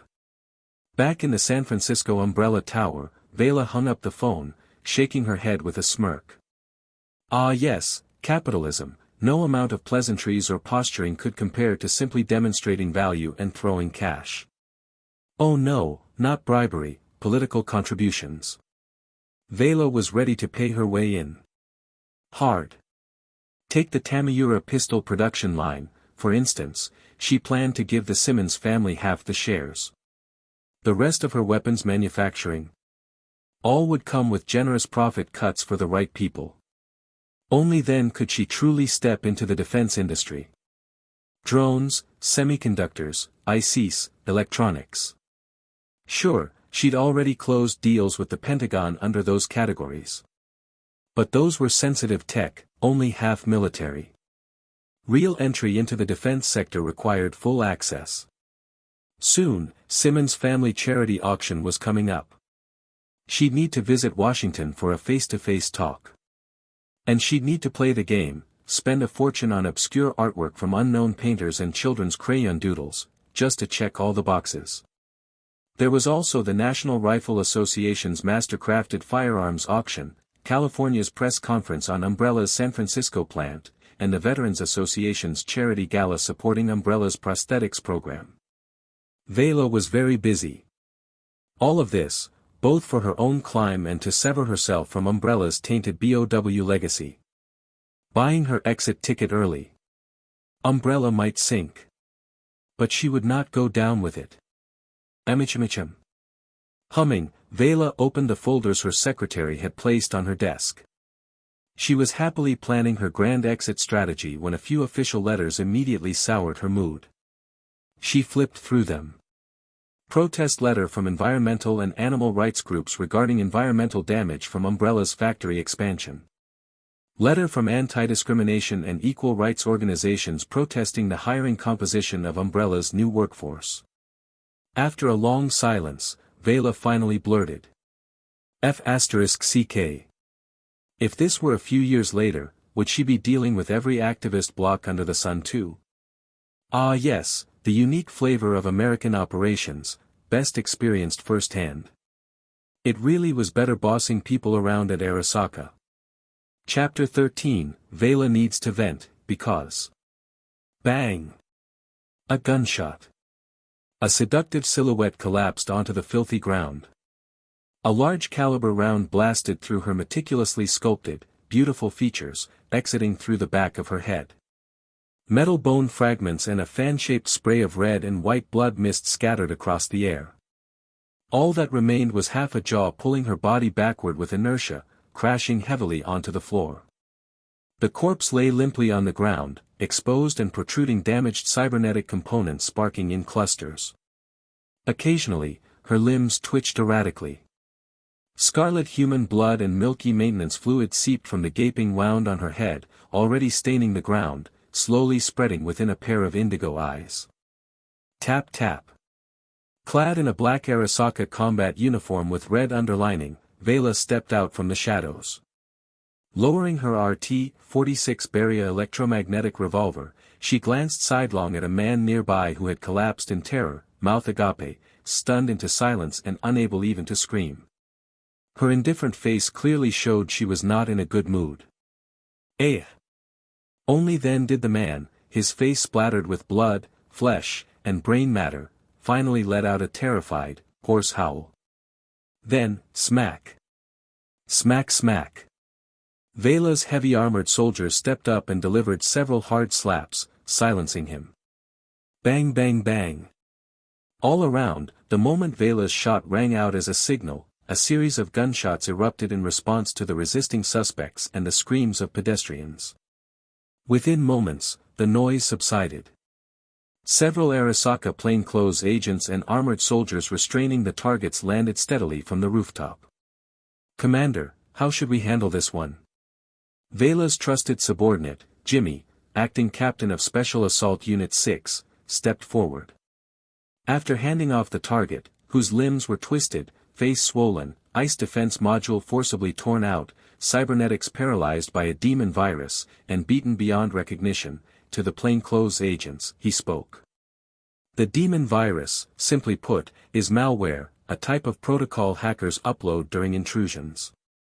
It contains scripted commands that let the hacker influence users within the network, quick hacks, causing malfunctions in cyberware, frying brains. It all depends on how it's used. ICE refers to special defensive programs designed specifically to counter demon attacks. Standard procedure, Veila said flatly, turning to leave. "Yes, ma'am." Jimmy nodded, then looked at the man who seemed to finally realize the situation and was now even more frightened. He shrugged. "Idiot. You didn't even realize you were being targeted by corporate spies? You think a pleasure doll equipped with a high-end sex bot chip would take a liking to you? Get real. Even the crumbs from a rich idiot's fingers at clouds would be worth more than your monthly salary." Wiping the blood from his face, Jimmy, dressed in a small suit, actually looked pretty respectable, had the exact flavor of a company dog. Well, he was a company dog, but not for much longer. This case, cracked by the Counterintelligence Division, was simple. A newly hired admin clerk from the Security Division had been targeted. Someone exploited his frequent visits to sex-bot parlors, using a fabricated encounter with a pleasure doll as a point of entry to establish rapport, create intimacy, and slowly plant a sleeper agent. Arasaka didn't know when they intended to activate the asset, maybe after he got promoted. But Arasaka caught on early and neutralized the threat. The target's personnel file was currently with the Security Division. The Counterintelligence Division had informed senior security staff, and operatives were dispatched in time to catch the act in progress. In nearby buildings, hackers had indeed been recording and secretly uploading demon malware, perhaps as future blackmail material. Veila had witnessed the entire process firsthand, from the two meeting, exchanging sentiments, to groping each other in a corner, and finally making out so hard they were practically drooling. "He's all yours," Jimmy told the plainclothes agent from the Counterintelligence Division. "Masato Yamauchi, you are suspected of violating corporate regulations. Come with us." The Arasaka agents from Counterintelligence took away the dazed Masato Yamauchi, the suspect they'd apprehended, and of course, the now-dead sexbot corpse. Arasaka Security Division Armored AV. "Jimmy, any backlog of Night City field missions that need clearing? Also, support requests from other departments, go ahead and take them, as long as they're not unreasonable." Commander, you don't actually have to handle these in person." As soon as they boarded the armored AV, Jimmy groaned internally at the sight of his fully armed superior. That custom-fitted, high-strength polycarbonate tactical suit, the nanofiber armored coat, the external electromuscle enhancers wrapped around her arms, and the structurally reinforced monomolecular fingertip sleeves. "Is there a problem?" Veila, who had been carefully maintaining her Nikomata electromagnetic sniper rifle, glanced up at him. "No problem at all." Sitting directly across from her, Jimmy immediately straightened up. As one of Veila's trusted subordinates, Jimmy had been personally discovered and promoted from the front lines by her. He was a direct loyalist. If she rose, he rose; if she fell, he'd be purged along with her. Jimmy was well aware of where Veila stood in terms of strength. That exquisitely maintained body of hers, which cost millions of Eurodollars a year in upkeep, contained terrifying destructive potential. Most of the time, she commanded from the Tactical Operations Center, but that was due to her position and practicality. When she did hit the field, Calling her a cyber psycho would be an understatement. Pair that with the lab-grade, custom gear Veila had commissioned out of her own pocket because she valued her life too much to skimp. Even a riot control squad would seem tame in comparison. As Arasaka's top enforcer, Atom Smasher, once said, Veila was a meat grinder, too. Jimmy had no doubt that if you could quantify Veila's physical ability, intelligence, reflexes, and composure, they'd all rank at legendary level. After sparring with her for a few months, as had other members of Unit 6, they all believed this firmly. Supervisor, the Intelligence Division is requesting security assistance. A few shipments meant for their informants got intercepted by a group of Maelstrom fanatics holed up in the Northern Industrial Zone. One of Unit 6's security specialists reported while operating the intel terminal. Accept it. Grabbing her finely crafted thermal katana and the freshly tuned Nikomata electromagnetic sniper rifle, Veila stood up. Jimmy, you're in charge of handling the rest of the counterintelligence division handoff here with Unit 6-1. Dispatch Unit 2, head straight to the Northern Industrial Zone. Perhaps it was just a trick of the light, but Jimmy could have sworn he saw Veila smile just then. A bloodthirsty curve at the corner of her lips, as if something inside her was aching to be let loose. With that, Veila jumped off the current AV and boarded another. Vera. The armored AV sped toward the northern districts of Night City. TCH. Boss, is it just me, or is Supervisor Veila super pissed off lately? Maybe it's that time of the ow. Bang! A pot-sized fist silenced the overly talkative machine gunner with a solid punch. Jimmy swept his gaze across the squad. Don't ask what you shouldn't. As far as you're concerned, you're deaf and mute. Commander Veila is just demonstrating hands-on leadership as part of her new post. Got it? Yes, sir. Times N. Veila had no idea what her subordinates were thinking, nor did she care. She only knew one thing. She was furious. Utterly. The kind of rage that demanded release. A bunch of parasites. How can any of you fix the economy like this? How the hell is America supposed to be great again? Chapter 14, Veila needs to vent for Veila. Restless. Irritated. As if her senses and perception could transcend time and space, Veila could clearly feel the emotions of another, or rather, her own emotions at this moment. A blazing anger rising from the heart, a fury growing bold. A seething rage. Brought forth by her divine gift. Not so much an influence, as the influence itself. And in the midst of that restlessness. Crack. Crack. Inside the armored AV, Veila opened her fingers, clenched them, and released. The bones and joints beneath her tactical gloves creaked softly.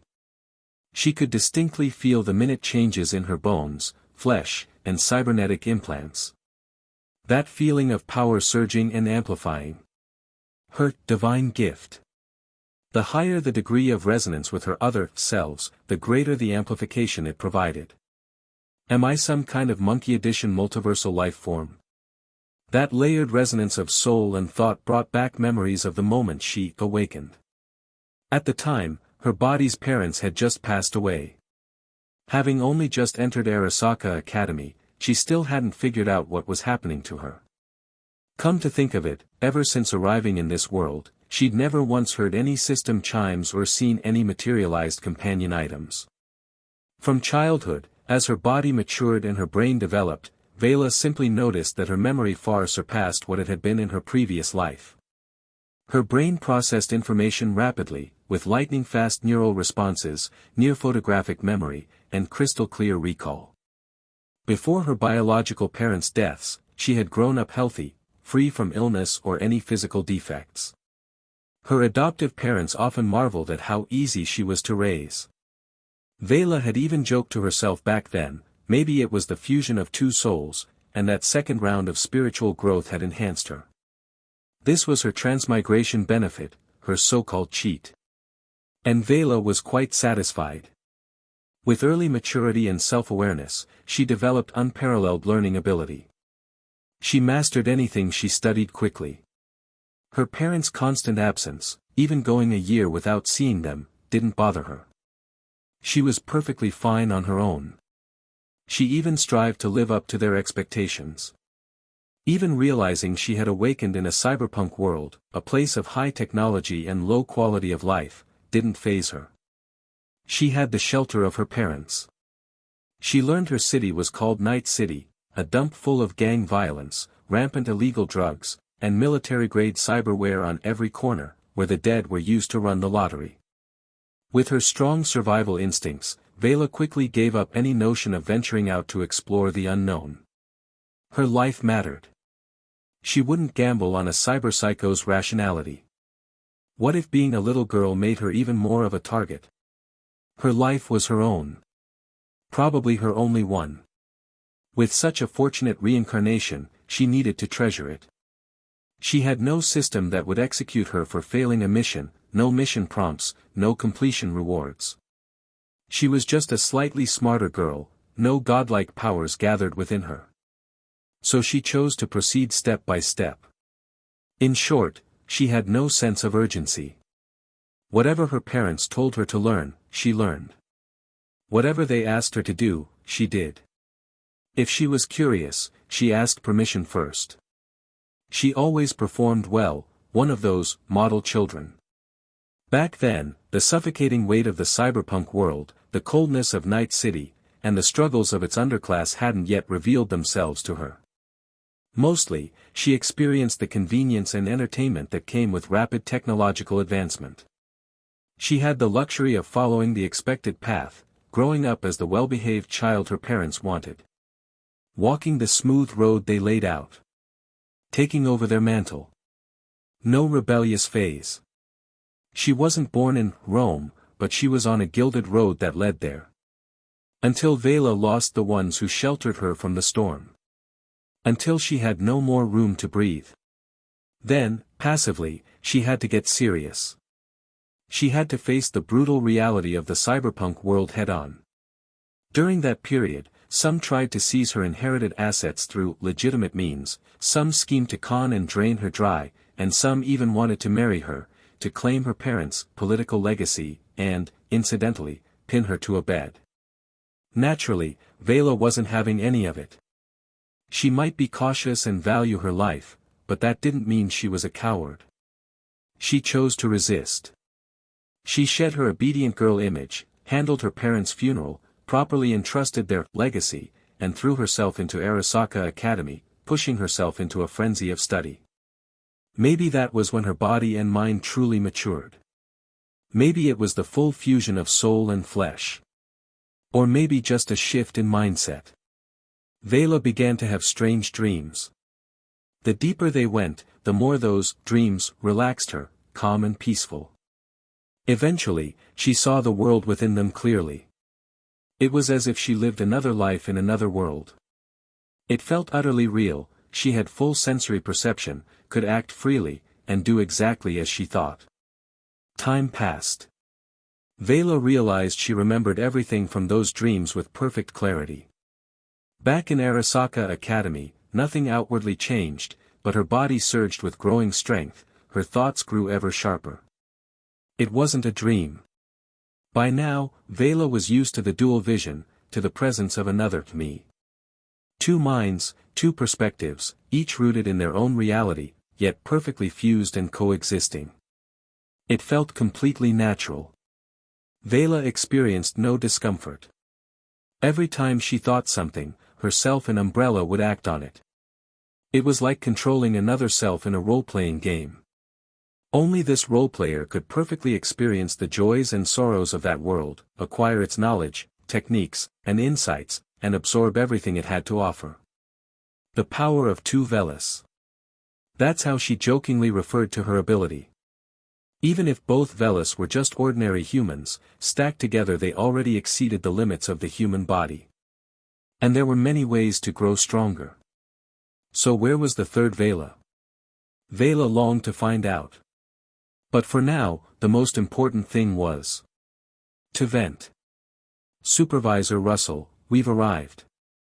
At 4:09 p.m., Veila's Arasaka armored AV arrived at the old district of the northern industrial zone of Night City. Hovering at the street corner above, in response to Veila's order, a second armored AV from Special Assault Unit 2 had already arrived from the Night City Arasaka garrison. Boom! The turret rotated downward. The hovering Arasaka AV at the intersection activated its searchlights, and crimson laser beams swept across the street to carve out a massive landing zone. Wyvern attack drones and Octant heavy combat drones rumbled around the perimeter. The cabin door whooshed open. Thud thud thud. From within, packed tightly, Arasaka heavy soldiers leapt out in unison, landing with a thunderous crash. *T. Something big's going down. Move, move. It's Arasaka heavy troopers. Sensing something terrible was about to happen, pedestrians scattered instantly. Wait for the light. Forget it, survival came first. Thud. Shing. Upon landing, Veila flexed her precision-forged thermal katana and urban combat configured smart shotgun. Her heavy ballistic helmet sealed shut, and her crimson holotactical visor lit up. Meanwhile, across space and time. San Francisco, Umbrella Tower, Press Conference Hall. Surrounded by thick-necked black-suited bodyguards, Umbrella Director Veila stood at the podium with a face like her father just died. From the audience. Director Russell, why did you choose to destroy nature, our shared home, even after receiving our joint petition? Do you want future generations to live in a cold, greenless world devoid of animals? Director Russell, reports say equality organizations in San Francisco plan to sue you and Umbrella for allegedly racist hiring practices. How will you respond? Director Russell, synthetic limbs and organs replacing God-given flesh, what do you say to the church's condemnation? Director Russell. With every question, negative emotions surged. And here, across spacetime, Veila's breathing under the helmet grew heavier. Who? Still need to work on my emotional control. Since the me in the other world couldn't vent. Then I would. Legally. Legitimately. Purge and clearance mission, begin. Slaughter time. Chapter 15, Brain Dance Experience, Arasaka butchers the maelstrom. Whoosh. Running, wind, fire, explosions. Huff. Huff, huff. The man's mouth gaped open, his trachea burning as he gulped down scalding air. He was running with everything he had. The rhythm of his breath pulsed through both mouth and nose, his chest beginning to ache with each intake. The air was thick with tension, as if an endless darkness loomed behind him, with a monstrous claw closing in fast. His eyes darted back. He saw flames erupt in the camp marked by a cracked skull-mech spider graffiti, the Maelstrom's insignia. All around, illegally modded hoverbikes littered the narrow alleys of the dilapidated industrial zone, congested, grimy, chaotic. The air throbbed with a cacophony of heavy metal punk music, roaring machinery, the stench of alcohol-laced conversations, incoherent howls of half-human addicts, and bang bang. Bang bang bang. From the shadows, tactical helmets adorned with raised crests and glowing crimson visors emerged, grinning demon masks. Arasaka heavy soldiers. Their massive M2067 defenders roared louder than the blaring punk, each muzzle flash cutting through the dusky twilight of the old northern industrial zone's alleys. Clang. Screech. Armor-piercing incendiary rounds struck the walls, sending debris flying. The cheap cyberware of the Maelstrom lunatics offered no more protection than glass, they shattered on impact. Bullets pierced underskin metal layers, detonating in sparks, blending flesh and machine into pulp. F***CK. It's the corp dogs. Ambush. Kill those nutless corp trash. Who the hell brought in Arasaka? The foul-mouthed rants of the Maelstrom gangsters echoed through the alleyways. It was easy to tell them apart, exposed cyberware across their bodies, grotesque modifications, garish metallic tattoos, and those maniacs who'd replaced half their skulls with spider-like cyber eyes.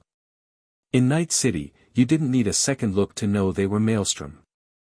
Supervisor Russell's orders: recover the Intelligence Division's lost cargo. Reclaim company property. Any resistance, kill on sight. Came the cold, machine-like voice of an Arasaka soldier. Rumble. He looked up. An Octan-heavy combat drone, emblazoned with the Arasaka Clover logo, shrieked through the air. Its rotary cannon spat flame like an intermittent, stretched-out laser, searing the ground. Several high-end modded hoverbikes were instantly shredded, consumed in fire and smoke. The world spun. He was blown off his feet by the shockwave. After tumbling across the pavement, pain racked his body. Shrapnel tore into his torso. Blood loss blurred his vision, though his hearing remained sharp. Gunfire of various unidentifiable calibers rang out all around. Boom! Just then, a factory's second-floor burglar bars exploded with a piercing screech. Glass shards scattered as fractured concrete and a crumpled old air-conditioning unit tumbled down.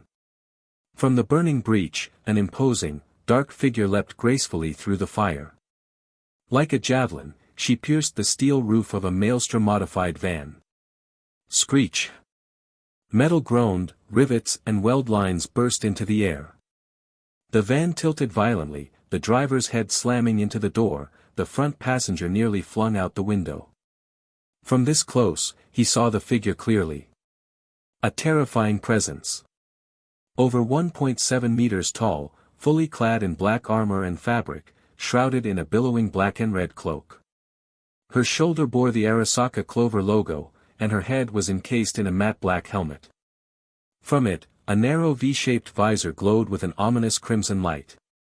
Sharp and slender, her metal-tipped fingers dripped with blood, holding a severed head with torn piping still leaking red and milky white fluids. It was the head of a heavily modified man, barely any flesh left. VMM. Her elongated thermal katana sliced through the air with a crisp metallic clang. Like cutting butter. The street-armored Maelstrom-modified van's cockpit was cleanly sliced open. It happened too fast, the blade skimmed past the faces of two screaming Maelstrom lunatics inside.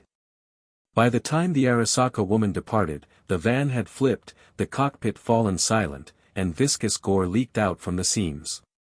Boom! A massive explosion followed her departure. The people and vehicles behind her were engulfed in fire, their flaming wreckage rolling down the street. Bang bang bang bang. A barrage of rockets launched from the smart turret atop an Arasaka AV, raining even more destruction inside the smoke-choked Maelstrom factory. Dozens of armed thugs burst out, full of bravado, only to be turned to minced meat before they could shout a word. In a corner, the man struggled to his feet. And then he saw. Die. A hulking brute, even by Maelstrom standards of extreme cybermodification, roared as he charged the black-armored woman, just as she passed the severed head to a heavy Arasaka soldier. Boom! With a powerful stomp, the brute dashed 10 meters in an instant. His synthetic lungs amplified his bellow to the volume of a thunderclap. In a flash of sparks, the skin along the inner sides of his arms split open from the inside, revealing heat vents. Two scythe-like cyber limbs, still dripping with maintenance fluid, sprang forward like a mantis strike, aimed straight at the woman. But she vanished. Like a phantom, the woman disappeared in an instant. His attack struck only air. The man in the corner had just enough time to witness it. Then the woman reappeared. Still elegant. Still unhurried. Her back hand held the thermal katana. With the other, she lifted an oversized shotgun, likely a Kong Tao model, and pressed it against the brute's back. Boom! The sheer kinetic force tore through him. Metal and flesh alike were pulverized. In an instant, the brute was obliterated. Like a water balloon filled with red, white, and gray paint, he burst into a spray of blood and meat pulp. Rat-tat-tat. The slaughter continued. Arasaka's heavy soldiers weaved a dense web of gunfire with machine guns and shotguns, covering the entire narrow block. And that woman kept moving. Gracefully. Unlike the street thugs, her fighting style resembled a dancer's. Each sword strike, each blow, each dodge was executed with precision. Maelstrom goons were either decapitated, coughing blood and rolling in the streets, or smashed into obstacles, reduced to pulp. Not a single wasted movement, every dodge was exact by the centimeter. It was like a mutated dance. A blood-soaked dance of death. Eventually, his view was blocked by an Arasaka heavy soldier conducting a sweep. The dark muzzle filled his entire vision. A flash. Bang. A blur of psychedelic mosaic. In a cramped room, on a worn-out old leather couch, a teenage boy let out a scream, a mix of agony and ecstasy. His body tensed, arms raised, legs jerked forward, toes pointed and clenched, his whole body writhing like a fish out of water. After a while, perhaps after the effects wore off, he removed his vintage braindance headset, flipped upright, and with sparkling eyes shouted, "That was awesome." An unprecedented sensory overload coupled with the excruciating pain of death at the moment of dying. For many in 2074, this was an experience that rivaled, even surpassed, the ultimate highs of any drug or sex bot. The boy slicked back his dark brown mohawk. Orange-red light flickered in his brown eyes. As the virtual interface scrolled through content, he let out an amazed gasp. This feeling is incredible. Doc, this beats any movie I've ever seen. This braindance is insane. Braindance, or alternative reality process, is a type of virtual reality tech that uses implants to record experiences, sight, sound, touch, spatial data, and more. It's both a popular form of entertainment and a notorious tool for criminal programming and military simulation. It can even be used in psychotherapy. It all depends on how it's used. Ding-ling. Ripper Doc, of course it is. Credit goes to JK, the guy who edited this masterpiece. He extracted fresh memory data straight from the still-warm brains of 2-hour-dead Maelstrom cyber-psychos to make this run. Too bad it's not the full version. What you saw was just a Maelstrom grunt on outpost duty who stumbled into the Arasaka assault and got to witness it all as an observer. He probably lasted longer than most. JK used him for the teaser cut. Last night up in North Watson Industrial Zone was pure chaos. The real gold is in the memories of those maniacs who actually fought Arasaka's war machines. If JK cuts those into braindance, that'll be the real high. But the price would be a whole different story. Arasaka, huh? At the mention of Arasaka, the boy's mood instantly sank, his tone wistful. Are they really that strong? That good? He recalled the braindance scenes, those heavily armed Arasaka heavy soldiers, and that Arasaka female commander who treated the cyber-psycho Maelstrom goons like trash. Ripper Doc, pft. Who doesn't know Arasaka's strong? #1 megacorp in Night City. The emperor above all lording over us little people. As for good, depends how you define it. Come on, David.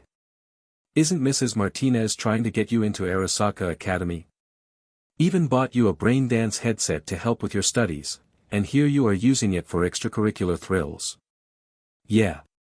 Ignoring the doc's teasing, the Mohawk teen, David, slumped back onto the couch, eyes wandering as he stared at the worn ceiling. But I don't like the way they looked at me. During enrollment, it was obvious, they looked down on me. So why should I even bother trying to fit in? Ripper Doc, that's the path to becoming a corporate dog. Clunk. The light switched on. David. Yua.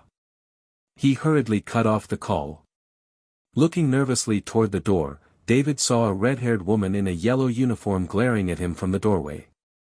Mom, he mumbled, lowering his head. I didn't buy you that braindance headset so you could entertain yourself with it. David Martinez's mother, Gloria Martinez, stepped inside, her gait tired, but her mood clearly stirred. Seeing her son still not wearing the Arasaka Academy uniform, she sighed and couldn't help but start scolding him. Yeah, I know. Sorry, Mom. Forget apologies. Show me with actions. Today is the new student entrance ceremony at Arasaka Academy. After an all-night shift, the clinic finally gave me a day off, out of respect for me attending the Arasaka event. So you must become someone who rises to the top. Setting her handbag down on the coffee table, Gloria fussed over David's appearance, fixing his collar and tidying his hair.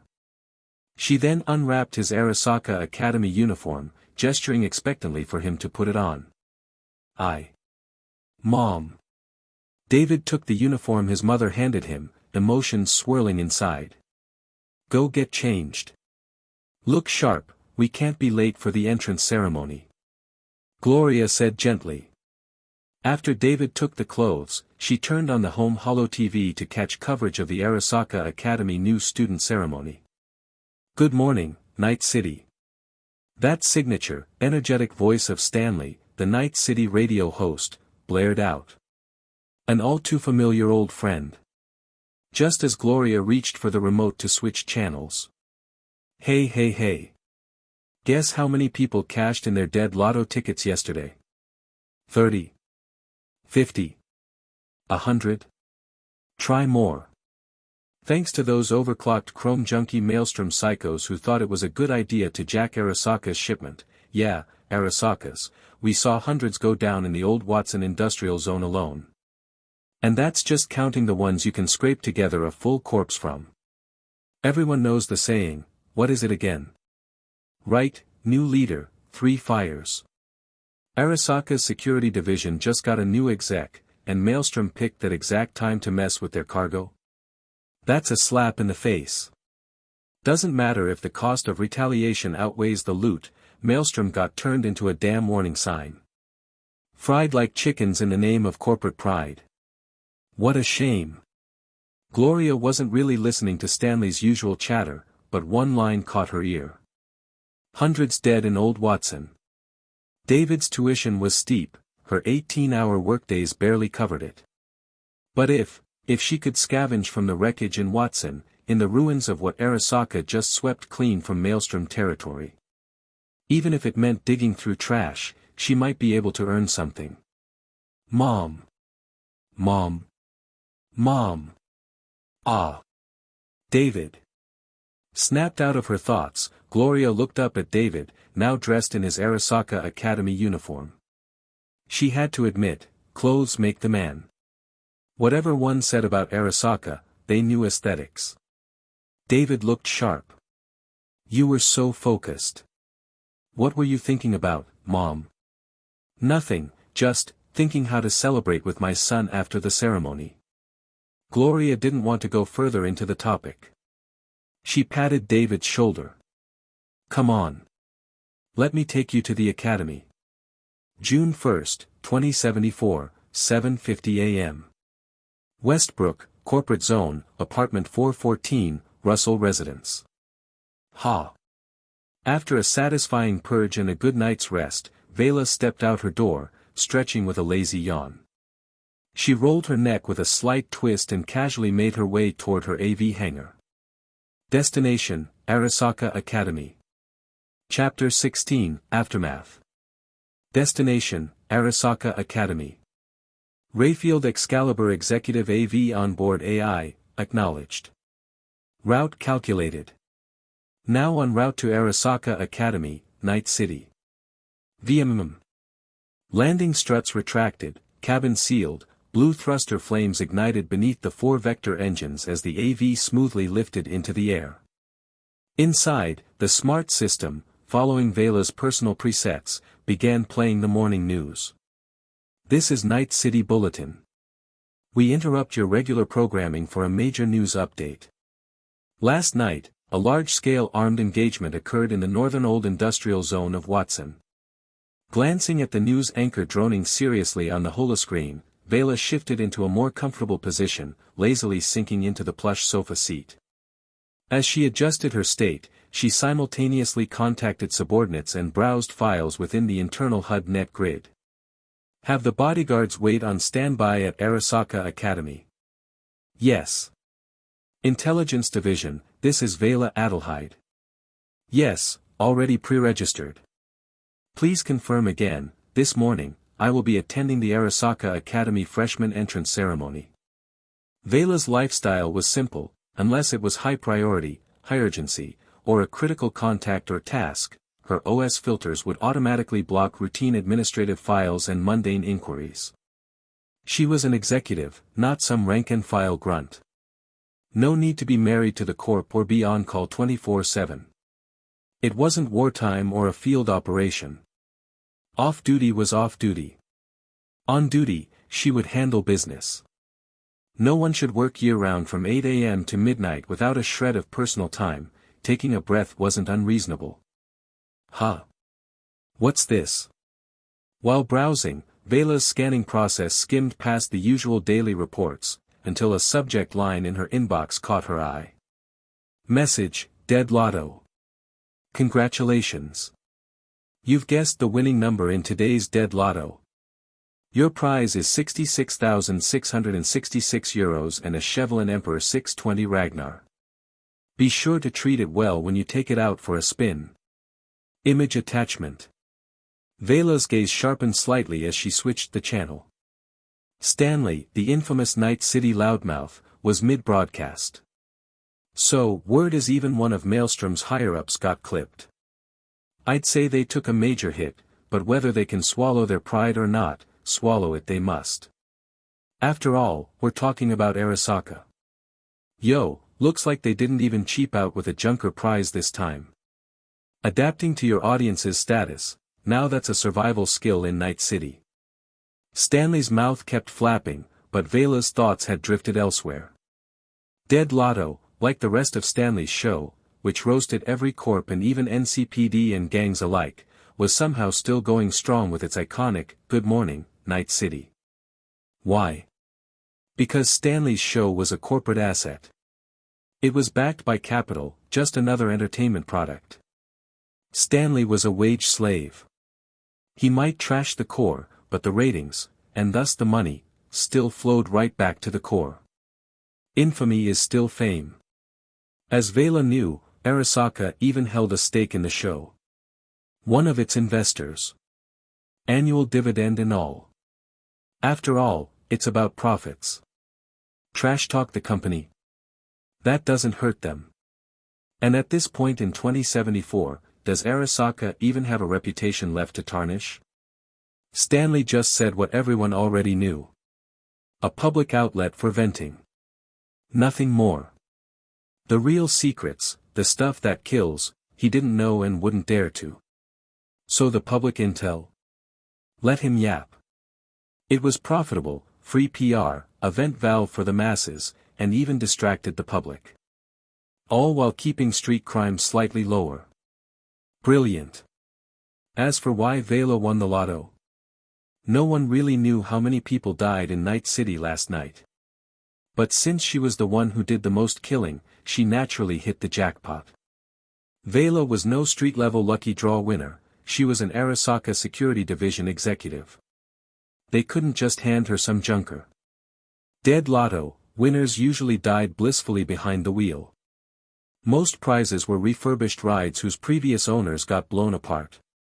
But for corporate staff winners, totally different treatment. Brand new car, customized for taste. A sleek SUV every good company dog would love. Toss in a respectable cash prize, just enough, with a lucky number for flair. Done deal. Veila marked the message as read, sent back a perfunctory thank you, and closed the Dead Lotto feed. She accepted it all without guilt. Night City had its own rules. Last night's suppression of Maelstrom, the recovery of the Intelligence Division's cargo, Arasaka didn't care about the rest of the trash on the battlefield. But Dead Lotto sure did. They'd combed the site again to scavenge vehicles, strip parts, repair and repackage them into future prizes. The buzz generated lotto sales and show ratings. All profit. Oh, And after them came the solo scavengers, organ thieves, and chop shop crews, squeezing the last drops from the battlefield. Only then would the ripples of Veila's tactical suppression fade away, remembered as another show of Arasaka's overwhelming authority. And even scored a commendation. Not bad. Veila shut down her internal net view, reclined the chair, and pulled an orange juice from the in-car fridge.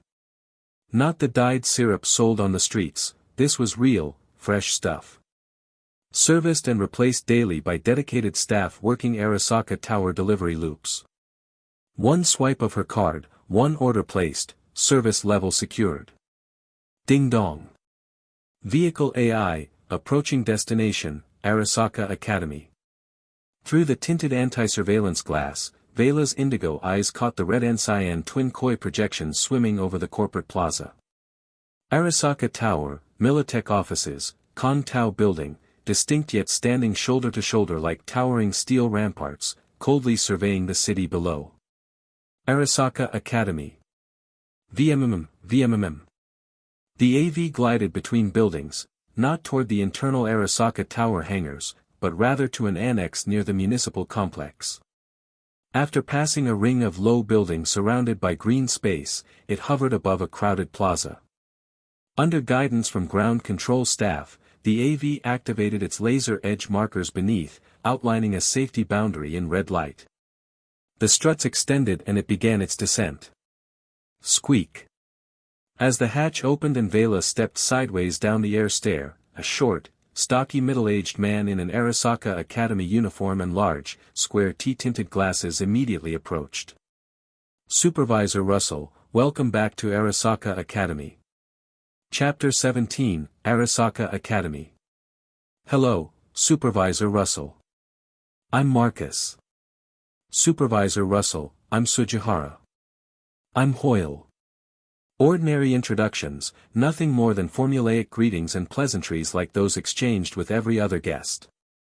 After a few minutes of polite small talk, Veila was escorted inside by Arasaka Academy's senior staff. Supervisor. Responding to her orders, the bodyguard team Veila had stationed at the academy ahead of time joined up with her. Brian. Lori. Her familiar guards, Black Shade, Brian and White Shade, Lori, took point and led the extra security personnel assigned after her promotion to automatically take control of local security.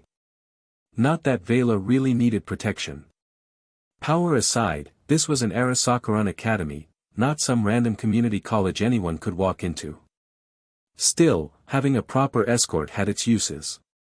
Sometimes, appearances did add value. And so, flanked by bodyguards and subtly taking the center spot, Veila stepped into her so-called alma mater for the first time in over a year. Full name, Arasaka Tower Academy, Night City, commonly referred to as Arasaka Academy. Just like how Arasaka Tower wasn't unique to Night City, Arasaka Academy wasn't either. Arasaka had regional HQs all over the world, and while they were nearly identical in structure, only the North American HQ in Night City, the European HQ in Paris, and the main HQ in Tokyo bore the name Arasaka Tower. Elsewhere, they were simply called buildings. Some had attached academies for employees' children. Some didn't. The tower designation always marked a higher tier. Tap tap.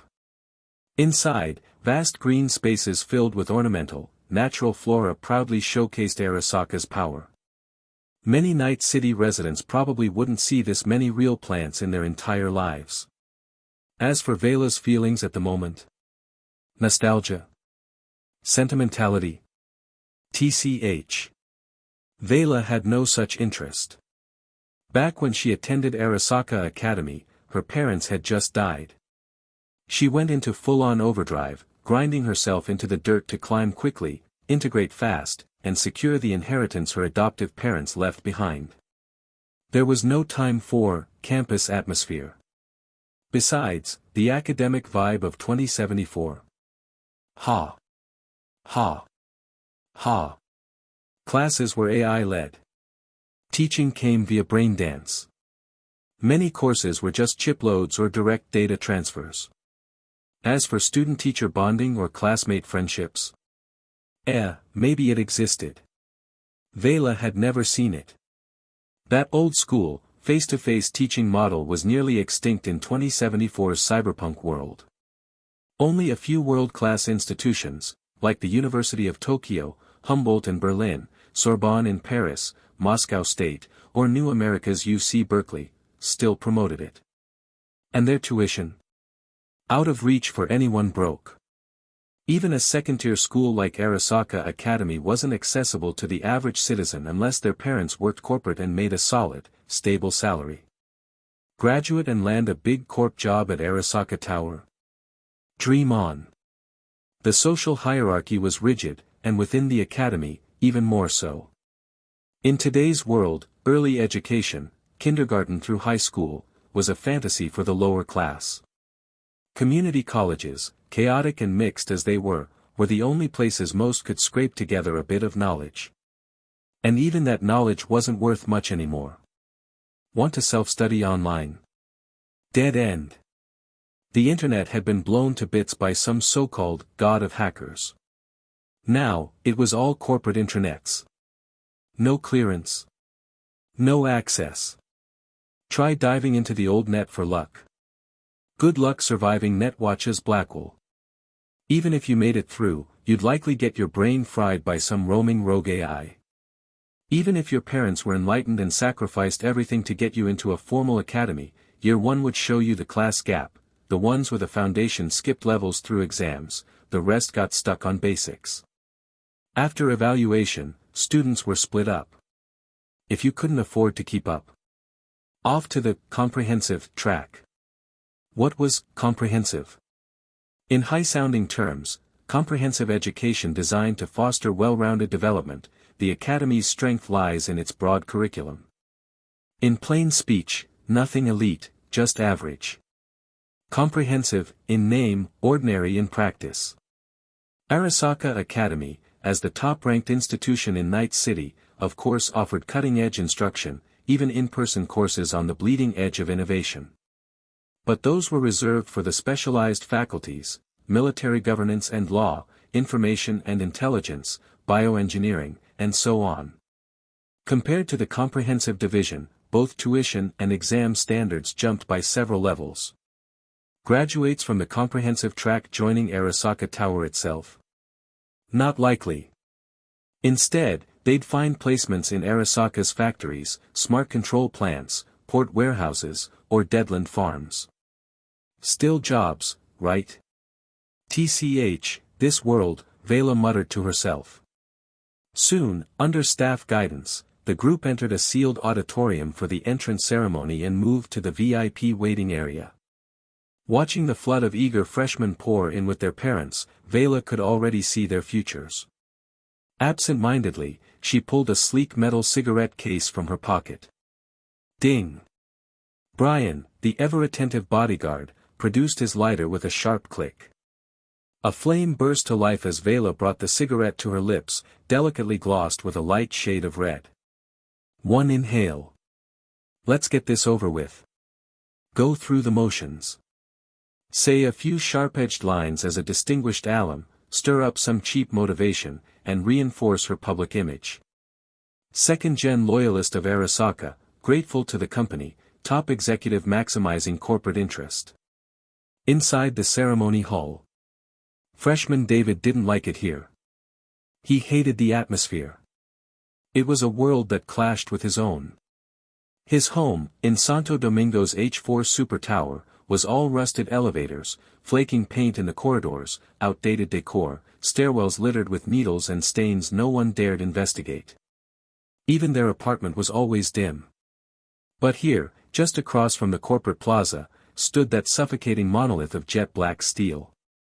The buildings here felt like weapons, aggressive, fortified, indifferent. Spotless, but cold. Standing in this place, David felt like he was in the heart of the city, the center of the universe, and at any moment it could devour him whole. Just like it did to his mom. David. Her voice was soft. Sensing her son's tension and unease, Gloria gently patted his shoulder. You're already here. Face it. In the future, I want you to live like a real person. Not like me. Not like your father, who died. Her eyes glistened. Mom. David had no words. Just as he was about to speak, to comfort her, to respond to her hopes, his gaze was caught by a streak of brilliance at the edge of his vision. Drawn by the gleam in his mother's crimson hair, David's eyes drifted toward the front of the hall. There, behind a rail, flanked by a wall of unmistakably dangerous Arasaka bodyguards, stood a dazzling figure. Radiant. Not quite gold, not quite silver, strands of pale golden hair fluttered like silk ribbons in the breeze. Unforgettable at a glance. Chapter 18, White Moonlight. For the first time, David Martinez truly understood the meaning of the word stunning. In the grime and shadows of Santo Domingo, he had never seen colors so radiant. That striking silhouette, standing out from everyone here, and everyone back there, was unlike anything he'd known. She leaned with lazy elegance against the railing near the stage's rear corner. The tailored Arasaka women's uniform hugged her statuesque, graceful figure perfectly. Her pale golden hair, tied in a high, voluminous ponytail with a deep red ribbon, flowed freely behind her, bright, bold, and unforgettable. Her profile, illuminated by the natural light artfully filtered through the venue's architectural design, glowed with a pearlescent sheen. Two slender fingers held a cigarette, wisps of smoke curling around her. Light and mist. Dreamlike. In that moment, she seemed to shine, her entire being exuding a dazzling brilliance and irresistible allure. She's beautiful. David's gaze froze, his mouth subconsciously parting. Just describing her as good-looking felt shallow. But lacking any poetic vocabulary, that quiet murmur was all he could manage. David. David? It's nothing. He quickly looked away, slightly flustered, head bowed. Poor kids learned early. David could vaguely but accurately feel how out of place he was. The distance between himself and that stage, immeasurable. Of course, Gloria noticed her son's gaze. She turned and followed it. Undeniably a beautiful woman. But also deadly. In Night City, staying glamorous without drawing the filth and scum to you usually meant one thing: the prettier something was, the deadlier it probably was. Stare. Ah. Gloria reflexively took a step back. Because now standing before her was an Arasaka agent with his eye sockets and nasal bridge embedded in a full combat cybernetic shell. His glowing red optics locked coldly onto her. But after a moment, he seemed to assess and dismiss any threat. Gloria and David, a freshman and his guardian, were confirmed, utterly harmless. The agent moved on. Ha, ha. As if just surviving a near-death encounter, Gloria pressed a hand to her chest and traced a cross, a gesture few still practiced in this world. Unlike David's youthful, naive eyes, Gloria, an emergency medic at a Night City clinic, knew quite a bit about how the big core operated. That woman was definitely a major Arasaka executive. David was growing up, wasn't he? Coming of age. A young boy with his first crush. Falling for a woman that graceful and beautiful. Totally normal. Gloria thought silently. But. She glanced again toward the VIP area behind the stage. A bear-sized, combat-augmented bodyguard held a crystal ashtray fetched from the lounge, while the Arasaka executive snuffed out her cigarette and slowly returned to her seat. The academy staff respectfully bowed as they offered her refreshments. Totally not a match. David, this crush, you need to let it go. Understood. Having received the report from the agents handling venue security, Lori, Veila's white bodyguard, said. Commander, just a new student. No threat detected. Unaware of the impression she had just left on certain onlookers, Veila nodded and glanced casually over the venue. She wasn't the least bit worried about getting assassinated here, or a terror strike at Arasaka Academy in the heart of the municipal district. Since the end of the Fourth Corporate War, and the fall of those sky-high legends, no one in over 50 years had dared stir up trouble in Corporate Plaza or the municipal district and lived to tell the tale. Though, that red-haired woman in the yellow Night City Medical Center jacket. Huh. A mohawked teen with that same clear-eyed, stupidly innocent expression. Was this the year the future youngest legend of Night City enrolled? Were. Scanner activated. Scan results.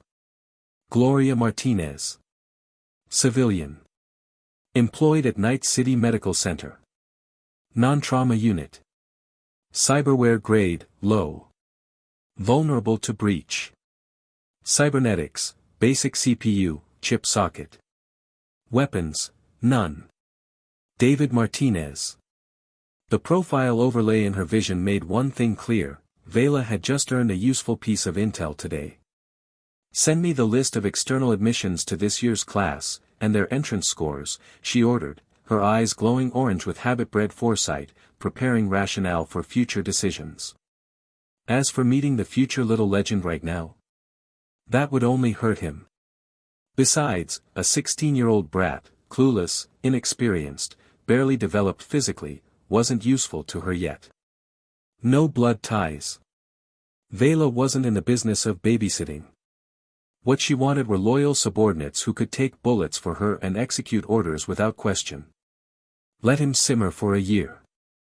Let him feel the heat of Night City, understand hardship, witness what it takes for a single mother to raise a son.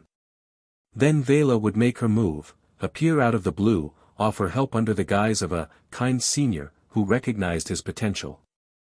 Only then could she earn a faithful subordinate. One who, in time, would become a legendary enforcer recognized even by Atom Smasher himself. No need to be an edge runner. Become a corporate hound instead. Sigh, I'm such a bad person. Veila chuckled at herself. She really had a gift for scheming.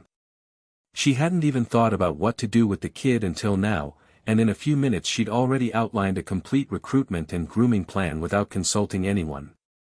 Yep. Totally Arasaka's fault. They made her this way. So go on then. Struggle through Arasaka Academy, get grilled, and work hard to grow stronger. Her slender fingers lifted a glass of ice water. She took a sip and leaned back on the sofa, gazing out through the window at the growing, disorderly but still manageable crowd of new students. Soon, the entrance ceremony began. Once inside the hall, Veila was invited up to the central platform as a distinguished guest, top of the class in 2070, honored alumna, Arasaka executive. She sat calmly, listening to the short, round principal deliver his speech. Soon, she would have to speak too, part of the program. Then maybe answer some questions from the incoming class. No big deal. Nothing to sweat over. As a director at Umbrella, Veila had long grown used to making speeches and showing up to events like this. In America, facing reporters, chaotic activist groups, charities, whatever, Veila had mastered every trick, lying with a straight face, dodging questions, shifting focus, changing definitions, hypothetical fallacies, throwing blame right back. Now please welcome the 2070 valedictorian of Arasaka Academy, Supervisor Veila Adelheid Russell, to deliver our entrance address. Chapter 19, A Villain's Friend. Ohayou gozaimasu, good morning. Veila wore an expression of compassionate solemnity, tempered with a touch of grandeur. I am Veila Adelheid Russell. As your senior, it is my honor to be invited to speak at this year's Arasaka Academy freshman entrance ceremony in Night City. To quote Lord Saburo Arasaka, Rakuka wa ida ni motoriniki, fallen blossoms rarely return to the branch. Regardless of who you are, from the moment you are born, there comes a time when you must leave the cradle of parental protection and face the world on your own. Today, your presence here marks your first step toward true independence. The road will be hard, but the future is bright. New things always replace the old. Likewise, Arasaka must be revitalized by fresh blood, and that blood is you. Thank you for listening. Straightforward, unremarkable. Veila delivered her speech with a professional smile and a calm tone. No theatrics. A standard monologue on family, duty, responsibility, transition, and the future, a perfect fit for Arasaka's corporate flavor. Clack, clack. As she stepped down from the stage, Veila didn't return to the VIP section. Instead, she moved toward a secluded corner of the upper tier, keenly observing the crowd below. The wide-eyed kids whose tuition had been scraped together by their desperate parents, they looked visibly excited. They had promised their parents they would work hard, graduate, and become fresh blood for Arasaka. With a salary, they could repay their family and fulfill the duties Veila just described. Then there were those who knew a bit more, understood that Arasaka wasn't so easy to enter. Her speech gave them a bit of encouragement. They were already planning how to grind from day one, study like hell, climb the ladder. Of course, there were also those completely disinterested. And then you had the company kids, the sons and daughters of employees, often smug, noses in the air. Clapping excitedly whenever a senior exec like Veila appeared, they more or less knew what her rank meant. Their futures were already mapped out. David Martinez fell into the second group. Of course he recognized Veila. But he wasn't stupid, he wouldn't blurt it out or act out of turn here. He listened to her speech intently. Unfortunately, the Q&A session was pre-arranged, so he never got a chance to speak. Part of him knew he didn't belong here. But something in Veila's speech stirred him. His mom always said he was smart. Getting into Arasaka Academy was his shot. And his test scores were pretty good, better than a lot of spoiled corporate brats. Under his mother's tearful, hopeful gaze, David quietly clenched his fists. Just like Veila said, family, duty, responsibility. He might not understand much else, but his single mother had worked herself to the bone to raise him in this hellhole called Night City. Gave everything to get him here. He had to be grateful. Clap, clap, clap. The ceremony wrapped up smoothly not long after. Corporate families began forming circles, introducing their children to one another in the usual ritual of mutual flattery and network building.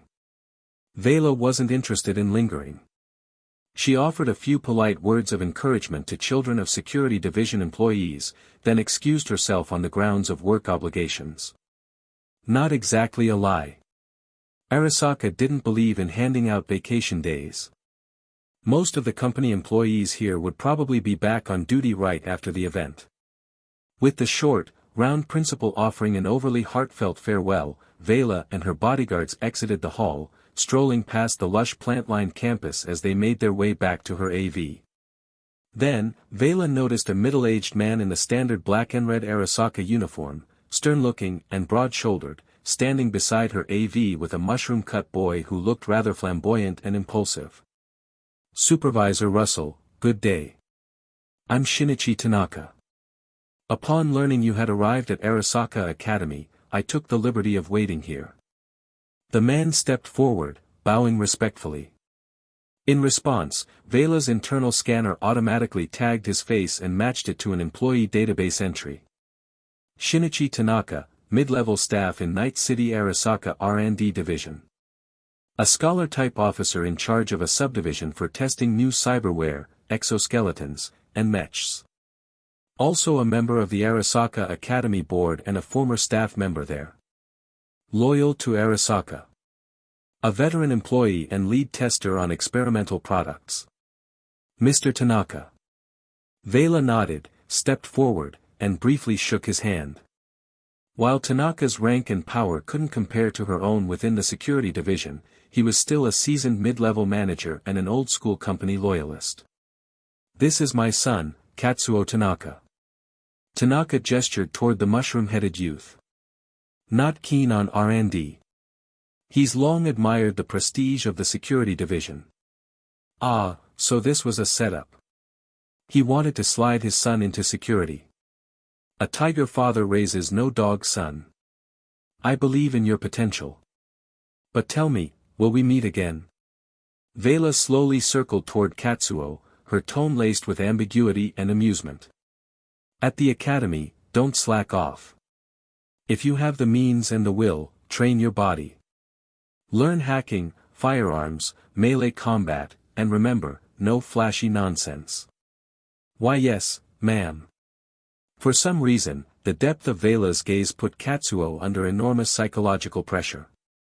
Not even his edgiest black market brain dance highs had made him feel this suffocated. He straightened up reflexively, especially as all of Veila's towering bodyguards shifted their attention to him. His face turned beet red. Good. Keep at it. Veila gave Tanaka a polite nod and, surrounded by her entourage, boarded the AV. The black and white duo rode with her, while the other bodyguards departed in a separate company vehicle toward Corporate Plaza. VMMM, VMMM. The blue flame of the Vector engines roared to life. Long after the black-bodied luxury AV had lifted off and flown away, Shinichi Tanaka straightened up from his slight bow and turned a stern gaze on his slender son. From today on, stay away from your good-for-nothing friends. Focus on your studies. Graduate, pass the assessments, and get into security. I don't care if this is someone born of last night's Watson incident or today's ceremony, you asked me to make the introduction, and now that Commander Veila has acknowledged you, there's no turning back. Remember, if you want to climb the ladder, this isn't a game. If, when the time comes, you're not good enough, don't blame me for being ruthless. Chapter 20, Veila is a workaholic, but Arasaka. Overcast skies. Rain. Dampness, mold, dust, rust, chemicals, and the scorched stench of blood. On the rain-soaked streets, shattered storefront windows left a trail of ruin. Shards of glass, broken furnishings, and scattered debris glinted dully under the drizzle. Trash bins had been overturned. Their contents, flyers, protest banners, plastic bottles, bricks, even discarded clothes, were strewn across the ground. Mixed with blood and rainwater, they had turned into a grimy sludge, trampled over again and again until they were indistinguishable. Huff. Inside the mid-level lobby of a jet-black building bearing the Arasaka triple-leaf logo, Veila stood before the floor-to-ceiling window, watching the grey world through the drizzle. Her lips parted, and a plume of smoke exited her mouth like an arrow before dispersing, swept away by the air circulation system. Among a crowd of company dogs, some smirking, some indifferent, some blank, she silently observed the scene. You bastards know you're breaking the law, right? Move. Back off. One side, Arasaka Security in full riot gear with shields, batons, tasers, tear gas, and pepper rounds. The other, a seething crowd of protesters, colorful, chaotic, noisy, hurling debris. What had started as a protest quickly spiraled into violent demonstration, then full-blown conflict in just a few days. In the end, only injuries and screams remained. Some would disappear into back-alley black clinics, maybe end up on some organ harvesting table. On either side of the street, storefronts lay charred, their remnants smoldering in the gentle rain, a pitiful, broken sight. Supervisor Russell, thank you for your efforts during this suppression period. The head of Arasaka Sydney's manufacturing division, a large, well-built older man, smiled warmly as he offered a cup of freshly ground Rotoran coffee to Veila, who had arrived in Australia as part of a cross-branch support force. While he was the senior executive of the Sydney branch's security unit, Veila's rank and authority weren't far below his. After all, she came from Night City's security division. Only 3 locations had the privilege of calling their Arasaka buildings towers, and their regions headquarters: Tokyo, Global HQ, Paris, European HQ, and Night City, North American HQ.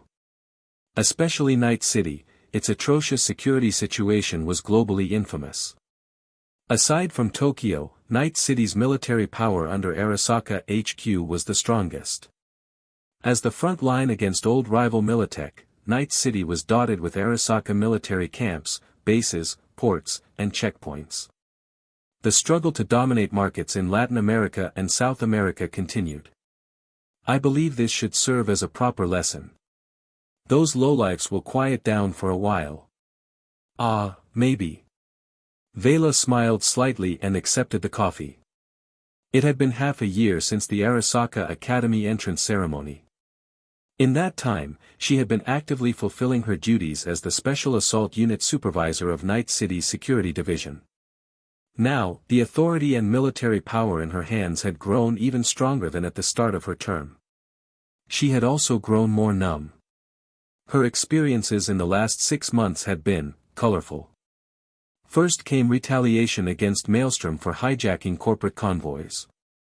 Then, the Vancouver branch in Canada uncovered a covert Militech infiltration of the Western Free States.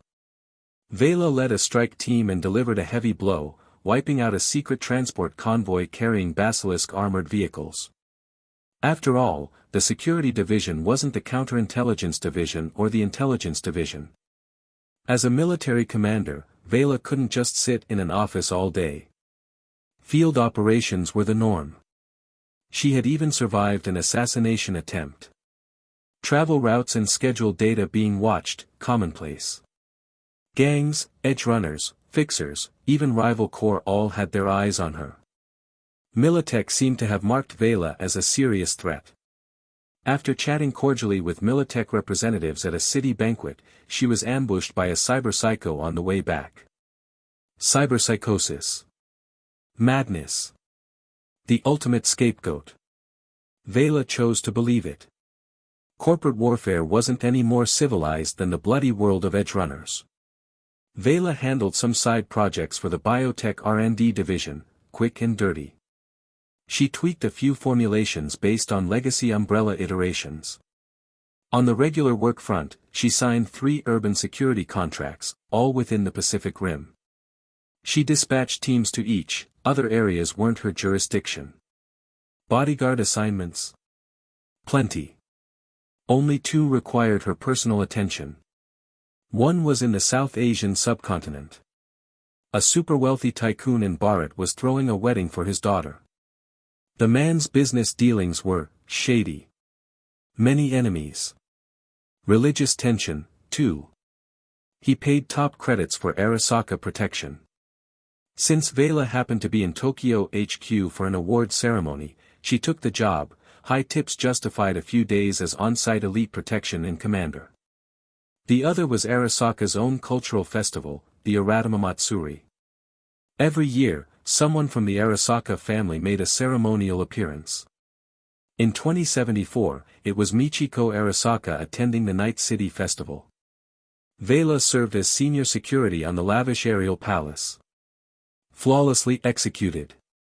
This month, Veila's attention turned to the Chilean branch in South America. Chile's rich in minerals, forests, and seafood. Famous for copper. A key supplier of raw materials for Arasaka manufacturing. Recently, Militech seemed to be extending its evil little fingers again. They were backing local gangs and civilian proxies, smuggling weapons and stirring dissent, plotting a major disruption. The intelligence division picked it up and reported. After review and upper-level strategy talks, the order came down: Militech couldn't be allowed to succeed. Veila mobilized 3 100-man assault units and 1 heavy armored division to reinforce Chile. She deployed by air, taking full command. Swift and brutal, she cut through the threat before it could grow.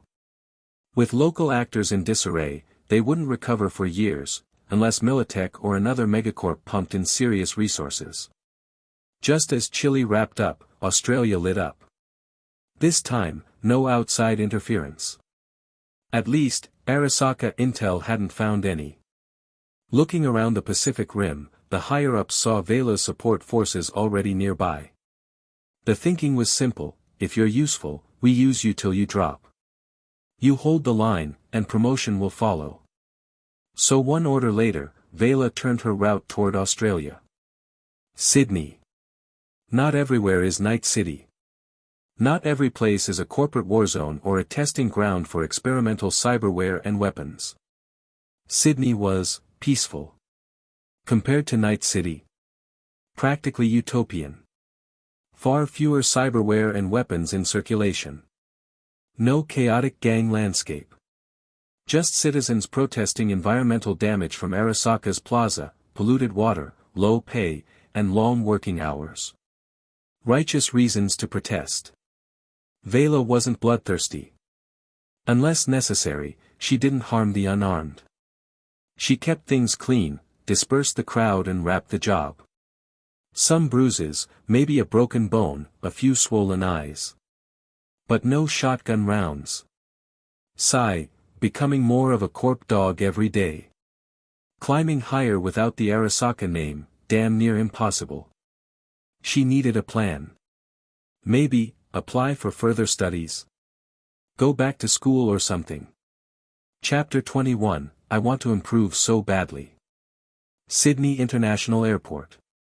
WHRRR. A rush of turbulence. The hatch sealed shut.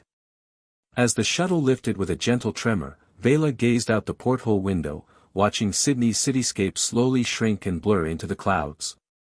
Her face remained expressionless the entire time. This kind of suppression task held no interest for her. Commander Russell, the intelligence division has already identified the ringleaders behind the unrest. Are we really pulling out early? An Arasaka security team leader approached, armor marked with operational command sigils and a tactical terminal mounted on his chest, clearly unsure of the decision. You that desperate to scavenge? Veila chuckled lightly and waved him off. This is a local family matter for the Sydney branch. We're guest troops, here as backup. Acting like we own the place just earns resentment. Australia, a continent famously dubbed as sitting on a minecart and riding on a sheep's back, was rich in resources. In the Pacific Rim, like Southeast Asia, Arasaka regarded it as a crucial raw materials base. Essential to its manufacturing division. Outside the porthole, the polluted rivers and murky estuaries spoke volumes. The riverbanks and coastal waters were strewn with garbage and unknown chemicals. Beyond Sydney's metro zone, massive automated factories spewed smoke and sludge, sprawling out to the horizon. Smog blanketed the landscape. Industry meant power. Heavy industry meant military power. It was the foundation of wealth and control. Precisely because of its importance, Arasaka's upper brass didn't want labor disputes here to trigger broader unrest across Australia. Local garrisons were on standby but restrained, fearful of disrupting production or affecting stock prices. Calling in out-of-region support was the safest bet. So, when Veila happened to be wrapping up another assignment and heading home, they diverted her to Sydney. Her infamy would hold the line. If riots broke out, she'd lead the heavy firepower to crush it. Now that the storm had passed, and intel confirmed no friendly foreign factions were pulling strings, the alert level was lowered. Sydney was stabilized. Veila promptly applied to return to Night City. Only she knew her true reasons. On one hand, yes, respect for the host unit. This wasn't her turf. The more competent she looked, the more incompetent they would seem. On the other hand, the cleanup job left behind was downright filthy. And Veila, for all her flexibility, wasn't about to get her hands dirty with that. Avoid it if you can. Call it hypocrisy, posturing, whatever, but she still hoped her hands stayed a bit cleaner than most corp dogs. She reclined her seat, said nothing further, and waved the subordinate away. Stretching out, she closed her eyes. Her cognitive interface synced with the central processor. Virtual inbox, open. Application form. Sender, Veila Adelheid Russell, Night City. Recipient, Arasaka Tokyo Global Headquarters. Scholarship and internal Arasaka recommendation for Tokyo University Department of Law. Reflected in the data panel was her own face. Orange-red glimmers of thought flickered in Veila's pupils. Her promotion was capped. As an outsider, she'd only made it this far at age 21 by stacking every possible buff, orphan of loyal executives, second-gen purebred corp loyalist, bureaucratic scion. To rise any further, no matter how many standard merits she earned, she'd need to sit tight for a few more years to accrue seniority.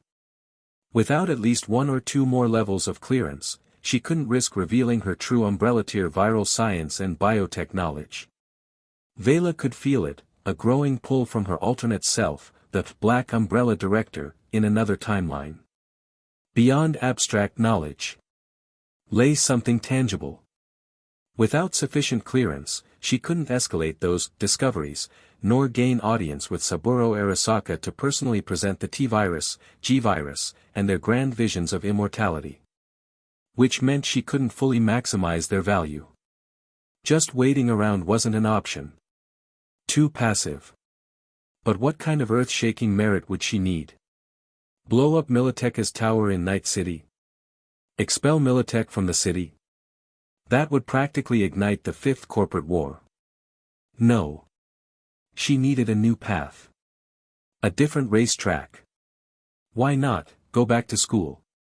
In this world, schooling seemed pointless to mercs, nomads, afterlife regulars, and bar-crawling cyberpunks. Might as well sell your body instead. But in the eyes of the ruling class, the real celestial dragons, education still mattered. Not community colleges. Not mid-tier corp-owned institutions. Real universities. The kind where, after graduation, you find out your classmates, seniors, and juniors are CEOs, world leaders, and global elites. Like the Berkeley Asukaga University in New America. Many White House officials, congressional members, and even Night City mayoral candidates like the Peralezas were alumni. Veila's target, Tokyo University. A cradle for Arasaka upper management and Pacific Rim political elites. Even Yorinobu Arasaka graduated from there. It had been nearly 2 years since she graduated from Arasaka Academy in Night City. She figured she had enough social capital by now. She was driven, determined to advance, had interned and served in countless operations since graduation, stacked up major contributions, and lacked nothing in funding. No way would she be a liability. Arasaka, you'd better not be blind to value. Beep. Sent. Arasaka Tokyo Headquarters. Department of Analysis. The application appeared on the data interface. Veila. Rising star of Night City Security Division. Security Chief. Supervisor of Special Assault Unit. Rich in combat experience. Rumor has it she's close with Atom Smasher. No issues with her profile. Sole daughter of old Fred Russell from North America. Attractive, clean record, young, gifted, and deeply ambitious. Wants to climb to the top of Arasaka Tower. She has a documented interest in biotech. Joined the security division to fulfill her parents' legacy? Maybe. But I think it's more about power. She's got serious ambition. Given my analysis, there's no way she's a covert commercial spy. The odds of her being subverted by hostile core are near zero. Scholarship? She probably doesn't need one. As the top student of class of 2070, chances of her racking up wasteful costs are slim. My recommendation, approve. Agreed. Submit the list to Lord Saburo Arasaka for final approval. Chapter 22, Give it to me. Perhaps it was the exhaustion from all the recent travel. Uninterested in anything at the moment, Veila slept most of the way back to Night City. When the in-flight AI gently reminded her of their approach, her subordinate carefully woke her. Still reclined and clearing her mind, Veila opened her eyes and looked out the porthole. Night City was drawing near through the dusk. This was her domain. Night City International Airport was about 15 kilometers from the corporate plaza. Veila knew the route by heart. The application is submitted. Now, wait. She arrived at Arasaka Tower by AV, submitted her mission handover, and informed logistics to process the damage and supply reports. After aimlessly wandering the office for a while, she went home, uninspired. Beep. Welcome home, Miss Veila. As she stepped off her private landing pad, gentle ambient music greeted her. Her humanoid domestic bot, which had been idling the moment she re-entered Night City's signal range, came forward and bowed, neatly taking her suitcase. In 6 months, every piece of Veila's home security had been fully upgraded. Though she often ran field ops, home defense was not something she dared to slack on. Especially not now, as her standing within Arasaka kept rising. The security in corporate communities was certainly dependable, but personal safety was another matter. Veila left nothing to chance. The new Corali brand household security bot series was just one layer, combat capable, but primarily support units. They cooked, cleaned, played piano. Veila liked their performance and bought several. For actual combat needs, Veila used her security division credentials to buy a 5-unit squad of Arasaka tactical bots at a steep internal discount. She even parked an Arasaka automated combat mech in her backyard hangar. Additional defenses included Netwatch-ordered counter-intrusion nodes and a dedicated home firewall. Kong Tao installed AS-1 sentry turrets covered her apartment's rooftops. Rayfield performed her AV's armor and software upgrades. It was a flood of expenses. If not for the Russell family's significant assets, her high-tier salary, and field bonuses, Veila wouldn't be able to afford this lifestyle. Yeah, being in the security division had its perks. Dangerous, sure, but the field work was lucrative. Maintaining public order always meant suppressing instability. Gangs that made the most noise naturally had their accounts and assets redistributed among Veila and her Arasaka troops. Yes, a portion went back to Arasaka. But not all. Arasaka still needed boots on the ground who were willing to bleed. What mattered most, Veila was good at opening new revenue streams. She didn't just sit on a pile and nibble. Danger Gal, 2074 annual partner dividend notification. Her optical HUD gleamed with an orange-red glow. Money. More of it. Danger Gal might be tiny compared to juggernauts like Arasaka or Milit, but their yearly profits were astronomical on an individual scale. Veila stared at the digits flickering on her Arasaka banking account. She counted the zeros 3 times before nodding in satisfaction. Her mood lifted. Tap tap. Stepping inside, she kicked off her work heels, walked barefoot onto the plush carpet, and undid her collar button. Tossing her jacket onto a nearby service droid, she undid her tightly bound ponytail. Whoosh! Right on schedule, her kitchen droid rolled in a food trolley, laden with freshly prepared ingredients sourced from a biotech farm. It cleared the table and began plating her dinner. First things first, food. After a hearty meal, full and content, Veila sprawled out across her white couch, letting herself sink into its softness. Crossing her legs, she synced her thoughts with the house-wide entertainment system.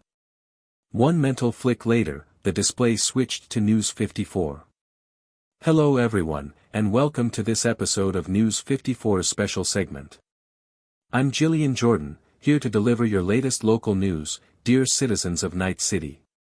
First, we begin with an unfortunate report from the Badlands.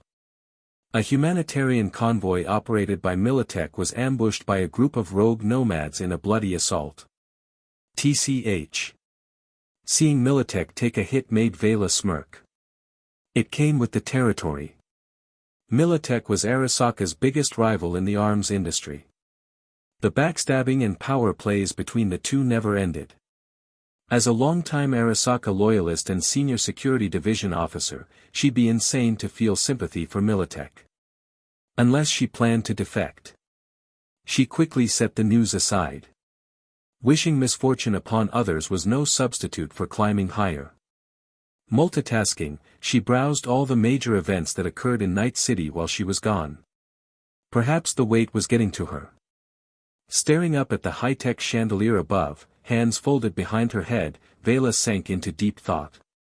Tokyo HQ's response would take time. Until then, she wouldn't be sent on any major field ops. With that breathing room, she had reason, and time, to refine her collaborative side business with Danger Gal.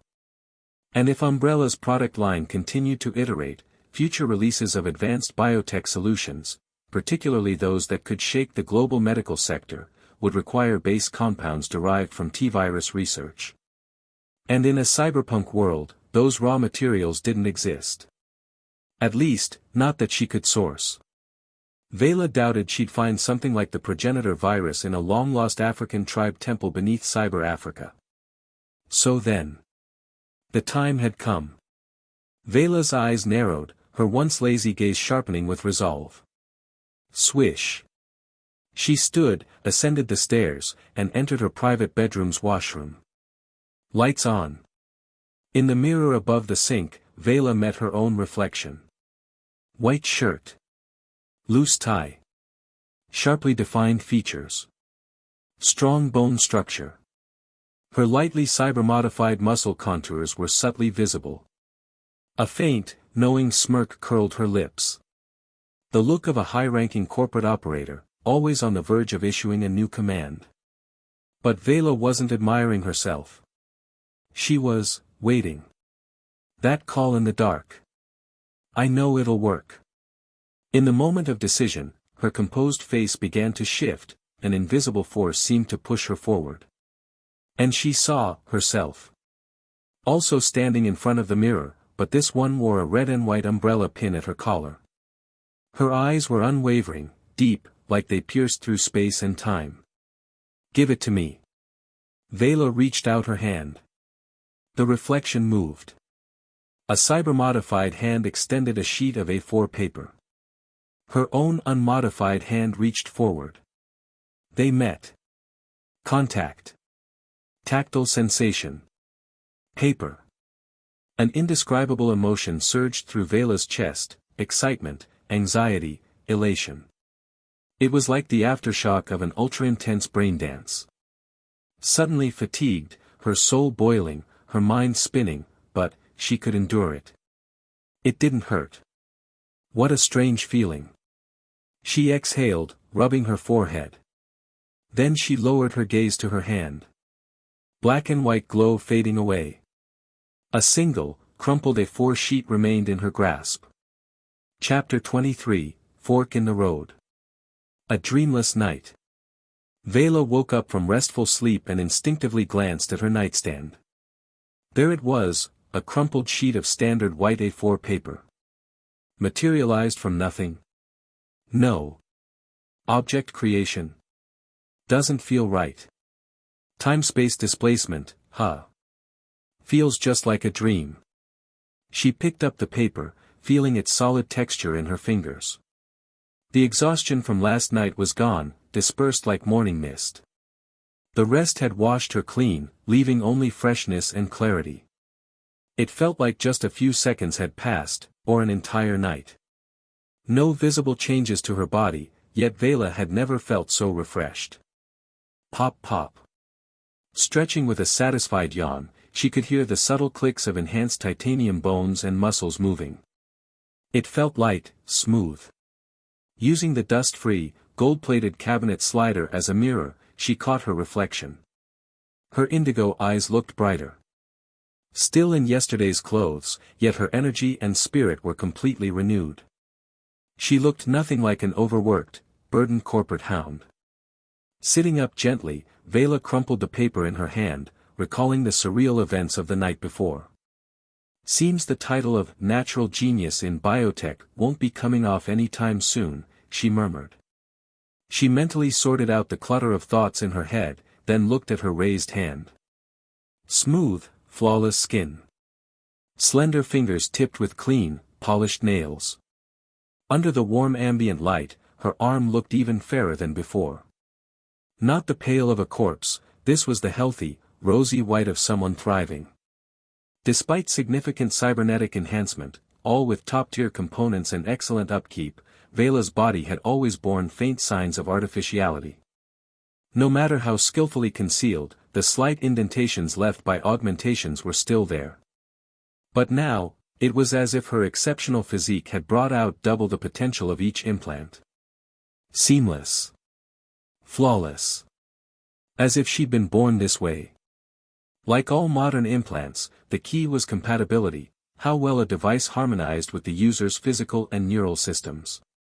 Differences in compatibility determined the effectiveness. Forcing compatibility and overloading systems often led to cyberpsychosis.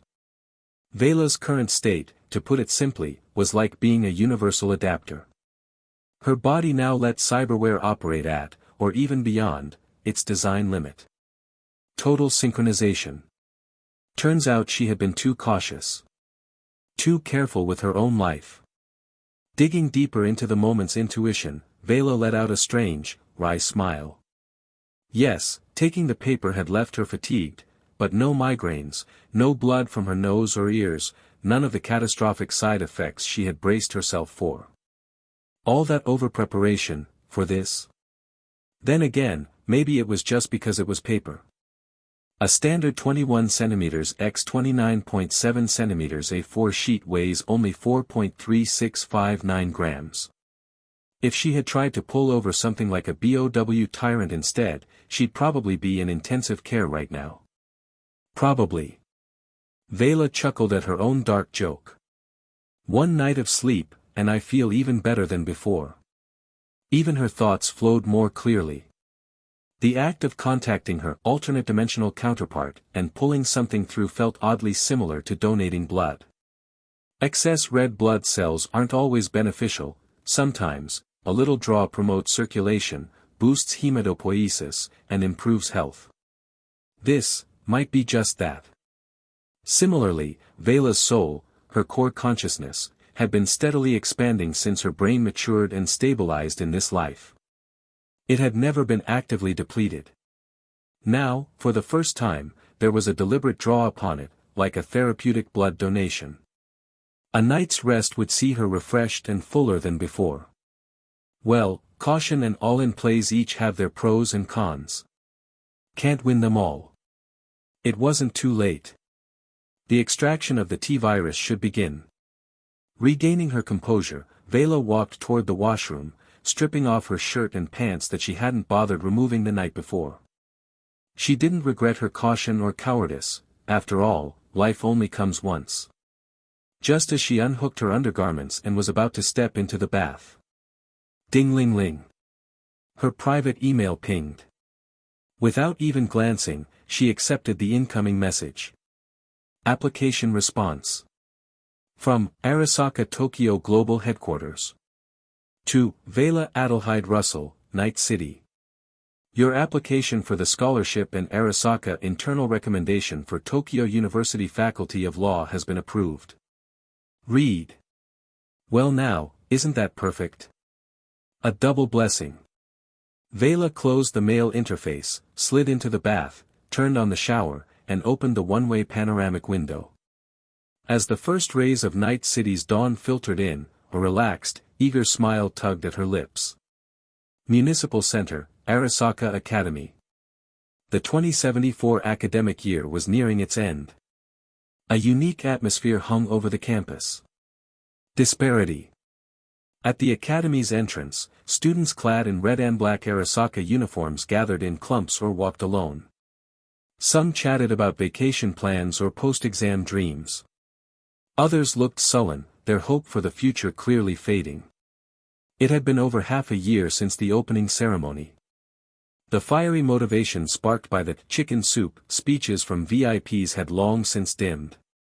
With every class session, students were reminded of the towering corporate structures, the rare greenery in a concrete jungle like Night City, and the vast gap between themselves and that unreachable world.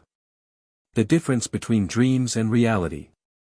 No money, struggling to keep up, pressure, bullying, student numbers had already dropped. Arasaka Academy had never been known for a low dropout or suicide rate. Tap tap. David Martinez hurried toward his classroom in Arasaka Academy. Hey, did you hear? That kid Alan from Comprehensive Class 3 jumped. TCH, about time. No money, total bookworm, stuck up as hell, and wanted to join the management faculty? Try again next life. Ha ha ha. Nearby, some snotty company brat sneered. David scowled at the sound. He really didn't like his classmates. That initial passion from the start of the year had long been drowned by the academy's twisted environment. Even that dreamlike flash of pale gold hair from the ceremony had faded in his mind. David understood clearly now, He and that so-called upperclassman weren't even in the same universe. Sigh. David entered his classroom. No sooner had he stepped inside than several fawning voices rang out. Whoa, Katsuo, today should be the field activity arranged by the security division, right? I heard my dad say it's a rare treat. Is it mobile response or protective service that's coming? Yeah, I heard you've already been pre-selected by the security division, and some bigwig has their eye on you. Those two again. One tall, one short. One round as a ball, the other greasy like a yellow-haired delinquent. Pathetic tagalongs, buzzing around that mushroom-headed brat Katsuo Tanaka. David scoffed to himself. Just like every day. That brown-nosing nonsense. He was in comprehensive class 1 due to his high grades. Until the second year split into faculty specializations, his class was packed with corporate kids. Katsuo Tanaka ignored his sycophants, lying back in his ergonomic classroom chair, complete with neural ports and instructional cables. Soon, the bell rang. From the podium, a blue data-lined holographic projection of a bald, intellectual-looking woman appeared. The teaching AI. Good morning, students. It swept its gaze across the room. Perfect attendance. Excellent. Before our summer assessments, today marks your long-awaited hands-on training. This year, you will be interacting with the Night City Arasaka Security Division. In 30 minutes, field operatives will arrive and select a few high-performing students to join a practical session. Please approach the experience with your utmost seriousness and enthusiasm. Wait, Security Division. David's eyes widened. That woman, wasn't she from the Security Division? Chapter 24, Navigating Corporate Politics. After a quick shower at her Westbrook home and a taste of the healthy breakfast prepared by her robotic chef, Veila, as usual, rode her AV to the corporate plaza and entered the landing pad within Arasaka Tower. VMMM. As the landing struts touched down, Veila stepped out of her personally customized luxury AV, carrying her breakfast wrapped in an oiled paper bag. She glanced around the landing pad twice. Yep, in terms of sheer bulk, her Rayfield Excalibur was definitely the most rugged-looking one here. Upgraded armor plating, newly installed electronic countermeasure units, anti-intrusion demons, detachable modular armor equipped with attack drones, an exterior bay for deploying armed robots, intelligent autocannons, micro-honeycomb rocket pods. But still, not enough. Once she graduated from the University of Tokyo's Law Department, she'd get herself a Zetatech Octan-class heavy combat drone, on standby, ready to follow her anytime. Thinking of that, Veila's lips curled into a faint smile, but she quickly pulled her thoughts back to focus. Commander Veila, here is the list of personnel randomly selected for this year's joint practicum activity with Arasaka Academy. The operatives have already departed. Please review.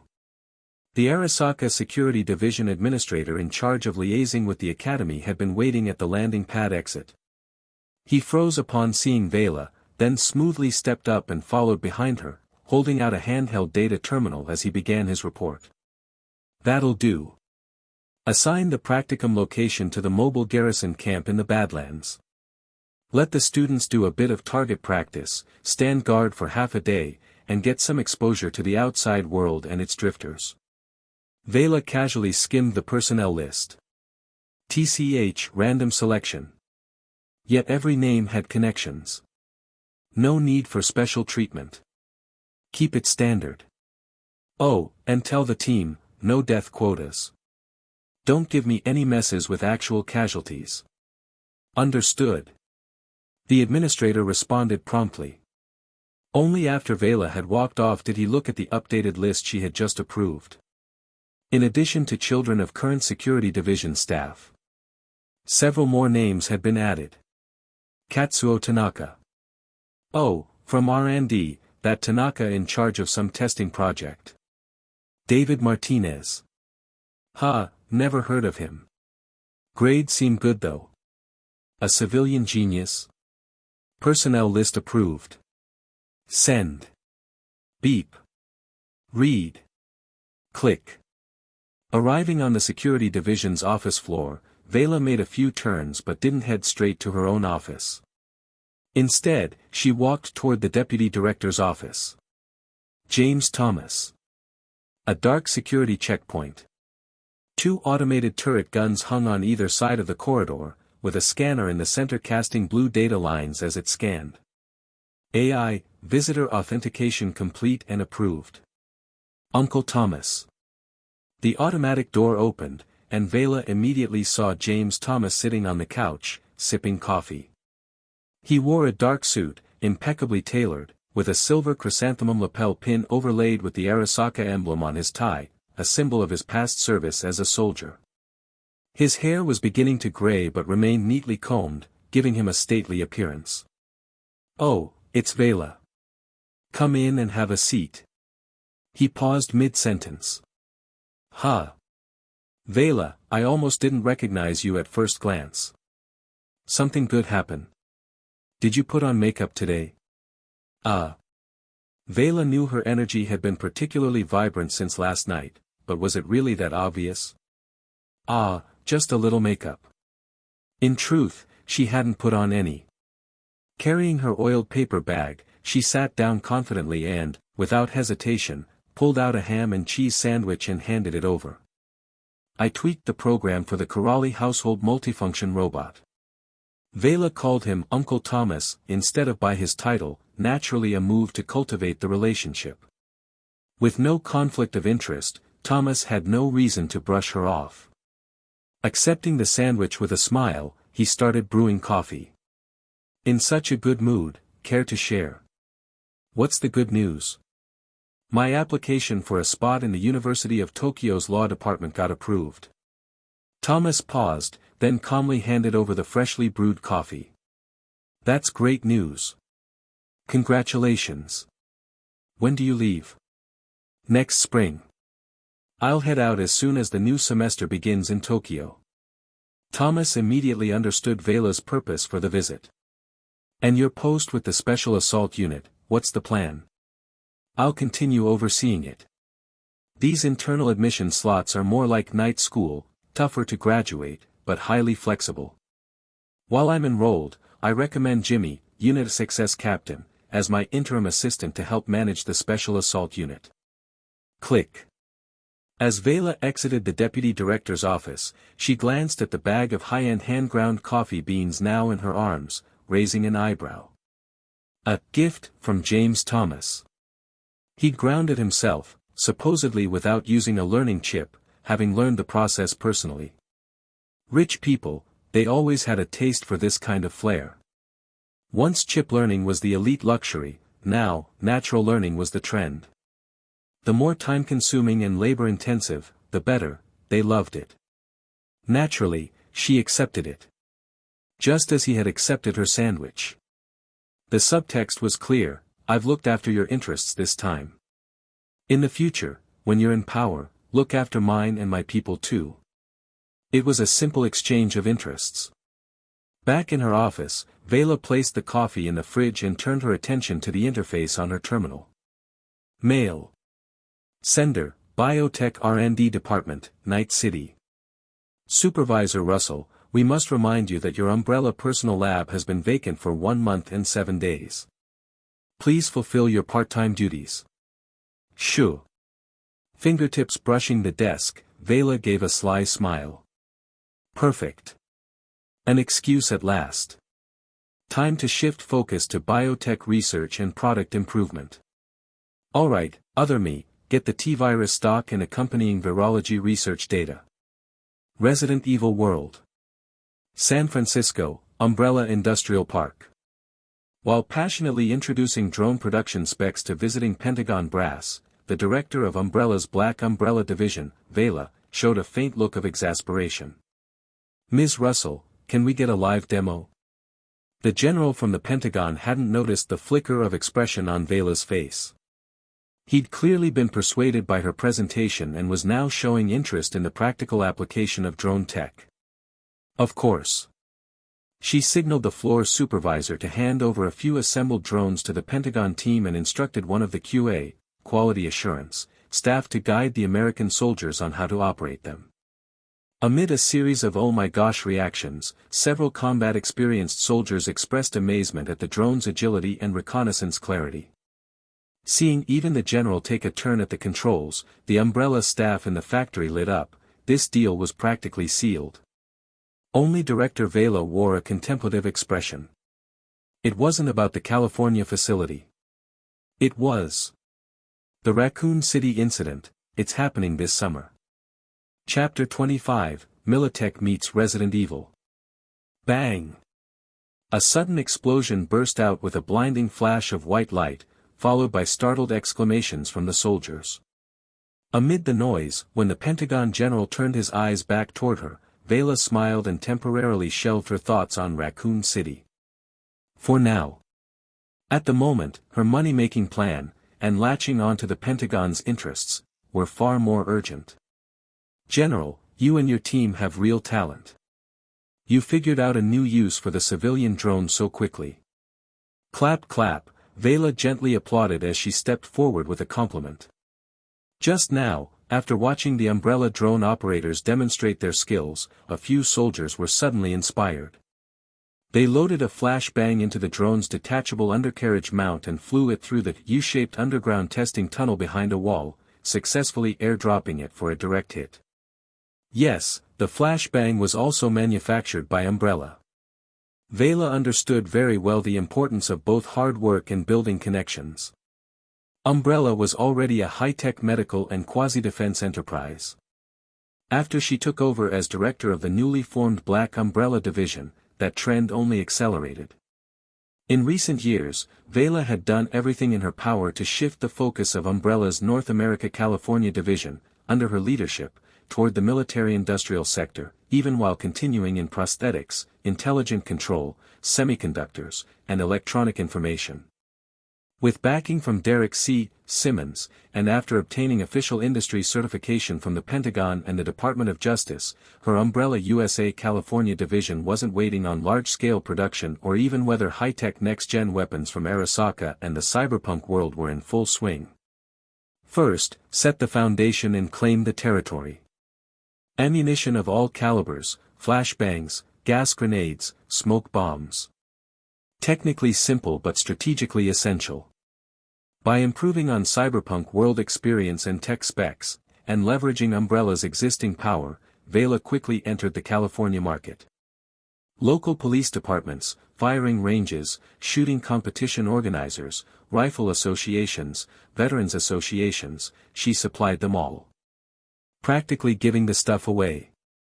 Profit wasn't the goal. With her drone, smart control, semiconductor, and Gen Zero prosthetic markets to fall back on, her California branch would earn the money elsewhere. Claim the ground first, then open the gates. While the American soldiers chattered, the tech sergeant who had quickly learned to operate the drone stepped over to the general and said with meaning. Umbrella's tech reserve is strong. This consumer-grade drone works just fine as a solo recon tool. And its future upgrade potential is enormous, whether fitted with controlled explosives for airdrop strikes, or converted into kamikaze drones. The general nodded. Whatever Umbrella's original design intent, these drones had clear tactical promise once modified. As long as drone tech kept advancing, the potential was easy to envision. Stepping into adulthood. So pure, so student-like. Let me introduce Mice. Veila Adelheid Russell. Inventor. Genius. Pioneer in bionic human engineering. Prodigy mechanical developer. Youngest executive and regional director in Umbrella. Youngest billionaire in the USA by patent royalties. Washington's elite list of innovative high-tech talent. Lead investor in intelligent control systems, advanced semiconductors, and electronic information sectors. Rebecca rattled it all off like a chant, lightning fast, her expression somewhere between fangirl and devoted admirer. Senior Russell, you've always been someone I admired and looked up to in my studies. Veila raised an eyebrow. You're from Berkeley? No, not a Berkeley student. I just heard about your achievements and managed to attend some classes there as an exchange auditor. My major is chemistry, with electives in pharmacology. Stop. Drink your water. Then tell me why you both came to see me. Veila tapped her fingers against the table and shot Rebecca a steady look, reeling the conversation back on track. Now things made sense, why Chris came to her. Her staged defection and genius persona had clearly left an impression. Rebecca, influenced by that image, might be the key driver. Alright, Rebecca. This isn't a college social event. And it's definitely not an umbrella recruiting seminar. Chris had his arms crossed, wearing a grim expression. The team's usual sunshine was fangirling at the worst possible time, and he was absolutely exasperated. Chris had full confidence in Rebecca's professional competence. Though freshly graduated, her excellence in chemistry had already earned her recognition from the police force and a spot in Esteris, a clear testament to her abilities. That said, her lack of field experience, and her pure-hearted university girl nature, meant she often acted unpredictably and impulsively. That part gave Chris constant headaches. Chris, since Director Russell is here, that means, it worked. Completely unfazed by her earlier rough handling, Rebecca swiftly composed herself and got to the point. Chris folded his arms and nodded. More or less. Then, when are we going to expose Umbrella's crimes in Raccoon City? Director Russell, I mean the old Umbrella in Raccoon City. I know. Still leaning on the workbench, Veila clicked her mouse, and a projector cast the materials gathered by the STRS survivors onto the wall, gruesome hidden footage and photos. Because it's not enough. She didn't look back. How do I know you're not some bait set by William Birkin, that stubborn middle-aged has-been? Why should I take your word? I don't even know you. You're just some alleged distant cousin. Birkin was already doomed, but Chris and his team didn't know that. It didn't stop Veila from using his name as both excuse and shield. We'll. Rebecca stumbled, at a loss for how to explain. I'll bring you solid evidence. You'd better keep your word. Chris stepped in front of Rebecca protectively, his tone flat as iron, eyes just as resolute. Naturally. Their exchange left Rebecca confused. Wait, what do you mean? Chris, what are you going to do? Return to Raccoon City. Retrieve key evidence. What? Rebecca's mouth opened slightly. After a moment, she pieced it together and lifted her head. Then I'll go too. When do we leave? No. You'll stay here. Veila cut in suddenly. She turned sideways and cast a sidelong glance at Rebecca. Just as he doesn't trust me, I don't trust you. Call it collateral, or insurance. Interpret it however you like. What if you're playing me? As she spoke, thump thump. Several fully armed guards began to close in around Rebecca. And Veila wasn't done. Mr. Redfield, you have a sister, don't you? Claire, was it? F*CKU. If you touch Claire, I'll kill you myself. Bang! Chris kicked over a folding chair in fury, making a move toward Veila, only to be instantly restrained by guards, who pinned him down. Click click click, dark gun barrels cocked and leveled at his head. Mr. Redfield, you of all people should understand, my precautions are reasonable. Bring back the evidence. If it turns out you're truly survivors and victims of Birkin's experiments, I'll compensate you. Generously. I might even recruit you into Umbrella. Word by word, Veila stepped toward him. No, if what you say is true, then I will personally bury Umbrella. I'll restructure the company under a new name, and my door will always be open to you. She stopped before him, raising her hand amid the razor-edge tension from her guards.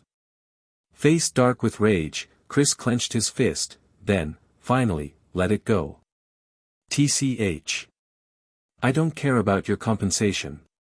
Just keep your word. He understood. The more cautious Veila was, the more likely she'd truly expose the truth afterward. If she trusted him too easily, he'd have been the one doubting her motives.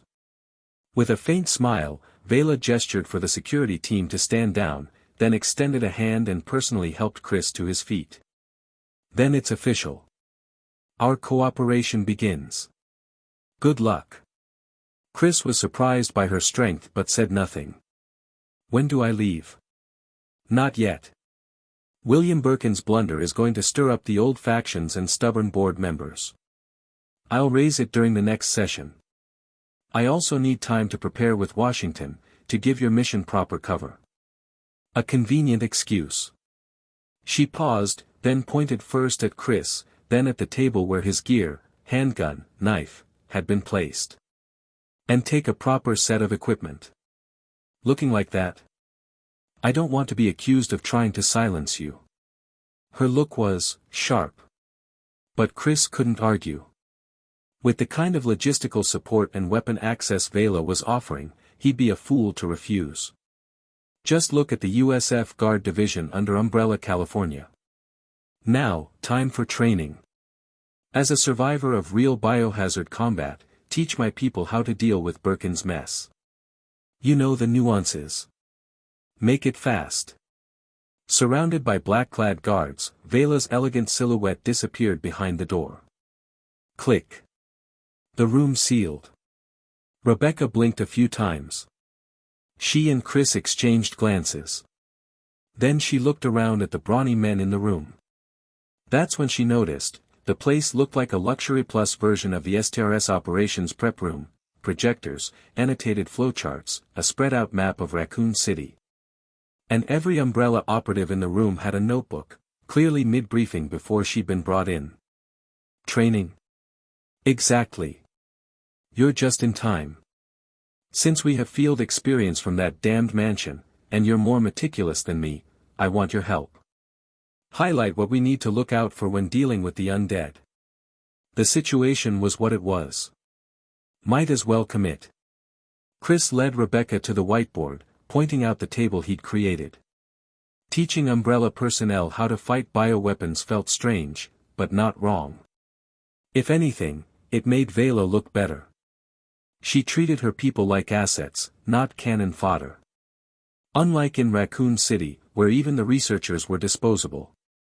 Compared to that bastard William Birkin, this overbearing, sharp-witted woman, the textbook image of a DC elite and corporate mogul, was leagues better. I'll say it again. You must destroy their brain tissue. Aim for the head. Blow their skulls apart. No room for doubt or second-guessing. September 24, 1998. Morning. Indoor firing range. Bang. Bang bang bang. White smoke curled from the barrel of a prototype assault rifle. Wearing an Umbrella training undersuit, Chris lowered his earmuffs. Click click click, his handling of the rifle was textbook as he cleared the chamber and checked the magazine. These past few days at Umbrella's facility, aside from compiling his experience into manuals, he'd spent every spare moment familiarizing himself with Umbrella's yet-to-be-released firearms. Since it was Veila supplying them, he made full use. Amazing, Chris, doesn't your arm get tired? Clack clack, a metal target slid back for scoring. Rebecca clapped as she saw the tight cluster of dents around the chest and head. Not too bad. Chris set aside the prototype assault rifle, codenamed Ajax, Militech M251S Ajax, then donned his earmuffs again, picked up a WMA Minami 10 submachine gun, checked the chamber, loaded up, took aim. Rat-a-tat-tat. Clang clang. The target rang cleanly under the burst fire. Next came tests with other firearms, the WCAA combat shotgun firing slug rounds, the WSA automatic pistol, the Nawaki, the Tamiura. Huff. Chris lined up the weapons he'd tested, carefully inspecting each killing tool forged from special alloys or engineering-grade plastics. Objectively, he had to admit it, Umbrella's craftsmanship was top-tier. The firearms felt like works of art. Every detail reflected elite manufacturing. But while he paused, heavier bursts of gunfire erupted from across the facility. That was the Umbrella Combat Team's training range. The noise was intense, far louder than his test firing. All heavy firepower. Chris nodded firmly. They're definitely ex-military. Russians, Rebecca added. While you were busy testing guns, I talked with some of them. Nothing confidential, they really are Russians. A lot of them fought in Afghanistan. Private military. I know it's common internationally, but it's not a good thing. Having served in the Air Force, Chris's sense of national loyalty and justice instinctively rejected the idea. As he and Rebecca stood in silence, mulling it over. Hey, Chris. Orders just came in from the director. We're moving out, something's happened. A broad-shouldered man in a dark combat suit called out in thickly accented Russian English. Chris's instincts kicked in. He dashed from the range, bursting into the operations prep room, only to see a cluster of Umbrella security officers gathered around a flat-screen TV. A breaking news alert from Raccoon City, Colorado, was on the air. Yesterday, the Northern District of Raccoon City reported what appears to be a sudden outbreak of a severe and highly infectious disease. Incidents of patients violently coughing blood, along with disturbing, cannibalistic behavior, are increasing rapidly. Reports suggest victims develop an intense craving for raw flesh. City hospital admissions are surging. Residents are advised to. The reporter spoke fast, clearly under pressure. The footage behind them showed chaos in the northern districts, fires, looting, rioting. Protesters are now pointing fingers at Raccoon City's largest company, Umbrella, alleging a viral leak from one of its biomedical labs triggered this crisis. At present, Umbrella's Raccoon City chief researcher, Dr. William Birkin, is reportedly missing. Fuck. That's the same goddamned virus from the mansion. Chris shoved his way through a wall of towering, fully armored, high-tech guards, eyes locked on the screen. Jill, damn it. Shit, get me to Russell. I have to move now. He turned, heading for his gear locker. Donning specially made anti-puncture, anti-bite combat armor, fitted with biometric ID and glow markings, Chris equipped himself. Just then, the prep room's intercom blared to life. Veila's voice rang out, angry, tense, almost panicked. USF Mobile Guard units, Teams 4, 5, and 6, you're moving out with Chris. William Birkin, that bastard, can't even handle losing. Has he gone full lunatic, trying to drag everyone down with him? And the board, just how much of my funding did they reallocate without telling me? Deploy now. Get to Raccoon City before the board wipes the evidence. Dig up every secret.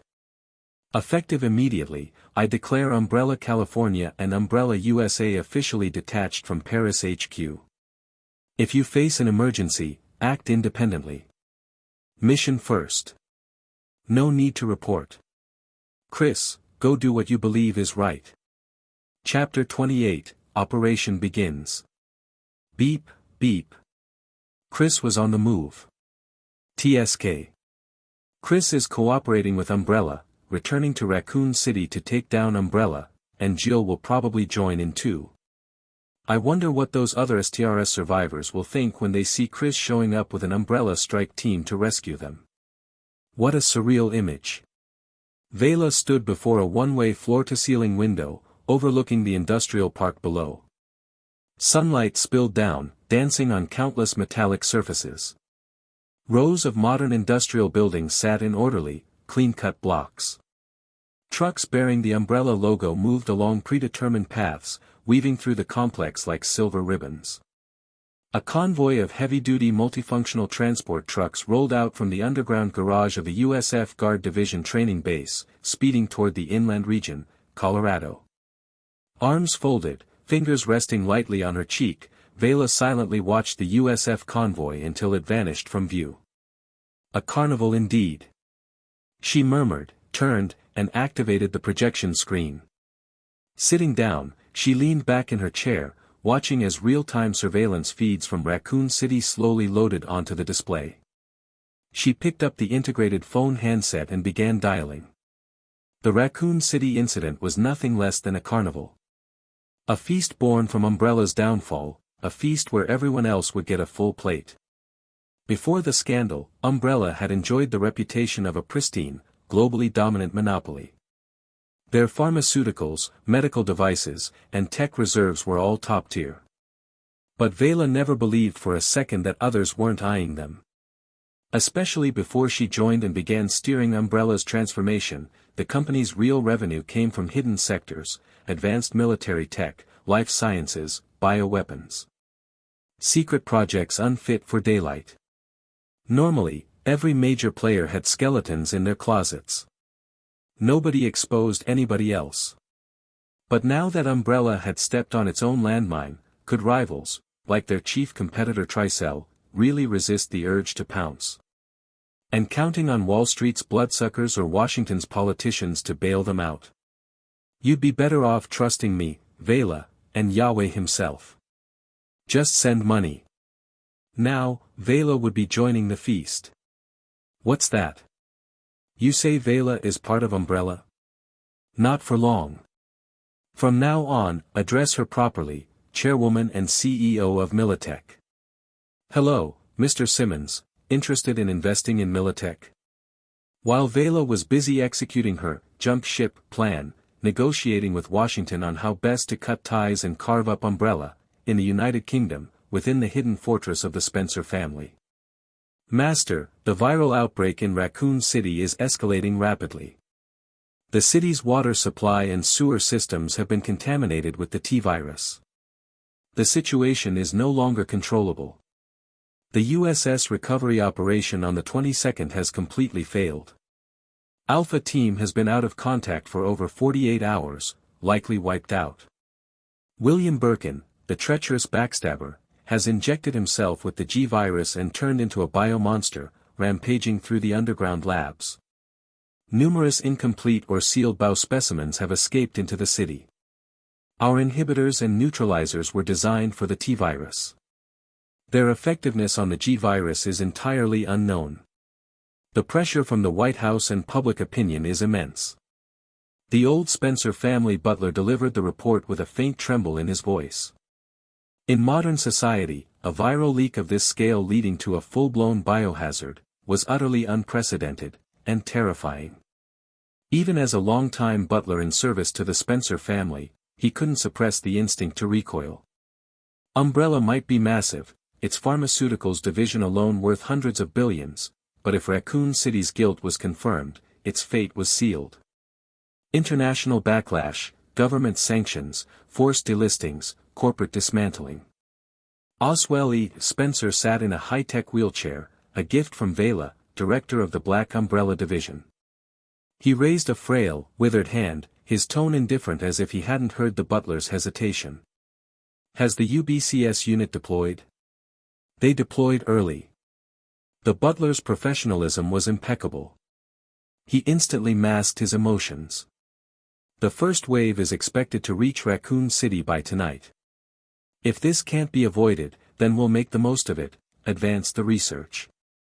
Haven't they always said their products lacked live testing opportunities? Spencer lifted his aged, sun-deprived face, deeply wrinkled and mottled with liver spots. A glint of savage madness flashed in his pale blue eyes. If he couldn't stand again, if death was fast approaching, what value remained in Umbrella, a company born of his quest for immortality? Deploy everything to Raccoon City. Collect mutation and combat data. Perhaps mature about prototypes and bioweapon research might still impress Washington. Raccoon City was already lost. How much worse could it get? From the sidelines, the butler saw it clearly, Spencer's mind had decayed. Once sharp and decisive, now he was driven by obsession and the decay of age. Yes, sir. He couldn't say no. After relaying a secret directive to Umbrella's Paris HQ, the butler returned, hesitation evident. Master, Director Russell of Umbrella USA has harshly criticized our handling of Raccoon City during board meetings. If we keep delaying, she might push for a full corporate split. Delay. Spencer's feelings about Veila were complicated. If she had been just another executive, daring to challenge him like that, he'd have had the USS put 8 rounds in her back and call it suicide. Unfortunately, he couldn't. At least not yet. Her expertise in cybernetics, her natural genius, especially after Birkin's downfall, made her indispensable. Besides, Veila was not easy to kill. Her bodyguard team and the USF Guard Division contained elite Eastern European veterans, survivors of the '91 collapse, many ex-KGB or former Ministry of the Interior. As good as the USS, if not better. Add to that her immense patent portfolio, her profits, her youth, and the wide base of internal support she commanded, she made too much money and had too many allies. Just now, our informant in the California division reported, Director Russell may have discovered our secrets in Raccoon City.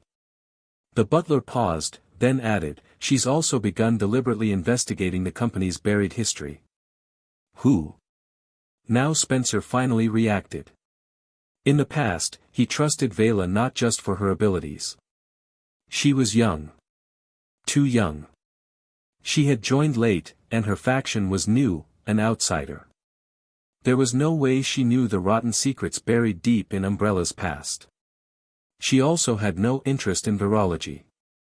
She'd focused entirely on her field, leading Umbrella's transformation. Spencer had never even considered the possibility that she might discover the past. Those secrets were older than she was. So, what had tipped her off? What did Veila know? It was one of the mansion survivors, Chris Redfield, formerly of Raccoon City's STRS. He infiltrated the industrial park, posing as an employee. Director Russell suspected William Birkin might be moving behind the scenes, so she met with him. All this because of some nobody. Isn't this Weskier's jurisdiction? He's a total fail, cough cough. Spencer nearly choked in rage.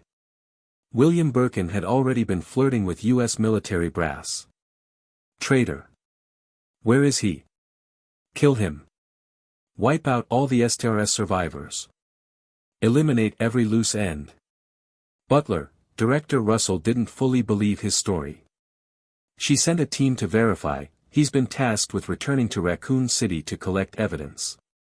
Then have our people erase the evidence in Raccoon City. Blame Birkin for everything. Stall for as long as possible, cough cough. The butler hurried to bring him water and cough medicine, then took his leave. After taking the medicine, Spencer felt better. In silence, he watched televised reports of the horrific outbreak in Raccoon City. Eventually, he wheeled himself to the window of his ancient castle. Through the old crystal panes, his clouded eyes gazed at the swaying forest beyond.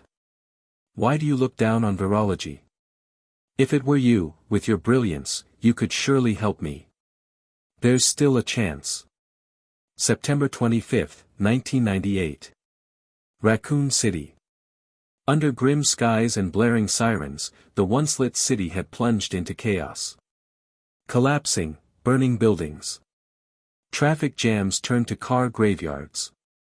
Emergency broadcasts. Screaming citizens. Inhuman wails. Perhaps even the heavens had had enough. Thunder cracked deafeningly as lightning split the sky, washing the night in a ghastly white. Rain poured steadily, soaking the ruined streets. In a small apartment, strange files, maps, and photographs blanketed the walls. Jill Valentine jolted awake from the eerie creaking of something skeletal. She shot upright, grabbed the pistol from her nightstand, and scanned the room, tense, alert. A few seconds later, with the help of a dim table lamp, she recognized her surroundings and exhaled in relief. This was her rented flat in Raccoon City. On the walls were 2 months' worth of evidence she'd collected, illegal bioresearch by Umbrella, documents on the T-virus, the true culprit behind the zombie outbreak. The radio blared news snippets. Umbrella assuring citizens they had things under control. The city government urging home isolation. One program blamed Umbrella. Another whitewashed it. Jill laced up her boots and walked to the wall of documents, tearing off a note. Damn it. Umbrella caused this, yet the entire city has to pay the price.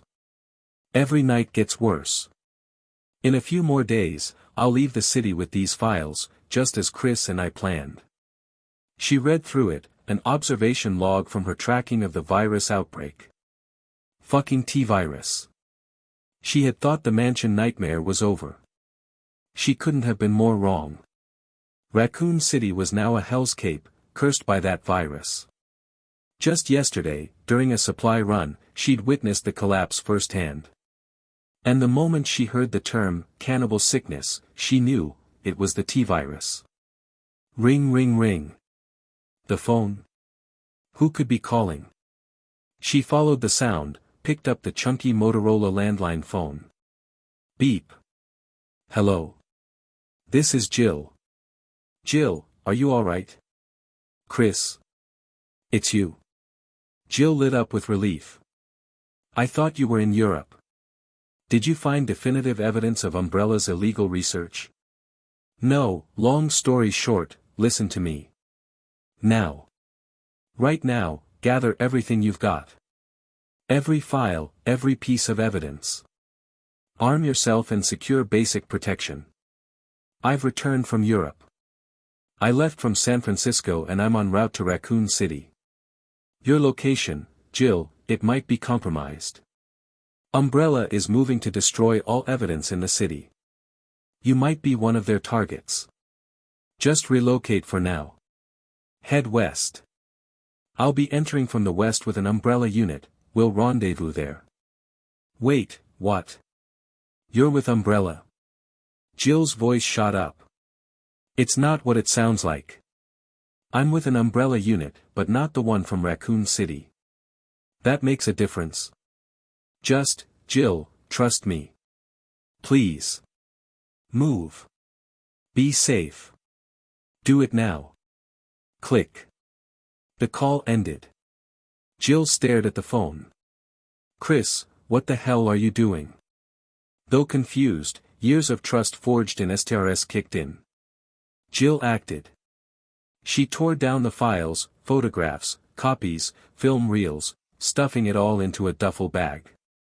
Then she checked her phone, police-issue shotgun, and ammo. Knock knock. The knock froze her. She hadn't ordered takeout. STRS teammates were mostly out of town. Her police co-workers were likely swamped in chaos. Chris's warning echoed, Umbrella's hit squad. Jill's eyes narrowed. She chambered a shell in the shotgun and slung her pack. Quietly, she approached. Knock knock. Knock knock. Persistent. Then came the sound of tools scraping the lock. Click. The door creaked open. Jill, hidden to the side, tensed like a spring. The first thing that came through was a gun barrel. Jill fired. Umbrella bastards. Bang. The black-clad figure, marked with a red and white Umbrella logo, crumpled. Then, rat-a-tat-ta-ta. Gunfire erupted. Meanwhile, Raccoon City, Western District. A convoy of heavy-duty multi-purpose transport trucks barreled through the rain and pulled up at a gas station. Boom. A staggering figure, hunched over a mutilated corpse, had its upper body blown apart and flung aside. It spread even here. Chris, fully geared, stepped down and eyed the gnawed remains with disgust. He pumped another round into its skull. He exchanged a look with the USF mobile unit behind him, then slipped on his helmet. We're in Raccoon City. Operation begins now. Chapter 29, Sin, Chaos, Carnival. September 25, 1998. Evening. Mom, huff, huff. Mom, I can't run anymore. Through the rain, two figures, one tall, one short, staggered through the fully congested streets of Raccoon City and onto the outer Arklay Mountains. Drenched, they trudged through the muddy roadside, running with difficulty. Not yet, sweetie, faster. You can do it.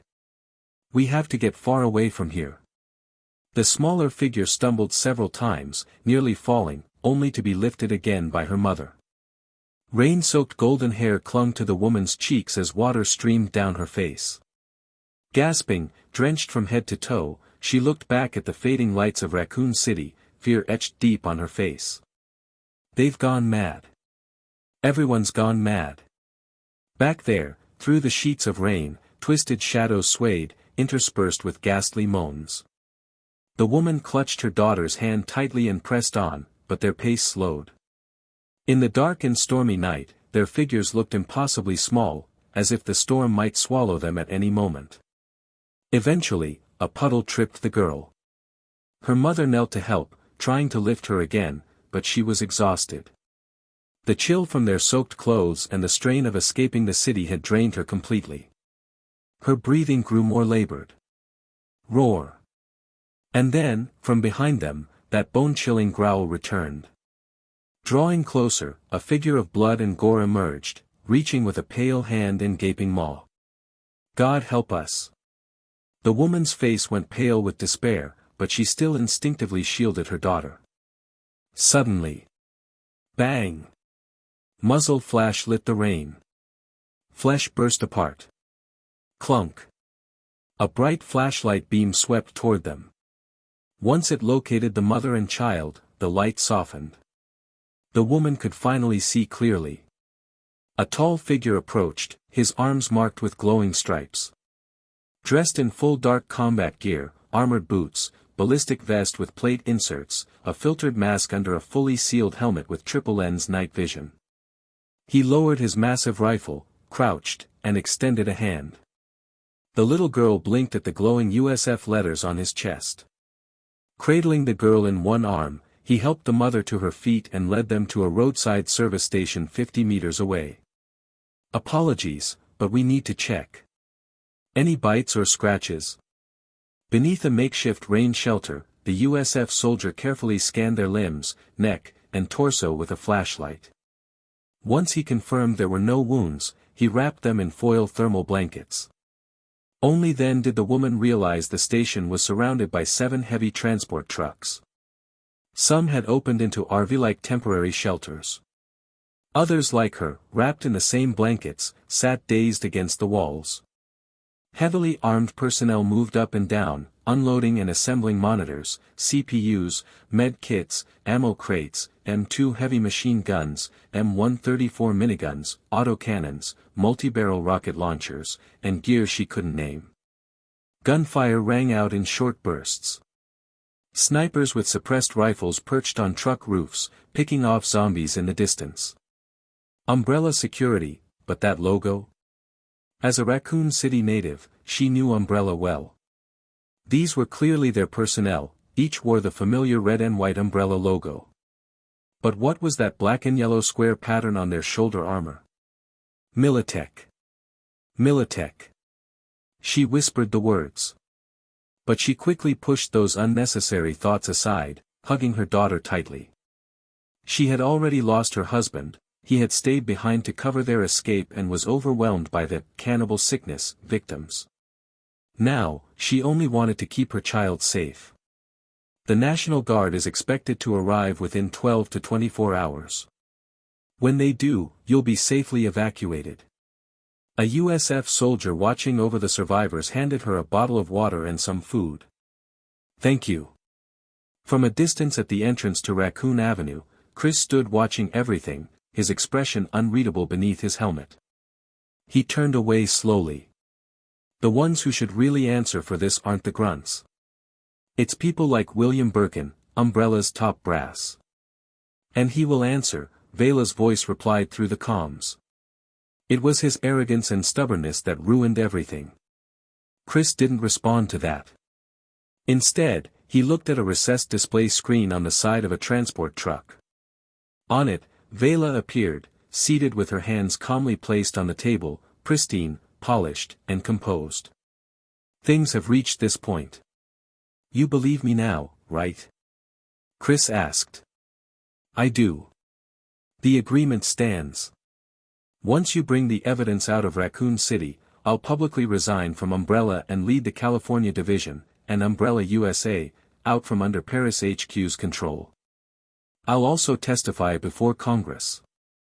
I'll denounce Spencer and William Birkin. They hid the company's history from me and lied to my face. I'll make them pay. Good luck.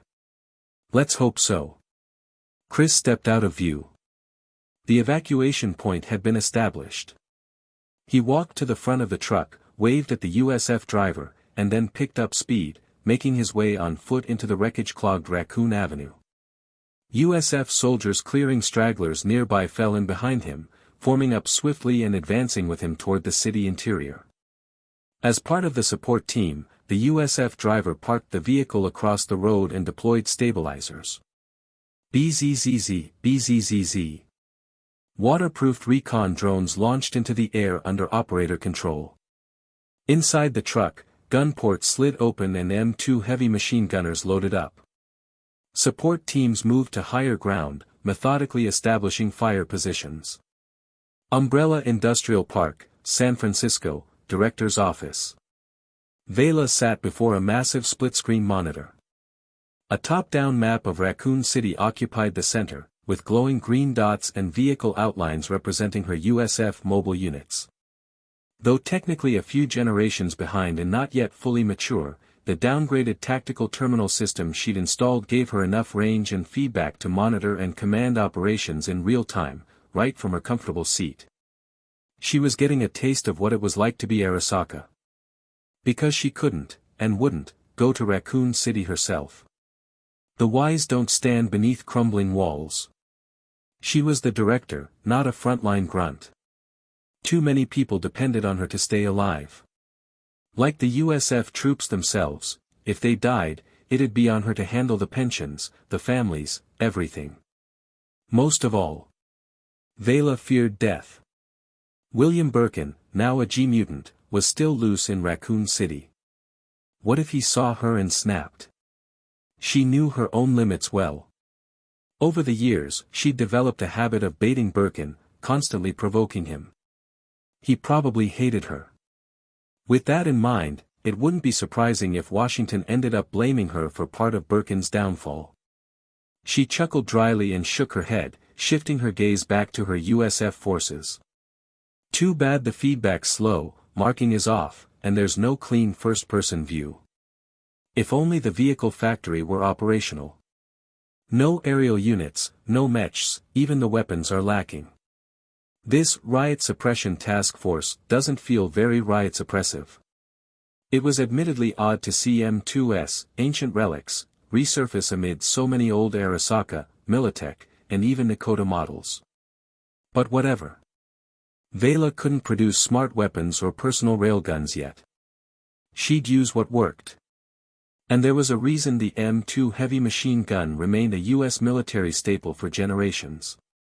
Have PR repackage these Raccoon City mission clips. She glanced again at the delayed feed of her USF task force rescuing survivors in Raccoon City's west. Picking up the phone, she gave her office secretary a new directive. This clip, last-minute rescue of a mother and daughter from a zombie's jaws. The angles, the lighting, and that shot of the little girl looking up, perfect. Since she was leaving Umbrella behind, she needed to showcase a different brand of leadership for her new California Umbrella, one of commitment, integrity, and honor. The old Umbrella had none of those. But hers? Hers had all three. Even just a little. Director, drones have spotted multiple European HQ transport helicopters. HQ forces have entered Raccoon City. As Veila was distracted, reviewing footage from the USF survivor rescue op, the voice of 4th Squad Captain Andrelov pulled her back to focus. On screen, drone footage panned across several choppers bearing the Umbrella logo, hovering over a downtown rooftop. They'd apparently offloaded something and were now lifting off. Hunters? Tyrants? Some other unit? Their schedule moved up. This is a bigger deployment than expected. Spencer must have caught wind of my moves. After thinking for a second, Veila picked up the mic and changed comm channels. Heighten alert levels. This is likely BOWS from Paris HQ. As of now, we are in a hostile posture toward Paris HQ, repeat, hostile posture. She paused. Mr. Redfield, your partner may be in danger. A few minutes earlier. Umbrella scum. Jill Valentine's voice tore through the silence of her apartment as she fired a 12-gauge round. With a scream, the first man through the breached door took a full blast to the face. He fell back, blood spraying, fingers spasming on the trigger as his weapon sprayed wildly. Fuck. Take cover. That Asteris bitch is inside. Behind him, the UUTU soldiers, Umbrella's cleanup unit, laid down a dense net of fire. Submachine guns and rifles shredded the doorway. Splinters and stuffing erupted from furniture and walls. Jill had already rolled to cover behind a structural wall after that first shot. She instinctively tightened her grip on the backpack. Chris had warned her, Umbrella was out to destroy all evidence. She had to protect.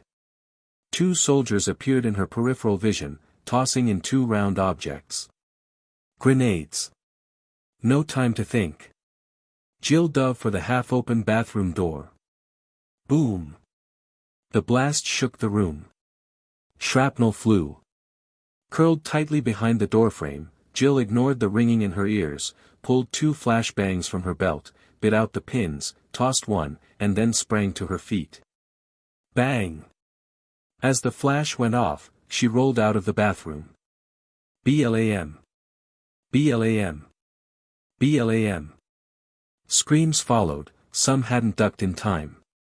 With one hand, Jill continued to pepper the doorway with shotgun fire, while the other released the last flashbang's pin and lobbed it outside. Without any intention to drag the fight out, she kicked open the living room window and leapt onto the metal fire escape. She's escaping. After her. Rat-a-tat-tat. Rat-a-tat-tat.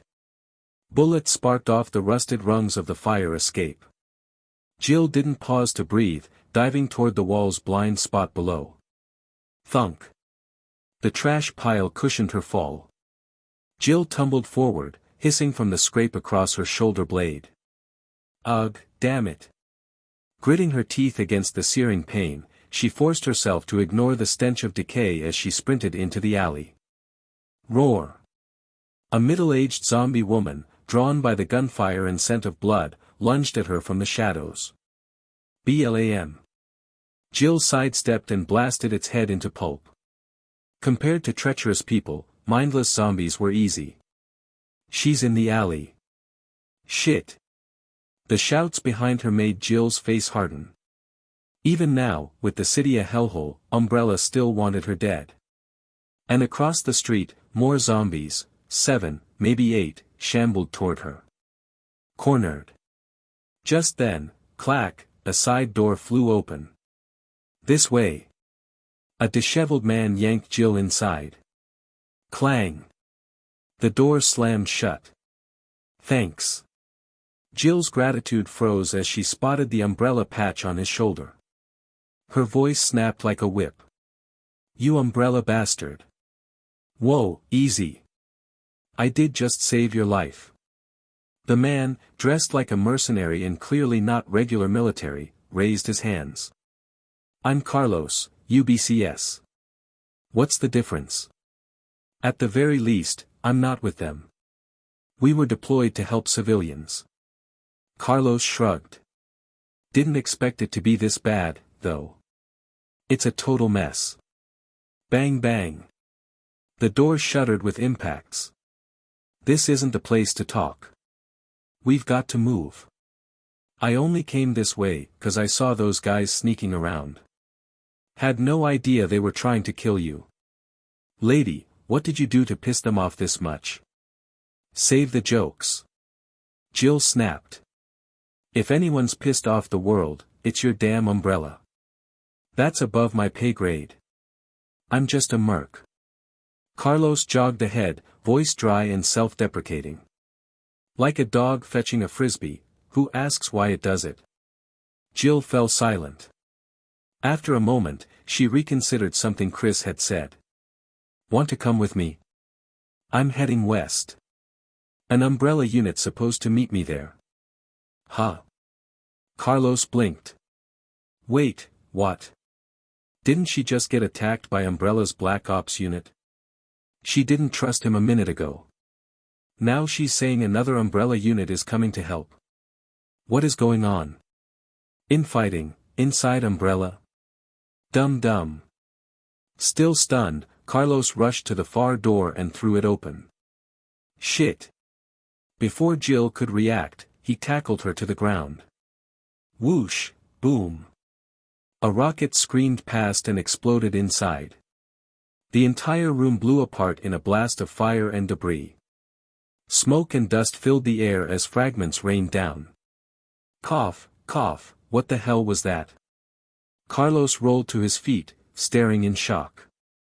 Across the street, a towering figure in a black cloak lowered a rocket launcher. Its face, faceless, wrapped in dark bandages, turned toward them. Or toward Jill. Thump.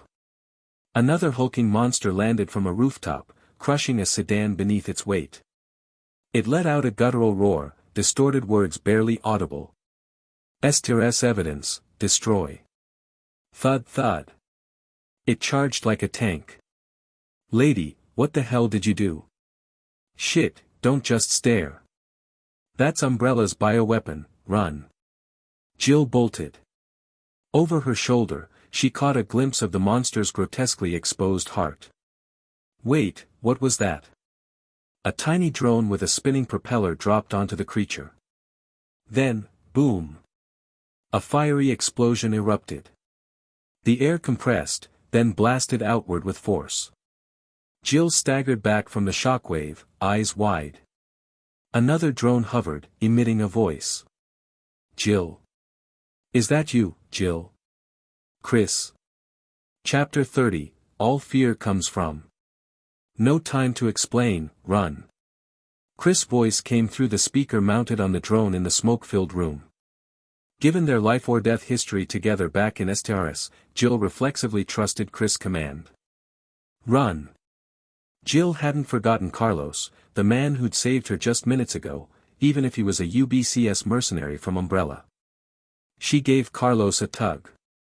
Carlos reacted quickly, and the two bolted through the scorched, blast-blackened doorway. As they passed, Jill finally got a clear look at the burning creature that had been blown apart. Humanoid. Undeniably a small giant, nearly 3 meters tall. Its face, now unwrapped from burst bandages, was a mangled blur, no skin, its exposed jawbone and swollen facial muscles grotesquely pronounced. In the explosion, the creature's pitch-black straitjacket-like coat had completely caught fire. Its torso, the point of impact for the self-destruct drone, was a mess of splattered blood. Its left shoulder and chest had been blown open, fragments of rib jutting out, tendons twitching beneath, covered in pink and charred flammable residue. Jill could practically smell it, like poorly cleaned roast meat, tainted with a rank, burnt stench. Follow the drone. The streets of Raccoon City are all blocked, survivors and zombies are mixed together. I'm at least 3 blocks away from you. Chris' urgent voice came from the hovering drone. As Jill listened, she caught movement from the corner of her eye, across the street, another monster, this one carrying a rocket launcher. Chris. It's not just one bioweapon. Roar. In a flash, the second nemesis let out a low growl and raised its rocket launcher. Stop it. Chris' voice spoke quickly to someone else through the drone speaker. In response, the drone leading the way suddenly tilted and charged straight toward the nemesis aiming at Jill. Roar. Sensing the danger, the nemesis switched targets with its rudimentary intelligence. Whoosh. The rocket launched, blasting the oncoming drone to bits. That power, not quite as strong as the previous one. Sweeping aside the smoke with one hand, the nemesis tossed the spent launcher aside. Its eyeless monocular gaze locked on Jill. Thump. Despite its massive size, its speed was absurd. Clang. Like a raging bull, it ripped a fire hydrant from the ground and swung it at her. Jill dove forward, narrowly dodging the blast of air that skimmed past the back of her head. This thing is relentless. Rat-a-tat-tat. Carlos pulled Jill up, raising his M4A1 carbine. He fired while retreating, even tossing grenades, but the nemesis ignored him completely. It used the tentacles sprouting from its hand to catch and fling the grenades right back, toward Jill. Boom! Jill scrambled through a shattered storefront to dodge the explosion. She emerged from another direction, face, shoulder, and arm bloodied and bruised. Tossing a flashbang, she shouted, F***CK, if you can't throw properly, don't throw. Got any flashbangs or stuns? BOWs like this usually hate high heat and bright light. Bang! A burst of intense white light. The nemesis staggered, her guess was right. But I don't have any. F***CK. Then what do you have? Offensive grenades, tear gas, flares, signal rounds. The two makeshift teammates dodged and counterattacked as they ran. What had started off clumsy was quickly becoming a coordinated effort. Hey, miss, where are your teammates? Have them send another flying thing to bail us out. I'm almost out of ammo. Roar. Before Carlos could finish, an even more terrifying, inhuman scream echoed. It was that one. Off in the distance, the nemesis that had been kneeling, charred, burning, seemingly defeated, began to move again. Squelch. A vile, pus-like fluid sprayed from the scorched and mangled body. Its muscles and bones writhed like bacteria under a microscope. The monster dropped to its knees, howling. Its mutated limbs, barely contained by its ragged bindings, slammed into the ground. Carlos didn't know exactly how strong it was, but when a nearby compact car shook with each impact, he was sure one swipe would send him straight to heaven. Oh no! That thing's still not dead. Thud. Thud.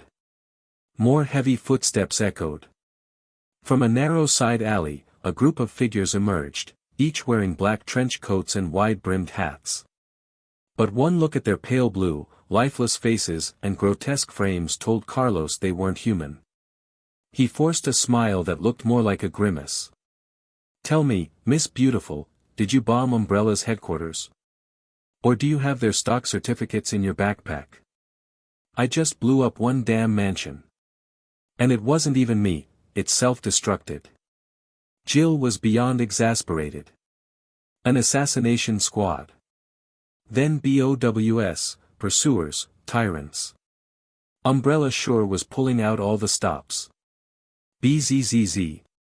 BZZZ. The rotors of drones buzzed overhead. Jill. Move. We'll use suicide drones to cover you. Chris's voice, through the drone. Several boxy, quad-rotor drones zipped over Jill's head. Take the alley on your left. No horde there yet. From the drone's perspective, I just saw a squad circling behind you. Head for the open plaza on Raccoon Avenue, zombies won't be a problem. We've got snipers set up there from our umbrella unit, they'll cover you. Chris's voice continued, but now he seemed to be arguing with someone else. That BOW, the one from earlier, didn't die from the blast? No, the payload was too small. I've called in the heavy drone, we'll blow it to hell. It's not getting out. You, bring the launchers. You, set up the recoilless rifle. Delay them. Hold fire until the last second. Captain, Director Russell just sent intel, her mole in Paris says HQ mobilized a huge batch of test specimens. These BOWs must be from them. Pursuers, at least 2. T-103 mass production tyrants, we've spotted over 7 already. Other T-virus mutations and derived BOWs, countless. Back in San Francisco, watching the real-time feeds, Veila pressed her palm to her forehead. The footage wasn't crystal clear, but she could see it, 2 pursuers cornering a man and a woman in a city street. This, really was her fault. She might not have had anything to do with viral research or BOW design. She never personally built any grotesque augmentations. But she did make money for Umbrella. No matter which division earned it, higher revenue meant more R&D budget. Which meant more funding for Umbrella's labs, in Raccoon City, Paris, and Africa. Especially when Spencer would siphon off funds from the books to secretly funnel into virology. Now Veila had another angle to exploit. What might have seemed minor before, budget reallocation, could now crush someone under a 1,000-ton scandal. Pre-outbreak? A bit of embezzlement was nothing. Post-outbreak? In the eyes of public opinion and the corporate financial elite, she was a victim, betrayed by an ancient chairman's madness. Prepare the car. Get my jet ready. I'm flying to Washington. Veila picked up the mic and notified the secretary's office. As she spoke, her gaze remained fixed on the footage captured by the recon drone.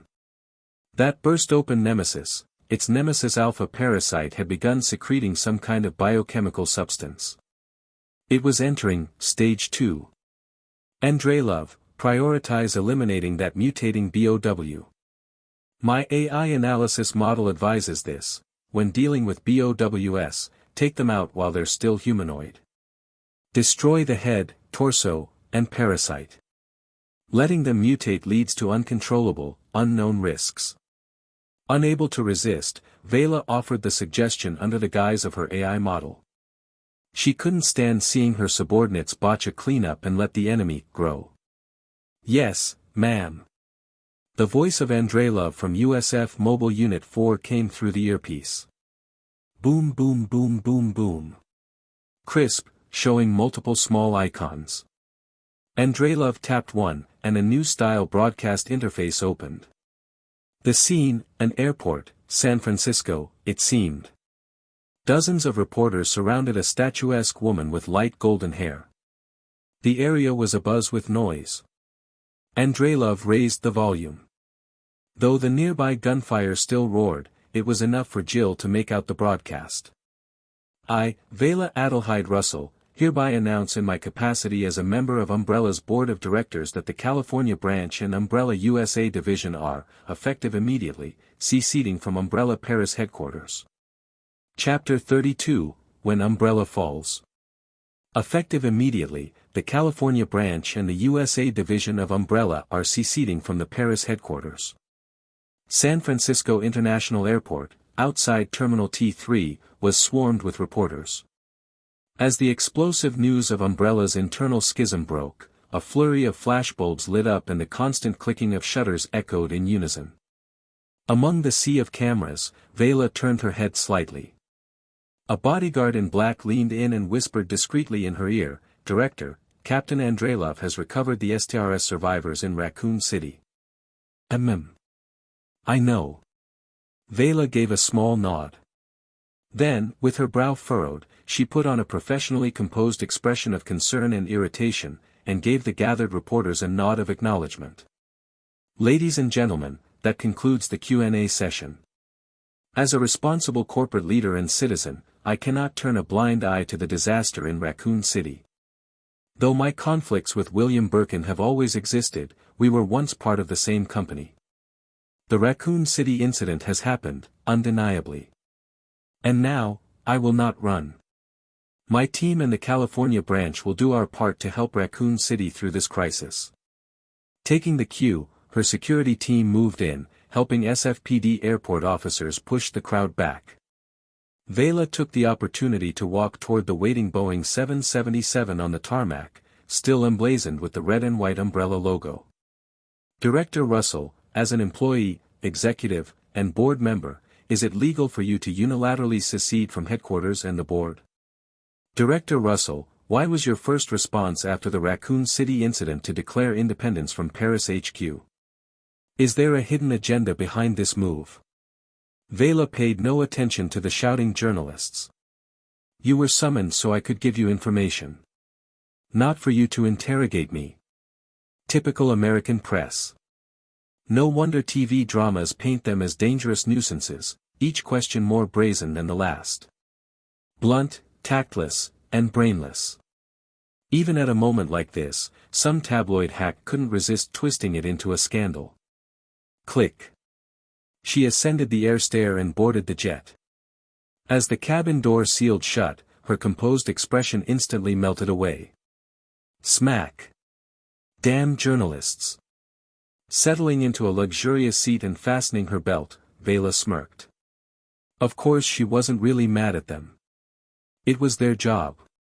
Within the rules, they could ask whatever they wanted. Whether she answered or not, that was her call. Of course, if any reporter crossed the line, stealing, invading privacy, digging where they shouldn't, Veila would show them what it meant to be crushed by monopolistic capital.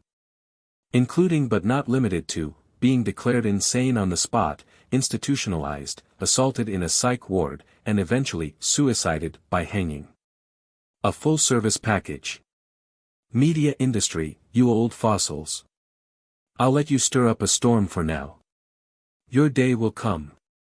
Veila tied up her hair and picked up the latest stack of newspapers and magazines left on the table. Every major front page screamed the same bold headline: Cannibal plague breaks out in Raccoon City. Speculations and reports on Umbrella's illegal experiments filled the columns. The aircraft shuddered. Once they were airborne and in cruising mode, Veila motioned for her personal bodyguard to begin a full briefing. This 777, custom-ordered from Boeing and retrofitted by Umbrella, rivaled Air Force One in many respects. It housed cutting-edge communications gear and sophisticated anti-surveillance systems, functioning as a semi-formal command center. More than sufficient for Veila's current needs. A panel slid open with a faint hum. Various command and communications systems lit up, and the modular main screen came to life after a few seconds of initialization. It showed an aerial view of Raccoon City alongside first-person footage recorded by USF soldiers. Relayed via signal boosters in Raccoon City, the feed had a slight delay but was still clear on Veila's display. Andreylov negotiated the surrender of UTS operatives in Raccoon City under my name. They do move fast. Fine. I'll meet with them once I wrap up in Washington. Tapping the armrest touchscreen, Veila browsed through a series of enhanced images, then put on her headset. Request. You want to extract UBCS personnel? She paused, eyes gleaming, then said, approved. Veila wasn't surprised by Andreylov's connections with Umbrella's other armed units. When Umbrella began building its private military forces post-1991, Russian involvement had been critical. The commander of Umbrella's paramilitary Red Umbrella Division, Sergei Vladimir, was a former USSR colonel. UBCS squad leader Mikhail Viktor was a former KGB mid-level officer. Nikolai Zinoviev, another seasoned operative, came from USSR Special Forces. Many of Veila's own USF security units, bodyguard teams, and emergency mobile squads, even some of the organizers and trainers, came from that crumbled superpower. After the collapse of the USSR, nearly every military contractor, security firm, or corporation looking to build its own private army feasted on the surplus of Russian talent. Post-1991, thanks to the shock therapy of the new regime, the Russian economy didn't recover, it worsened, spiraling into collapse. The growing desperation among the impoverished population forced countless former soldiers, intelligence officers, and bureaucrats, now unemployed, to abandon their old ideals and seek survival. They had no choice. Either find work, or starve with their families. And what else could they do? Their only skills were the ones forged by the USSR. Now stripped of faith and homeland, Veila offered them a livelihood, a respectable job that could feed their families. And in return, they served her company. Veila even brought their families over from Russia. She bought vast tracts of undeveloped land near the Canadian border in Washington state, constructing multiple Umbrella employee communities, with schools, hospitals, and basic recreational facilities, all under her California branch's near total control. Using them as proof of concept, and leveraging their past networks, Veila continued to poach talent from Russia, soldiers, security personnel, internal affairs veterans, architects, engineers, mathematicians, and graduates. Simultaneously, she dispatched procurement teams throughout the Russian Far East, Ukraine, the Baltic states, and Kazakhstan to buy up advanced equipment and weapons schematics in exchange for food and supplies. By early 1998, with signs emerging that a formidable new leader was rising in Russia, Veila finally ceased her operations. By then, her private military force was fully trained and operational. Understanding the importance of not putting all her eggs in one basket, she began aggressively recruiting personnel from the U.S. military, Europe, and Latin America, Mexico and beyond. UBCS, recruit as many as you can, but don't overreach. One rule, the mission comes first. I reviewed the list of rescued administrative and research personnel from Raccoon City. Their survival and testimonies are critical. Having sorted out Andreilov's motivations, Veila didn't micromanage further. Instead, she asked about USF's footage documentation, the collection progress on William Birkin's crimes and BOW experiments, and the TLOS project status. Good. I'll be speaking with the National Security Advisor shortly. Watch for signals from the military, they'll be coming to retrieve the T-virus and its inhibitor. As she played with the red and white silver umbrella-shaped brooch in her hand, Veila smiled faintly after receiving a satisfactory report and ended the call with Andreilov. Buzz. She picked up her phone to check a message. "You've kept me waiting," read the screen. It was her private number. Sender, Derek C. Simmons. "It seems you've finally taken the right step. Under Spencer's misguided leadership and greed, Umbrella has become a threat to global stability. Happy independence, my friend. I suppose I should now call you the CEO of Militech. The President wishes to see you, Ms. Veila Adelheid Russell." Her smile grew ever so slightly as she typed a reply and tapped send. "I've got a gift for you too, Mr. Simmons." Ding. Simmons, I look forward to it. Good. Let your family take a look first, Carla Radames, don't disappoint me. Veila's expression turned sly. She was deeply interested in the research and improvement of the T-virus, but now was not the time. Since Simmons and the Pentagon were eager, why not extend them a favor? Besides, it helped reinforce her public image of innocence. She, Veila, had nothing to do with the Raccoon City incident. She had spent years focused solely on her own little domain, never involved in virology or BOW mass production. She might have had inklings or suspicions, but she hadn't expected Spencer and Birkin to go this far. That much was true. As for abandoning all genetic research on the T-virus and its derivatives, unthinkable. Veila wasn't stupid. The time just wasn't right.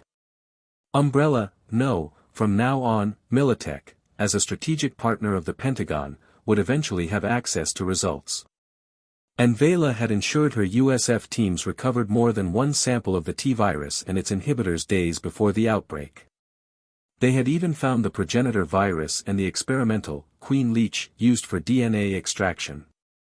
One batch for the Pentagon, one for Veila to keep, and one, destined for somewhere far away, Arasaka. By rebranding Umbrella's California branch into Militech, preserving the USA division's lobbying network, and strengthening ties with Washington and the Pentagon, Veila had extricated herself. But it came with a trade-off. For the foreseeable future, neither she nor Militech could engage in BOW or bioweapons research.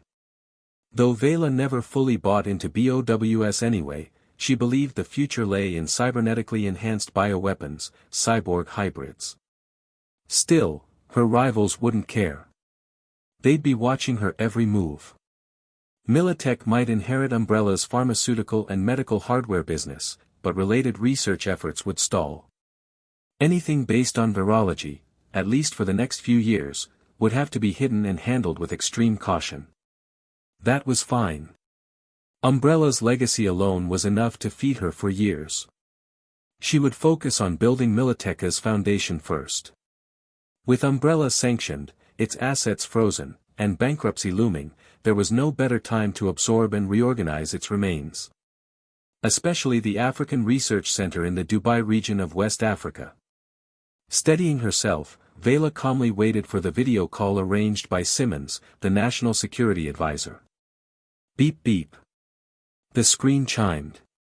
Connection established. Adjusting her posture, Veila disabled the Raccoon City feed and accepted the incoming video. The seal of the bald eagle clutching a shield appeared, the emblem of the President of the United States. A man in a dark suit entered the frame, seated in the iconic white-walled, blue-carpeted Oval Office. With her expression now solemn, Veila opened with quiet gravitas. Mr. President, I am Veila Adelheid Russell. Chapter 33, Everyone's Fed. Military. The word immediately evokes stability, reliability, and durability. That is the new image I want to present to the public. Military grade doesn't always mean the best or most expensive, but it always prioritizes mass production, standardized quality, and affordability. The most cutting-edge science and technology is always first applied in the military. Not because better can't be made, but because economics demand it. Military represents the frontier of technological exploration. Technology. The union of science and its application. Science answers theoretical questions, technology solves practical problems. Every advancement in human society has been accompanied by technological progress. Militech is my answer. Military means I will fulfill my God-given and constitutional civic duty, no shirking, no retreat. Technology is the reminder never to forget my roots.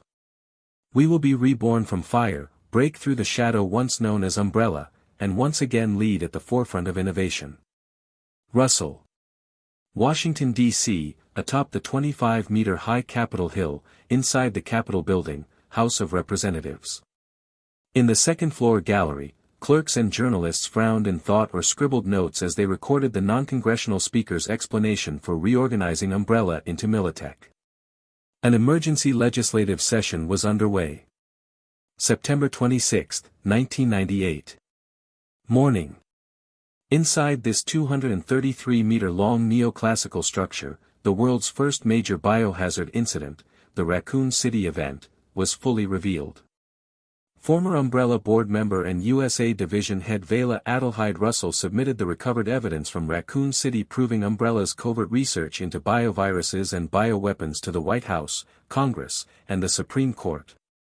If this were a Hollywood movie, it would be a classic tale of redemption and bravery, a gritty, all-American lone hero narrative.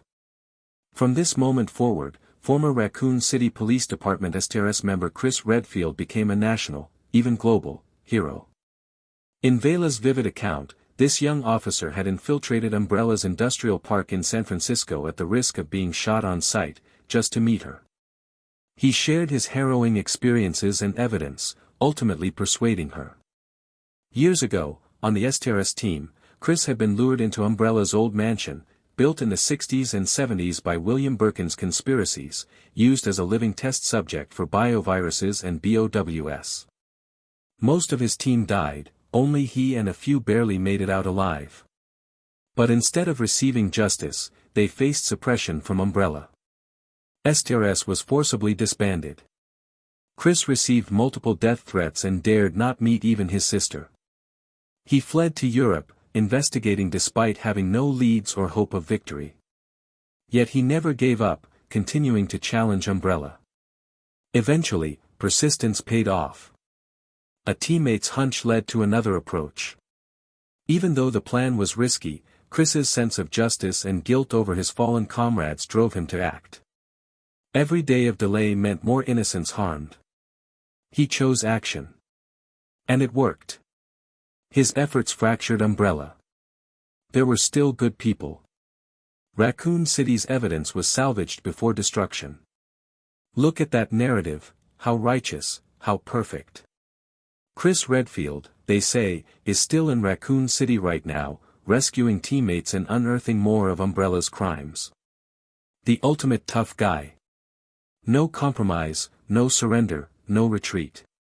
He escaped Raccoon City's hell, and then willingly went back in. Retired Air Force pilot. Ace marksman. Former cop. SWAT veteran. Stack those buffs up, what a righteous figure. As for Director Veila, the genius billionaire. She'd been at odds with William Birkin, the mastermind behind Raccoon City, for years. Duped by that old vampire Spencer. Completely believable.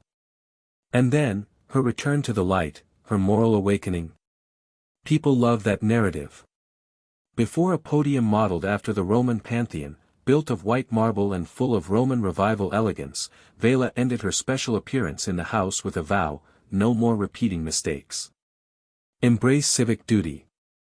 Reform Umbrella into Militech. Yes, appearance. Though she still held no formal congressional seat, her conversation with the president had landed her a new title. White House Technical Advisor. A think tank figure. No real power, but not insignificant either. Certainly nothing compared to Simmons, the National Security Advisor. Bang! The Speaker of the House slammed the gavel. 399 votes in favor, 5 opposed, 31 abstained. Final count, 398 to 18. I declare the sanctions and freeze resolution passed. Umbrella Corporation is found primarily responsible for the Raccoon City biohazard. It is in severe violation of the law. All of Umbrella's operations in the United States are hereby terminated. Applause erupted. Magnificent speech. Militech, that's a strong name. Ms. Russell, have you ever considered a political career? I could sponsor your party membership. Sir, thank you, but I have no such intention for now. Just thinking about Raccoon City. As she stepped down from the podium, Veila met the gaze of the balding, deep-eyed congressman and shook her head gently. What Birkin unleashed was too catastrophic. That was the majority whip. Veila recalled the favors she'd done for him, a donation at his wife's charity auction, where she bought an absurdly overpriced painting she found artistically void. $2 million. You think you know someone. Spencer always played the noble Brit. Who knew he had this in him? Another timely voice chimed in, a tall, slender man with graying hair. Veila shook his hand lightly. The opposition leader. His son worked at a construction company with heavy contracts from Veila's old Umbrella California branch, now freshly rebranded as Militech.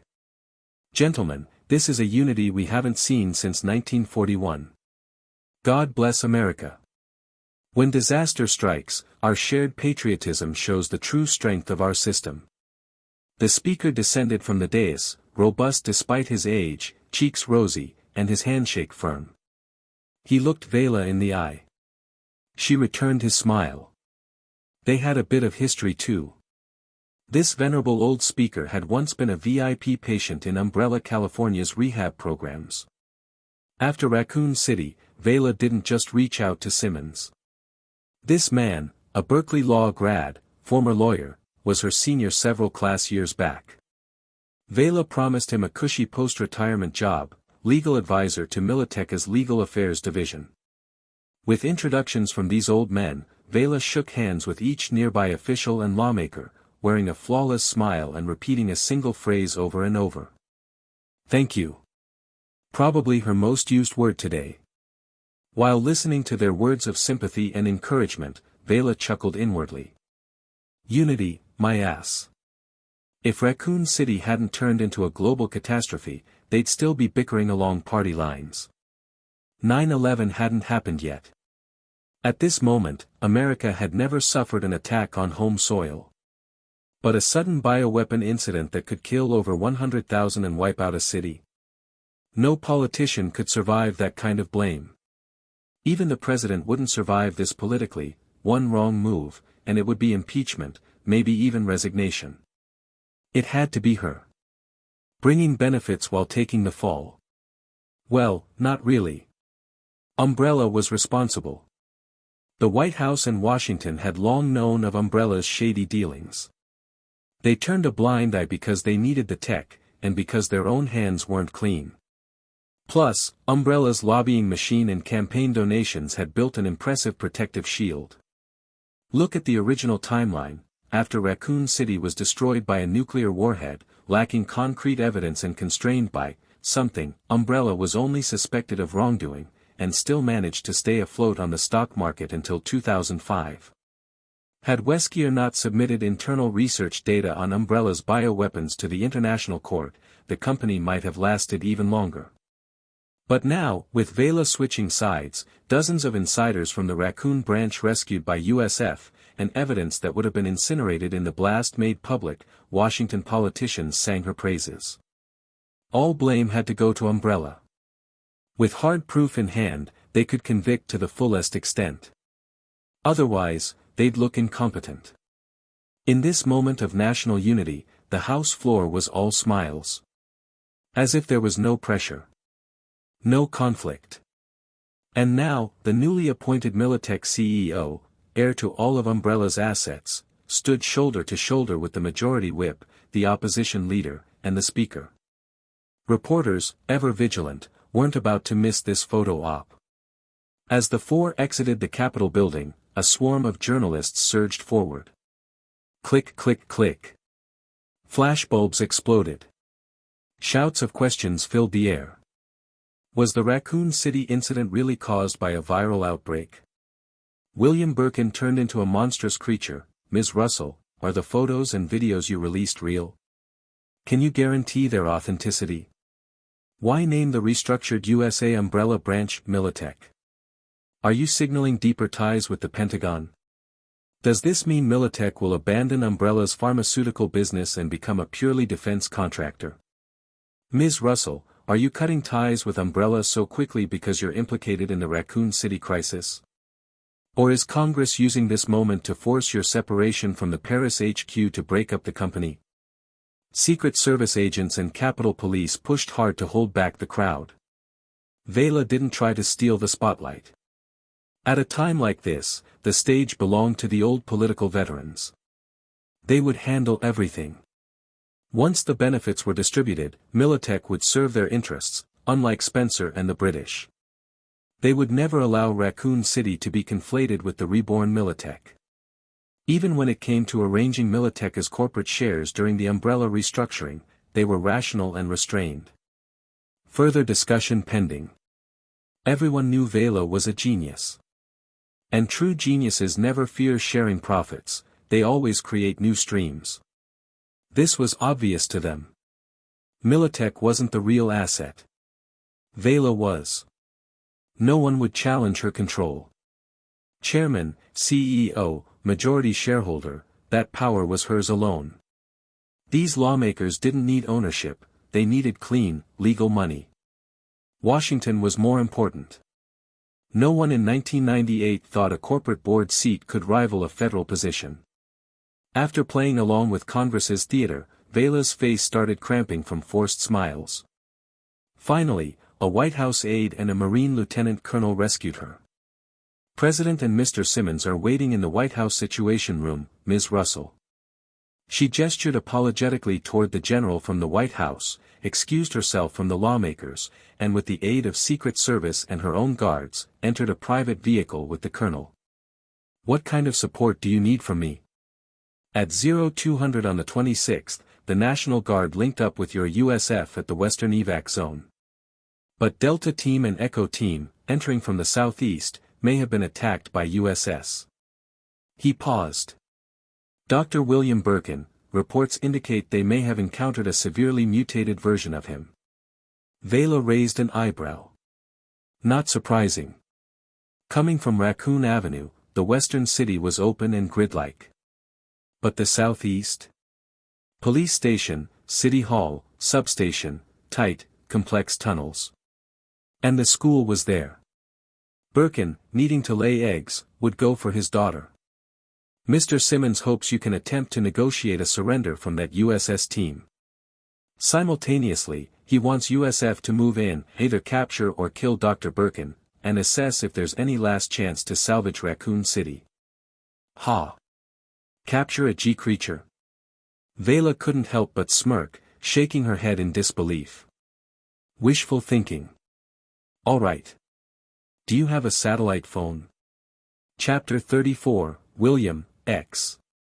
Veila, square root. Just as Veila departed for the White House, news broke that the House of Representatives had passed her proposed bill to sanction and freeze all umbrella activities and mandate reorganization. Moments later, footage of her standing with lawmakers beneath the Statue of Freedom on Capitol Hill, speaking confidently into the cameras, was broadcast worldwide. Denver, Colorado. Inside a hidden safe house tucked within a luxury downtown apartment complex, the glow of a television flickered in the dim room, casting shifting blue light as it aired news of the federal sanctions against Umbrella. A tall man, clad in a dark navy shirt with a shoulder holster over it, wearing sunglasses and slicked-back blonde hair, sat silently, watching the screen. Among the aging, balding men and severe-looking matronly types, her youthful silhouette stood out. High-end dark uniform with crimson tech-like patterns. A strikingly symmetrical, almost doll-like face. Shoulder-length cascading light gold waves. And those unforgettable indigo eyes. Spencer, trapped by your own web. A woman like Veila Adelheid could never be controlled or exploited by someone like you. Albert Weskier sneered. He couldn't say for certain how much Veila had known about Umbrella's secret bio-research and BOW development. After all, she had never directly involved herself with virology or played dirty. That was fact. But the pride, the disdain in her demeanor, those weren't acts. From a few indirect encounters, distant observations, Weskier had sensed it. He and that woman, in some ways, they were the same kind of people. Weskier admitted, in the past, he had felt envy, even jealousy and inferiority, at her meteoric rise and monumental achievements. William, in the end, you lost. Buzz. Weskier stared at the censored images of the deformed creature shown on screen, captioned in bold, William Birkin, chief virologist of Umbrella, architect of the Raccoon City incident. His fist clenched. A vein bulged on his temple, then vanished. Within Umbrella, William Birkin had been one of his few real friends. When Weskier had staged his death by injecting a variant of the progenitor virus, it was William who had mixed and administered it. He knew that William had been driven nearly insane over the years by the pressure brought on by Veila. Personal ambition. Peer ridicule. A fading career within the company. Weskier had long suspected that William's contact with high-ranking U.S. military officials, possibly in preparation to defect, was no coincidence. The result, however, was clear. William had lost, utterly and completely. Veila hadn't even acknowledged him. Spencer had made the move. And judging by the news, Veila had likely been courting Washington and the Pentagon for quite some time. Even if William had succeeded, Weskier doubted his friend could have stood against her. Yes, the military wanted BOWs and bioweapons. But compared to the clear, profitable roadmap Veila had laid out, cybernetic implants, AI drone tech, the electronic warfare sector, and commercially viable next-gen arms, William's tech was severely limited. Now, with the world's first Class A biohazard outbreak on his hands, the military severed all ties with William immediately, siding with Veila and her narrative in Congress, pinning every last blame on William. The Pentagon, William Birkin. Never heard of him. We'd never risk upsetting Ms. Russell. Soon after, Weskier even saw reports of William's alma mater removing him from their Hall of Fame and revoking his diploma. Several private hospitals announced they were terminating all collaborative contracts with him. Rest in peace, William. I won't repeat your mistakes. Even blurred by heavy mosaic, Weskier instantly recognized the grotesquely deformed human form on the screen.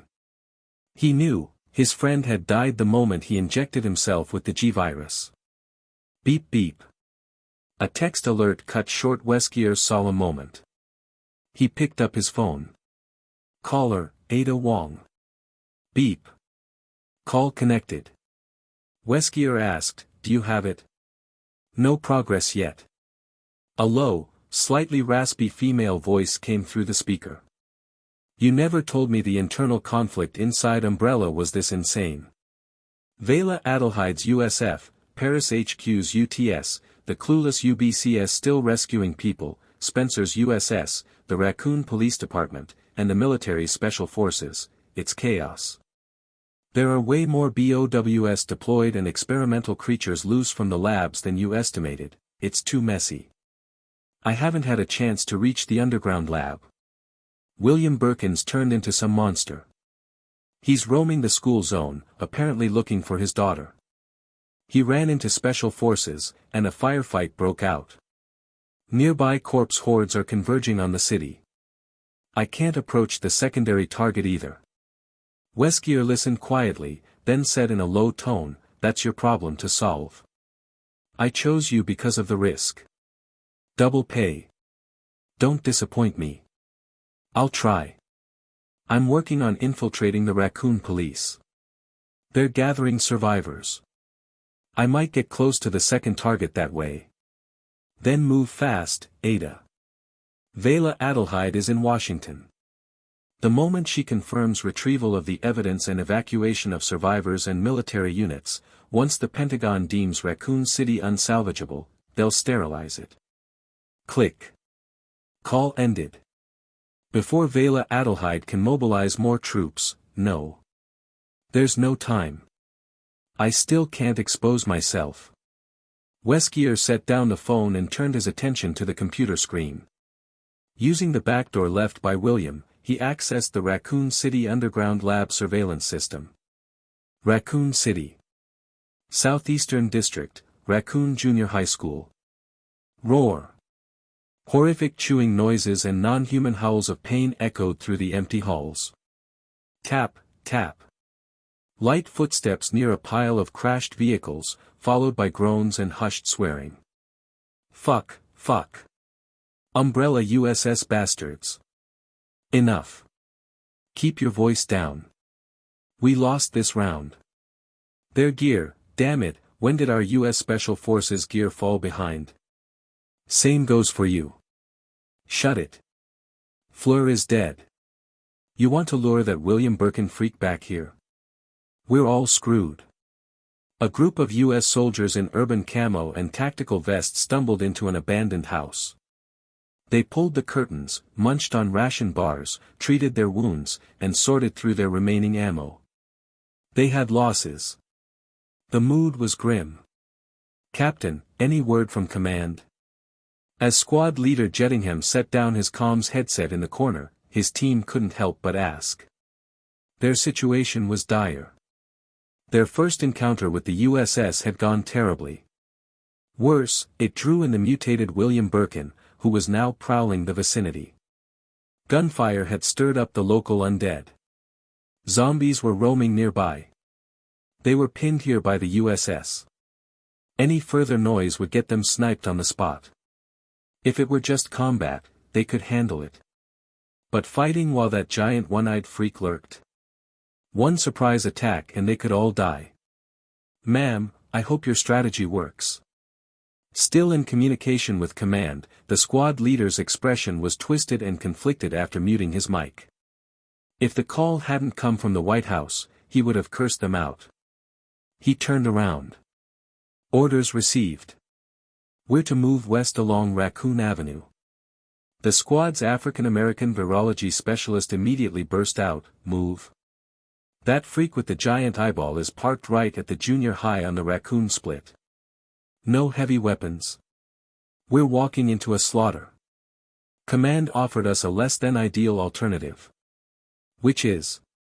Either we sit here and wait to die, or..." The squad leader's gaze drifted toward the room's radio. Prolonging the stalemate wasn't an option. He grit his teeth. "We try it. We're Echo 6. We don't get rescued by corporate security." He laid out the plan. His teammates stared at him like he'd lost his mind. Using sound to lure it away. Who came up with this crap? What kind of sound? His wife? His kid? The team medic, a bald, gruff fat guy, was quick to mock. Maybe an old rival. The commander grabbed the radio and tuned it. "Execute the plan. You cross to the other side of the street and wait for my signal. I'll draw that thing away. He signaled the team to move, then crouched and made his way along the wall toward the junior high. One small mercy, the mutated William Birkin attacked indiscriminately. Even zombies. The street was littered with viscera and splattered blood. Help me. Near the school entrance, the monster's hoarse, guttural call echoed through the building like something choking on a fish bone.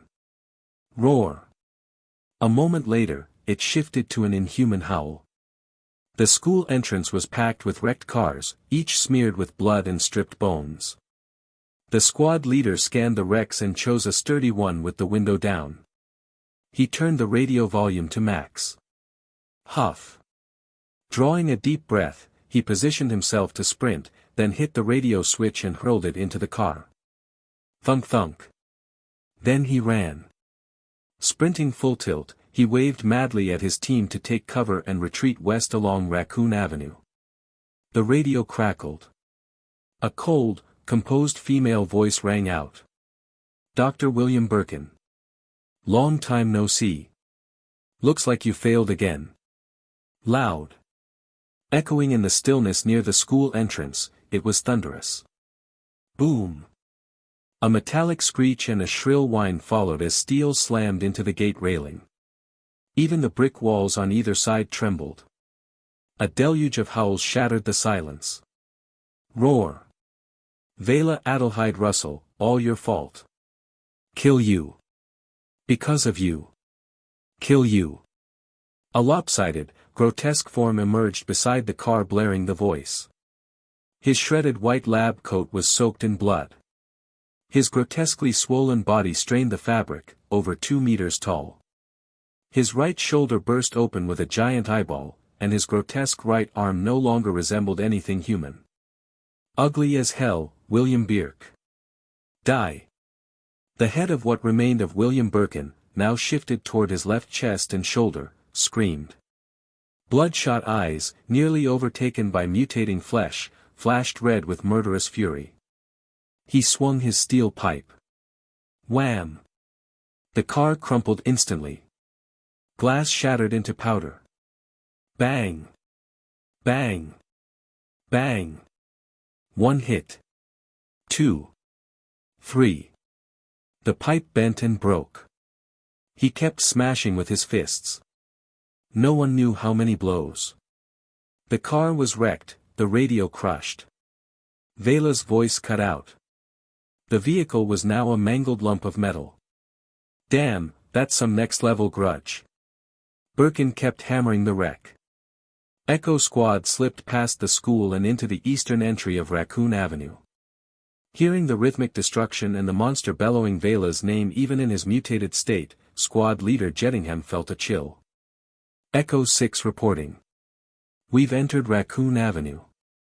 Over. White House, Situation Room. Click. Lowering her headset, Veila glanced at the silent room full of people. Raising an eyebrow, she said, "What are you all staring at me for?" Chapter 35, Veila at the White House. The meeting continued. Spread across the table were maps of Raccoon City and neatly organized intel folders compiled by Chris, Jill, other STRS survivors, and USF units. Russell. As she pretended to leaf through the documents, Veila sensed the glances surrounding her. She looked up, it was Simmons. Catching his vaguely curious expression, she smiled and took a light sip of her coffee. Ahem, Mr. Simmons, is there something you wish to ask? I've long heard about your tension with Dr. William Birkin. Seeing it firsthand, I must say, the rumors fall short.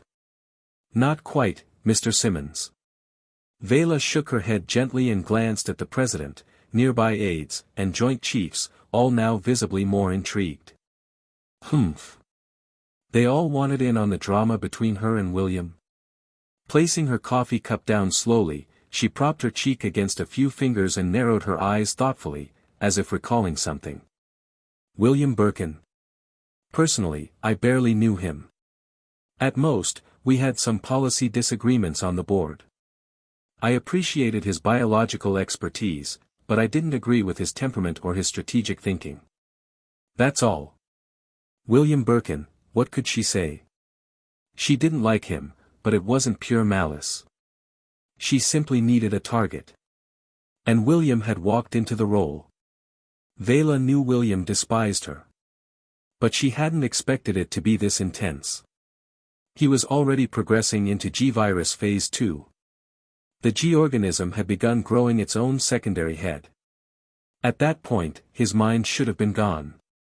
Yet when her generic condemnation had been broadcast, he reacted. Ripped open his eyelids to glare. Spat out her full name, clearly and with venom. Astonishing. But thinking about his past, not that surprising. William was proud, extreme, hypersensitive, and deeply competitive. Prone to intense highs and lows. He was among the top-tier virologists in the world, but not the best. To claim the T-virus research and sole credit, he had murdered his mentor, Dr. James Marcus. Later, haunted by the existence of Alexia Ashford, a prodigy who graduated from a prestigious university at 10, he crumbled, nearly going insane under the pressure. Even though Alexia never even acknowledged him. Only after she vanished did William recover. Reattaching her helmet, Jill refused without hesitation. Once I get you all out, you're heading straight to the National Guard checkpoint outside the city for medical screening. Raccoon City is too dangerous now, not a place civilians should remain. Then, Jill turned toward the police station lobby, where a black police officer was clearly acting as the anchor for the shaken survivors. Marvin, she called, it's been a while. Jill. Is that really you? Police Lieutenant Marvin Branagh looked stunned. He hadn't expected to see Jill again, and judging by her gear, was she with Umbrella now? You joined Umbrella? Weren't you and STRS protesting against them just 2 months ago? Long story short, Jill cut him off. We're out of time. You all need to evacuate with me immediately. According to Director Russell, Raccoon City will undergo sterilization bombing the day after tomorrow. Staying here is a death sentence. But, there are injured civilians still in the detention area. No buts, Jill snapped, hardened from her prolonged exposure to the T-virus crisis. I can't tell who's infected and who isn't. We save the living first. Yes, we have vaccines, but they're at the western evacuation zone. We won't reach them in time. Can you guarantee they won't turn before then? Move. Looking at the now pale faces of nearby civilians, Jill sighed. I'll try to open a path for your escape, but you'll have to walk it yourselves. She secured her gas mask and sealed the clamps. Then she checked the magazine of her Satara submachine gun and chambered around. Are you coming or not? She asked Marvin. Marvin glanced back at his fellow officers and the wide-eyed rookies caught in this nightmare of a first assignment. Then, clenching his jaw, he stomped his foot. All right. Carlos. Jill nodded and pushed open the precinct door.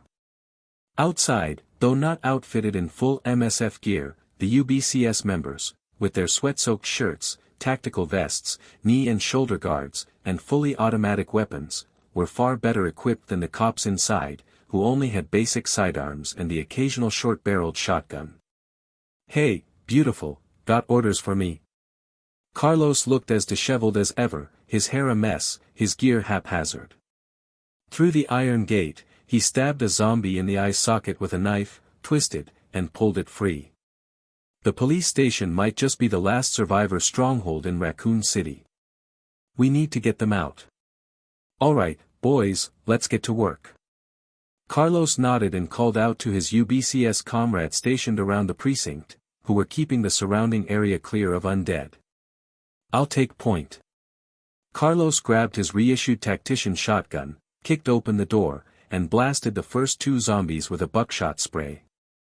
Their bloated, decaying skin burst apart under the impact, blood splattering as they were hurled over a meter back. Rat-tat-tat. A rapid burst of gunfire followed. Jill took down a female corpse crouched behind a car. The rest of the UBCS joined in, mowing down over a dozen approaching zombies like wheat under a scythe. It was almost too satisfying. If it weren't such a serious situation, Carlos might have even whistled. Even though their new boss, Militech, had rebranded them, they were still treated like the unwanted stepchildren. But at least now, ammo was in good supply. Most of the freakish BOWS had been wiped out during last night's sweep by MSF forces. And more MSF units kept arriving, some alongside military special ops, testing new weapons on BOWS and mutated targets. Rat-tat. With Jill spearheading the formation, UBCS formed the perimeter, while the Raccoon City PD protected about a dozen still mobile civilians. The group, more than 30 people in total, left the police station and headed north along Central Avenue, aiming to reach Raccoon Avenue where MSF units were actively sweeping scattered undead, and then westward out of the city. Drip. In the middle of the group, a young man with a gentle face, blonde hair parted in the middle, wearing a navy blue RPD field uniform and holding a pistol, ran while carrying a small blonde, blue-eyed girl. He kept reassuring her. "Sherry, don't cry, don't be scared. We're safe now. Everything's going to be okay. But, big brother, I miss mommy. She told me to hide at the police station, but she never came for me. And daddy, I dreamed daddy turned into a monster and didn't want me anymore. Watch your step, rookie." Just as the young officer was at a loss for words, Chief Marvin's shout yanked him back to reality. He took a large step forward, barely missing a shattered tire that could have tripped him. "Thanks, Chief Marvin. Sigh, when this damn cannibal plague first broke out, I saw your acceptance letter. I should have delayed your start date. But when the outbreak hadn't shown signs of cannibalism yet, we were short-staffed and overwhelmed. I'm sorry, Leon. I dragged you into this hellhole." Marvin apologized sincerely, slowing his pace. "Here, let me carry her for a bit, you need a rest." "No." Sherry buried her head in Leon's chest. Marvin just smiled. "She seems to like you. Maybe because things were chaos when she first arrived at the station, and I ended up looking after her for a few days." "Leon," Claire said, slowing her pace to walk beside them. "Thank you for everything you've done. Don't mention it. It's a cop's duty, even if I'm just a rookie. That's what everyone keeps saying." Leon tried to lighten the mood, patting Sherry's back gently. Truthfully, when he first found out he'd be assigned here, he was planning to stay long-term and had even thought about how to get along with his new co-workers. But from the moment he arrived, it had been non-stop. Endless calls, no rest. During that time, he'd met the skittish little girl hiding in the station, and later ran into Claire while on patrol as she searched for her brother in Raccoon City. Then, suddenly, overnight, the cannibal disease worsened. People went mad. Only later did they realize it was a virus. Just then, stop. As Jill moved through a narrow alley at the front of the formation, she suddenly dropped into a crouch and switched her submachine gun for a shotgun. Clack. A slug chambered. Through the tri-lens infrared night vision goggles of an unknown model, she clearly saw an orange-red outline of a crawling abomination, and in the corner, a humanoid figure squatting. "Come out." Bang! Blood exploded from the crawling creature. "Shit. It's that USF bitch. Don't shoot, we're alive. You win."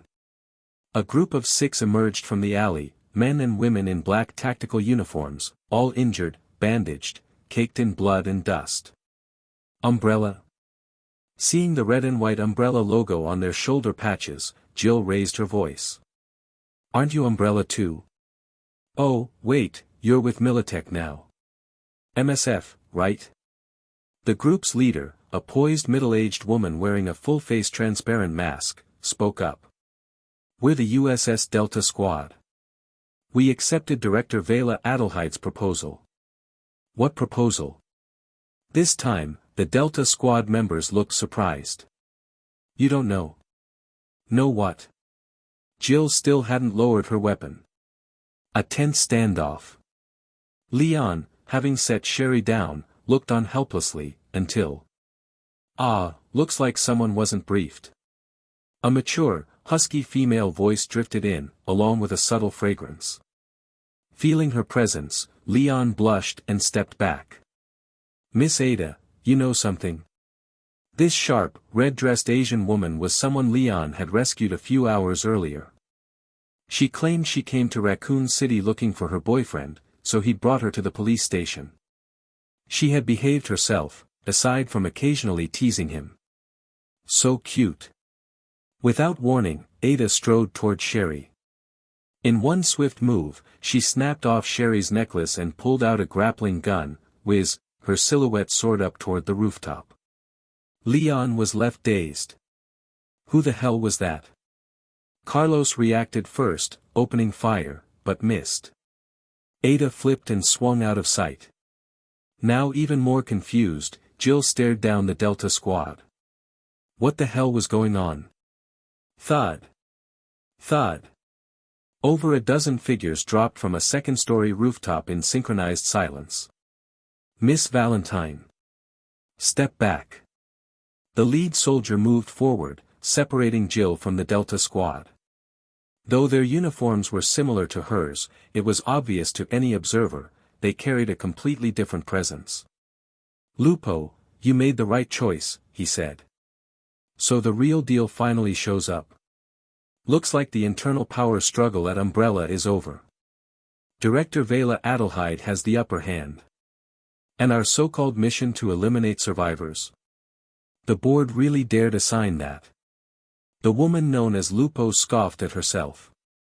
"Good that you understand. Come with us. We're linking up with Alpha Team. Executor Russell wants to see you." "Alpha Team still has survivors?" "Yes. Not just Hunk." After disarming them, the real MSF tactical unit motioned for the Delta squad to follow and began leading them briskly toward the northwest, Raccoon Avenue. The leading MSF commander instinctively scanned the crowd of survivors, then froze.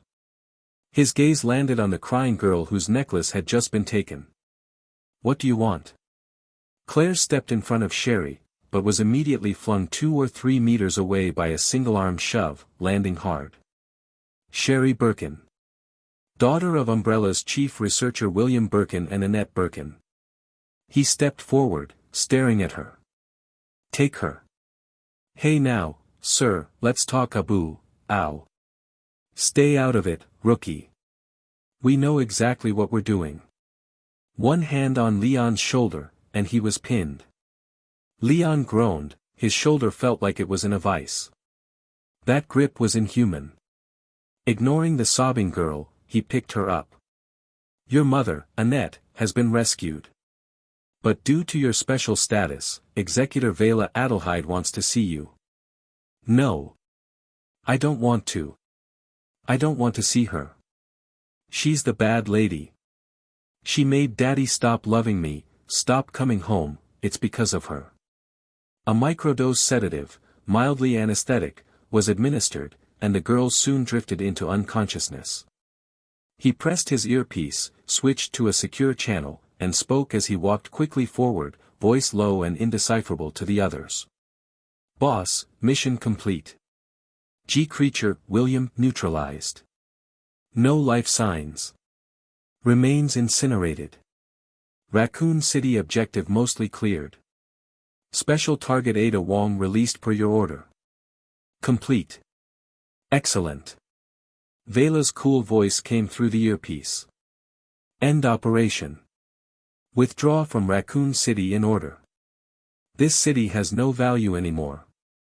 These public heroics, let's not waste elite forces on that." Chapter 38, Veila, the conscientious capitalist. In just half a day, Veila's directives were swiftly implemented. MSF, which had inherited and retained the efficient, centralized command style of the pre-1991 CCCP and KGB, operated with exceptional speed. After receiving the largest group of survivors from the Raccoon City Police Department, the MSF outpost on Raccoon Avenue in the west began a systematic withdrawal, personnel steadily exiting the urban area. Under Veila's oversight, the Umbrella pharmaceutical plant in Colorado immediately began working overtime once they received the T-virus suppressant batches transferred by MSF. The first set of special weather modification rockets loaded with suppressants had already arrived in Raccoon City's outskirts. Rescue helicopters bearing the Militech name and the new black and yellow logo, featuring a nested V-shape within a square, hovered over the city, broadcasting announcements that the Raccoon City Emergency Sterilization Operation had been approved by both houses of Congress and signed into effect by the President. Numerous mainstream media outlets in the USA had been invited to witness the devastation from aboard Militech's rescue helicopters. The live broadcasts showed it all: burning buildings, abandoned vehicles, mangled corpses, roaming hordes of the undead. Many of the voices that had fiercely protested Congress's plan to nuke domestic soil fell silent. Especially among Colorado's own citizens, the shift was dramatic. Public opinion flipped from protests to marches of support. What they thought had been exaggerated was now horrifyingly real, and still getting worse. Better to annihilate such abominations with a nuclear strike than risk them escaping. Naturally, Veila seized this golden opportunity for propaganda. Aerial footage showed MSF soldiers escorting survivors out of Raccoon City, some carrying children, others saving civilians from zombies. UBCS members, despite still wearing Umbrella's red and white logo, were seen injured and fighting tirelessly against bioterror threats. Online, voices began to emerge defending Umbrella, claiming it wasn't entirely evil. Of course, Veila would never admit that the first such posts had originated from California-based IP addresses. The results were immediate: the criticism directed at Washington and the White House gradually faded. A former senior classmate of Veila's, now Speaker of the House, sent her a discreet thumbs up. Even Simmons, the originator of the nuclear sterilization plan, expressed his gratitude. Veila's efforts to deflect blame also significantly eased the pressure on Simmons. Vera. Midnight, September 27th. The engines of transport vehicles and the whistling roar of special rain modification rockets had echoed across the landscape for over 30 minutes. At the Militech evacuation point on Arkley Scenic Drive in the city's west, Chris stood silently in the rain, listening to the howling wind. All around him, the sobs of rescued civilians, the CDC staff shouting commands, the blaring of sirens as state police kept order, the roar of vehicles as the National Guard reinforced the blockade. Chris. Wearing a raincoat, Claire approached. Her pretty face, brave but weary, was full of concern. "I'm fine, Claire." Chris removed his helmet and turned sideways. 2 straight days and nights of battle had left his hair disheveled, beard unshaven, eyes sunken, face pale, and lips chapped. There was a blankness in his gaze. He looked utterly drained. "You really need to sleep," Claire insisted. "Forget it, Claire, you won't convince him," Jill said as she walked over. Now out of her MSF protective gear and wearing a raincoat, she carried a bottle of mineral water, which she tossed toward Chris. "He's just going to say, 'I've made it this far, no point in stopping now.'" Chris forced a smile and caught the bottle, his gaze still fixed on Raccoon City. Above, rescue helicopters circled, their floodlights and markers flashing. Below, the city lay in darkness, its power grid shut down for safety. "I wanted to see it one last time. The city I devoted the first half of my life to," she said. Boom. The weather modification rocket's catalysts activated. Already overcast skies began to churn, and with a deafening peal of thunder, lightning turned the pitch-black night into stark white. Drip-drop. Rain beat against the vehicle canopies with a growing patter, splashing across the asphalt, its tempo rapid and intense, washing over the streets. Letting the cold rain strike his face, Chris inhaled deeply. Whether it was psychological or just fatigue, he felt as though he could actually smell the T-virus suppressant in the air. An MSF unit commander approached and relayed, "Chris Redfield, Executor Russell would like to speak with you. Chris turned, nodded, and followed him toward the interior of the evacuation zone. Claire and Jill exchanged a glance. Is it true that he risked everything just to see her? He almost got killed by Umbrella's guards. With full power and connectivity restored at the evacuation site, Claire had already learned just how famous her brother had become. Probably. Chris replied with a bitter tone. Fame was the last thing he wanted. The reporters were relentless. That's why he was still wearing MSF gear, to avoid being recognized. It's been a while, Mr. Redfield. When Chris entered the MSF command room at the evac site, a large LCD screen lit up with the image of Veila Adelheid Russell, statuesque, imposing, radiant. She turned her head, her gaze locking onto him. Yes, statuesque and imposing. That was the feeling Veila Adelheid always gave Chris. Impeccably dressed, always formal and stern, her speech refined and mannered, entirely devoid of flirtation or seduction. Executor Russell. Just call me Veila. I think this cooperation has earned us the right to be friends. Veila leaned forward, elbows resting on the desk, fingers interlaced under her chin, eyes glinting, a smile on her lips. I will keep my promise. Militech's doors are always open to you.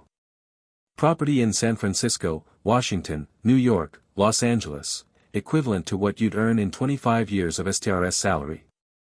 Enough. Chris cut her off. I told you, I don't want any reward. I only want Umbrella to pay the price for what it's done. Veila didn't seem offended. That's who you are. And I'm who I am. I want to give it to you. Don't reject it so quickly. It's not pity, and it's not charity. It's equivalent compensation for 25 years of service. Your sister is still in college, I'll handle her student loans. Do you have plans for further education yourself? That last question wasn't directed at Chris. It was aimed at Claire, who had just entered the room. Huh? Me? She pointed at herself in surprise. Yes. Any school you want to go to, I can write a letter of recommendation. As she spoke, Veila turned to look back at Chris. He was visibly torn. He didn't mind suffering himself, but he couldn't bear to see Claire suffer too. Their parents were gone. They had grown up depending on each other. Both made it to college, but Chris still hadn't paid off his own student loans. Money was always tight. Getting Claire into a better school had always been his dream. Without giving him time to think, Veila continued bluntly. Before October 1st, I'll send someone to escort you to Washington. The president will receive you at the White House and award you a medal. It's what you deserve. Claire, take your brother to rest. Still unaware of the full picture and with no time to process the flood of information, Claire looked around at the MSF soldiers watching her, then at the screen where Veila, wearing an elegant and faint smile, clearly wished to move on to other matters. At Veila's suggestion, she chose to support her brother and lead him out to rest. Get some proper rest, Chris. Veila watched the siblings' backs as they disappeared through the doorway. Now then, let's discuss the terms of your contracts. USS. Her cold gaze turned toward the 8 people standing silently in the corner of the room. 6 members of the USS Delta Squad, their umbrella insignias now torn off. And 2 members of Alpha Squad, clad in solid black tactical gear, Kevlar helmets, and fly-eyed gas masks with glowing red lenses. Veila focused on the one standing at the front. I've heard a lot about you, Mr. Hunk. Chris, that was Veila Adelheid. The one you said was convinced to expose Umbrella's crimes with us. Jill looked genuinely surprised. Hey, that woman looks tough as nails, but Militech, huh? Are you sure you don't want to work for her? RPD's gone anyway. She nudged Chris with her elbow, teasing. No. She and we're not the same. It's not that I dislike her, it's just, she puts a lot of pressure on me. Pressure, huh, yeah, she is intense, Claire added. Feels like she's stricter than the old school principal at my university. As their voices faded into the distance. Sigh. Leon sat glumly on an empty ammo crate. This isn't what I thought my first day on the job would be like. He looked up at the rain-drenched silhouette of Raccoon City. RPD was gone. Where was he supposed to work now? You're still young. You can apply to another precinct. It was Chief Marvin, handing Leon a cup of hot coffee as he sat beside him. After a crisis like this, I don't think the federal government will just sit on their hands. They'll definitely form new response agencies. Folks with real combat experience, like us, might actually get priority. Marvin glanced at Leon's youthful face. But if you don't want to keep living this kind of life, you could change paths. Just like. He tilted his head toward the edges of the evac site, where fully armed MSF soldiers wielded futuristic, unreleased tech. Late night, Washington, D.C. Formerly Umbrella, now Militech Division HQ. Veila had just finished a remote video conference. Lost in thought, she entered her private office. Sleep? Not a chance. Her building had to be brightly lit, bustling with overnight activity. Raccoon City was still suffering. As one of the principal figures involved, she needed to look anxious. Grieving. She slumped lazily into her executive chair and stretched. Her eyes caught a glance of her polished wooden desk. She snapped to alertness. Her energy level was too high. She didn't look like someone exhausted from all-nighters or devastated over the suffering of Raccoon City's residents. Commit to the role. TCH, better call the makeup artist, get that sleep-deprived look, or maybe I should learn to do it myself. Chapter 39, Veila, form a biohazard defense organization. Veila looked up, gazing at the city's end. September 28, 5:55 a.m. Rumble. Flames, smoke, thunderous explosions. After hours of continuous firebombing, clearing old stock in a methodical carpet bombing campaign, the assault ceased. The once overwhelming chorus of undead howls across Raccoon City had largely vanished.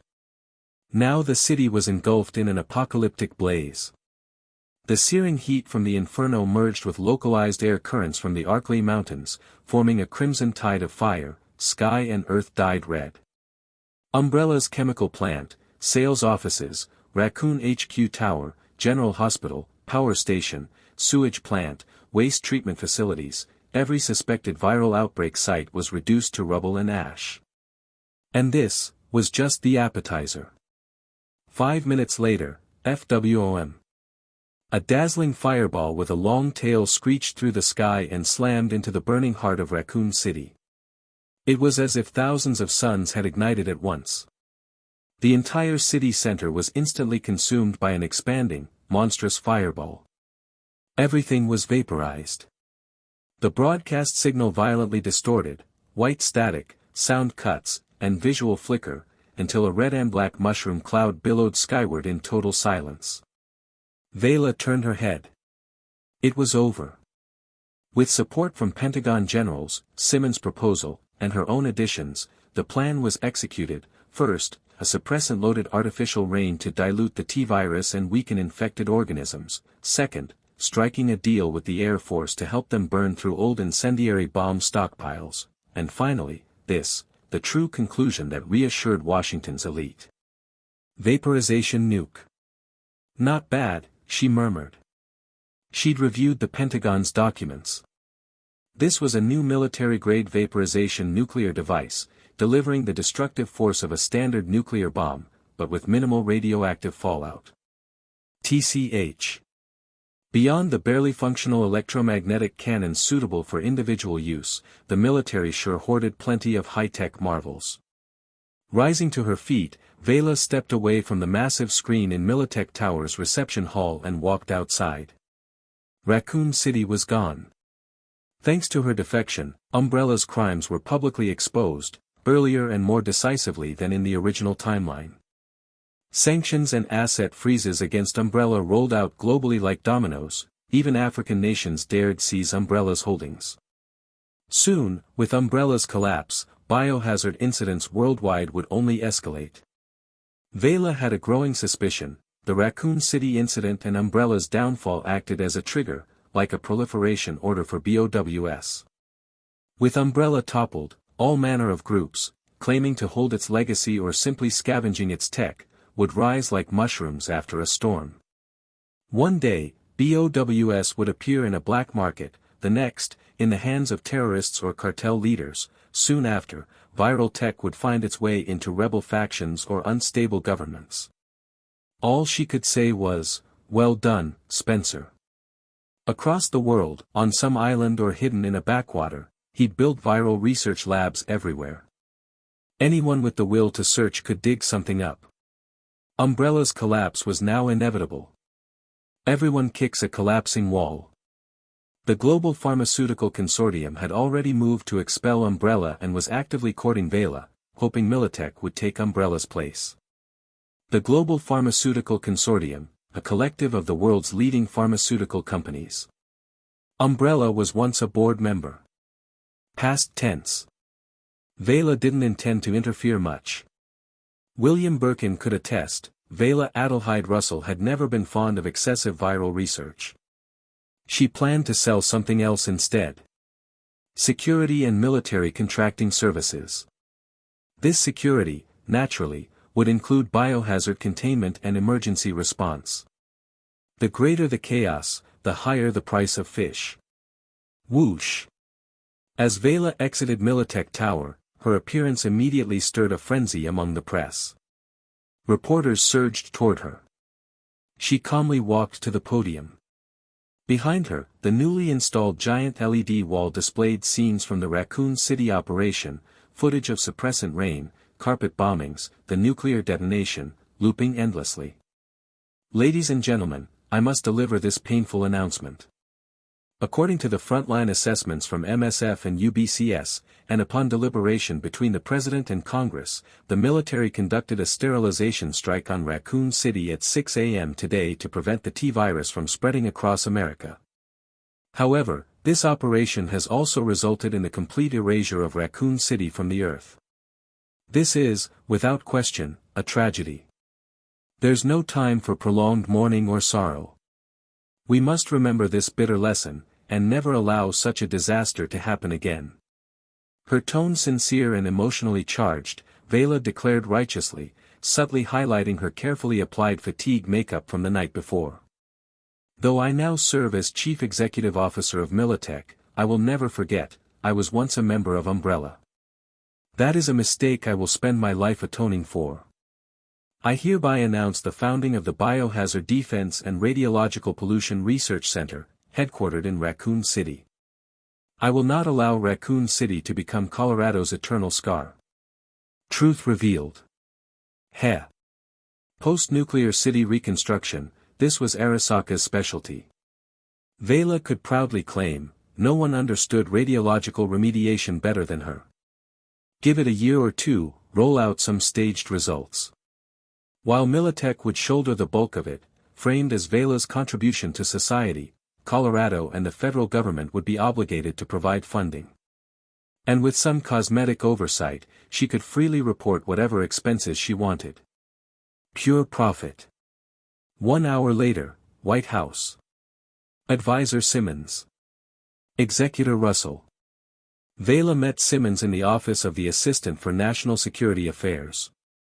After sitting down, Simmons began, "Miss Veila, I must commend your ambition and sense of responsibility. I wish you great success in your upcoming research." The praise was genuine.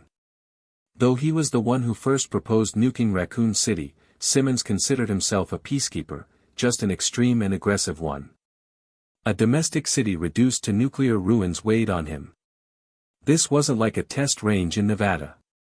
If this were a game, Veila's speech an hour ago had hit Simmons right in the emotional sweet spot. His favorability rose again. "Just trying to ease my conscience a little," Veila replied. Simmons chuckled, pouring her a glass of apple cider as they continued discussing post-Raccoon City matters. "Veila," he said thoughtfully, "how do we prevent another Raccoon City from happening? How do we prepare for it?" Ding. Veila paused, then took out a metal cigarette case. Simmons nodded approvingly. Click, FSSH. A bright flame flared as Veila lit a slim lady cigarette between two elegant fingers, took a drag, and answered. "Understand them, to prevent them." "Oh." Simmons leaned in with interest. "Do tell." "Form a strategic biohazard prevention division. Use the old playbook, recruit from Umbrella's former white and blue division personnel. In exchange for long-term federal service, offer leniency for their crimes. They're usable, but must be watched carefully. I'm sure the White House already has a contingency plan." "Of course. I knew I couldn't keep it from you." Then Simmons extended the offer. "Veila, would you be interested in helping found a national bioterror defense organization?" "No interest." TCH. This was a test, to see if she had any interest in superviruses. Veila took a sip of apple cider and shook her head without enthusiasm. "Technical support, custom gear, come to me. I'll help however I can. But, my research is at a critical phase. The next generation of enhanced prosthetics, I don't have time." Simmons chuckled silently. "Fair enough. Asking Veila to head a bioterror defense organization, whether private or governmental, was pointless. She had her own career, her own passions. A true genius. They were strategic allies. Nothing more. However." Veila shifted her tone. "Your idea gave me a thought, there's someone you might be interested in."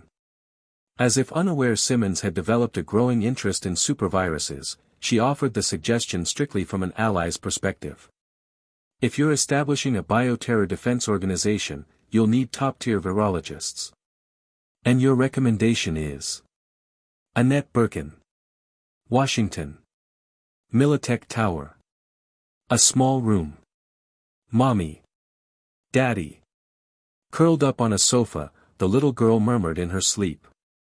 Her cheeks were already streaked with dried tears. Blonde hair, blue eyes. A pale woman with long hair gently stroked the girl's back with tender care. "Sherry. Sherry, don't cry. Mommy's here." Creak. Thud thud.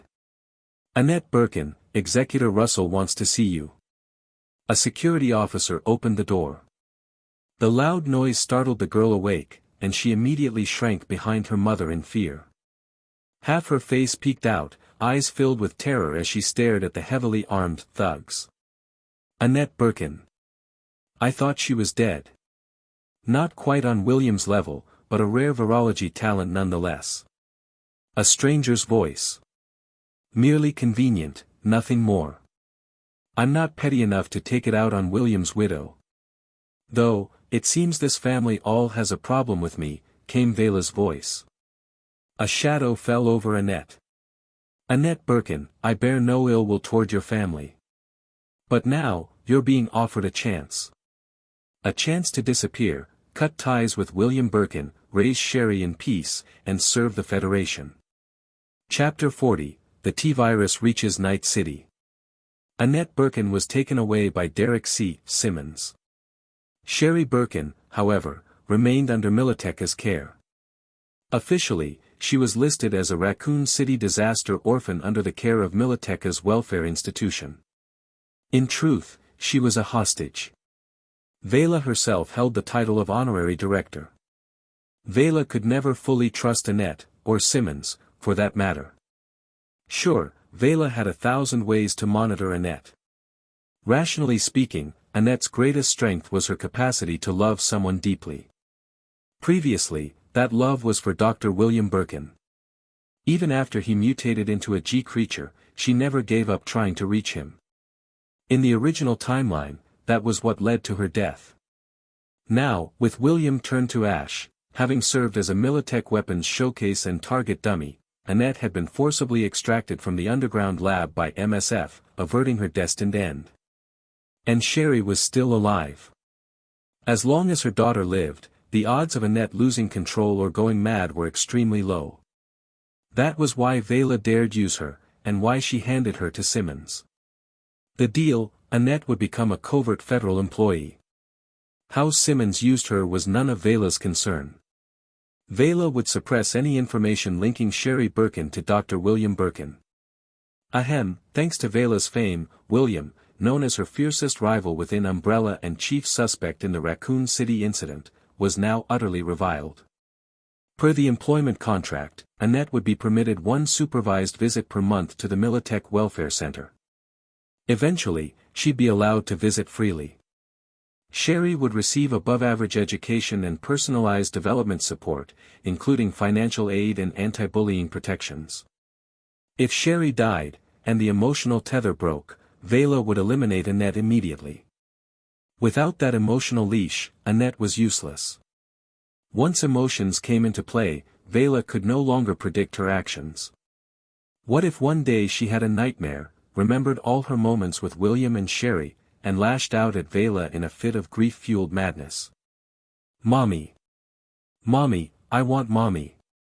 Even after Annette was taken away, the room, filled with plush toys, cuddly animal pillows, Barbie dolls, and other warm decor, couldn't comfort Sherry. Curled up on the sofa, she quietly wept. She didn't even dare cry loudly.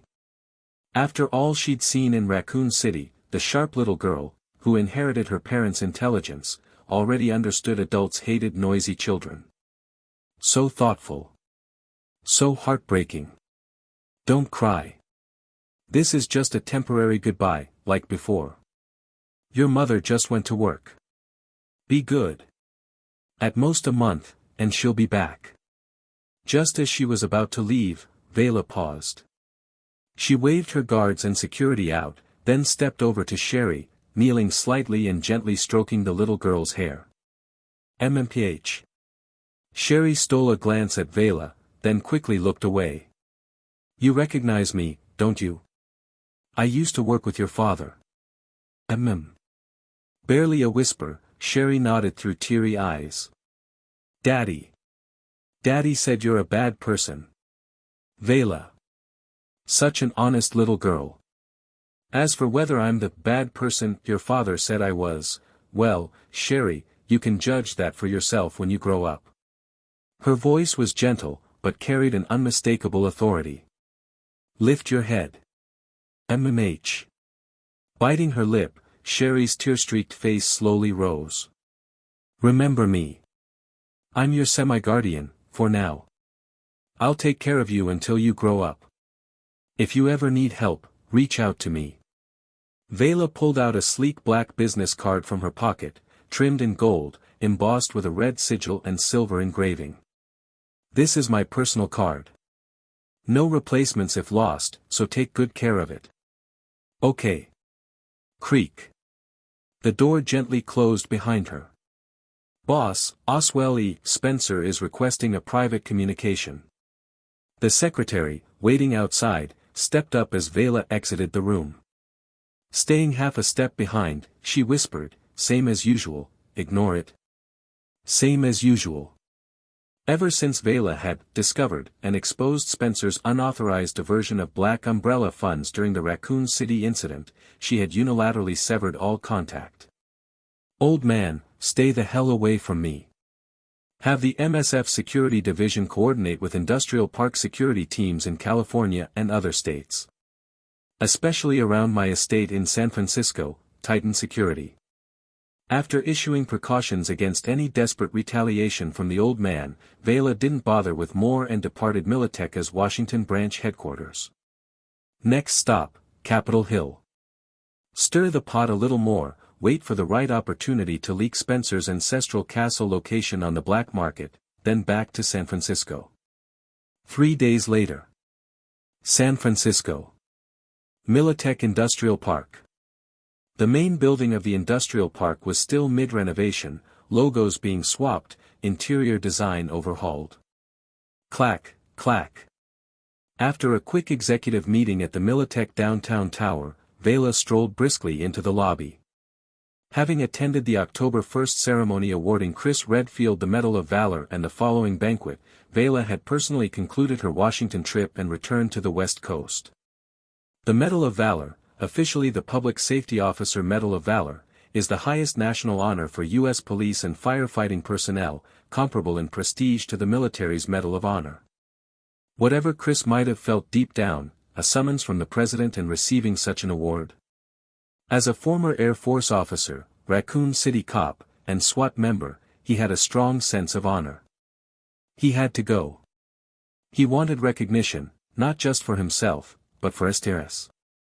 At the White House, Chris, accompanied by Claire and surviving STRS members, saluted Veila with sincere thanks. During the event, Veila once again invited Chris to join Militech. As expected, he declined.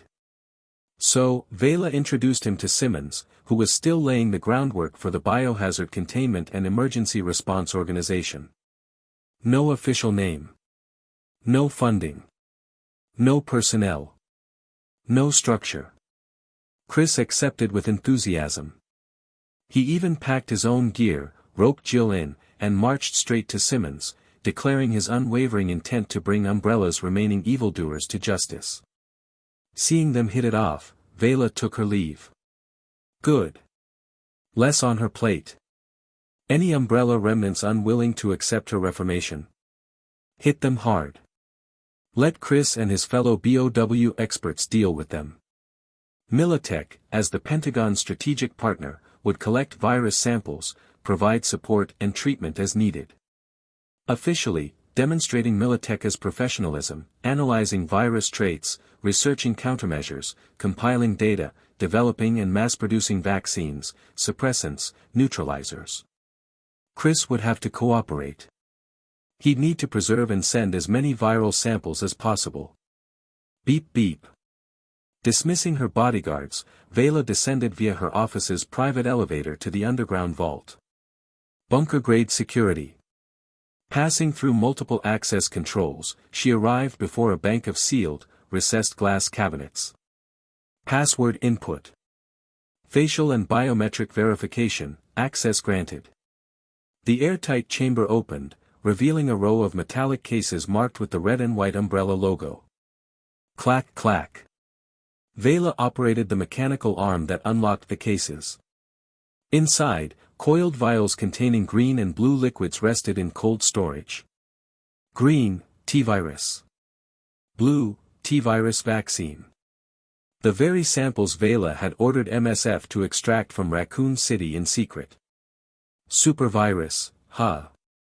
Doesn't seem that practical. Too damn ugly.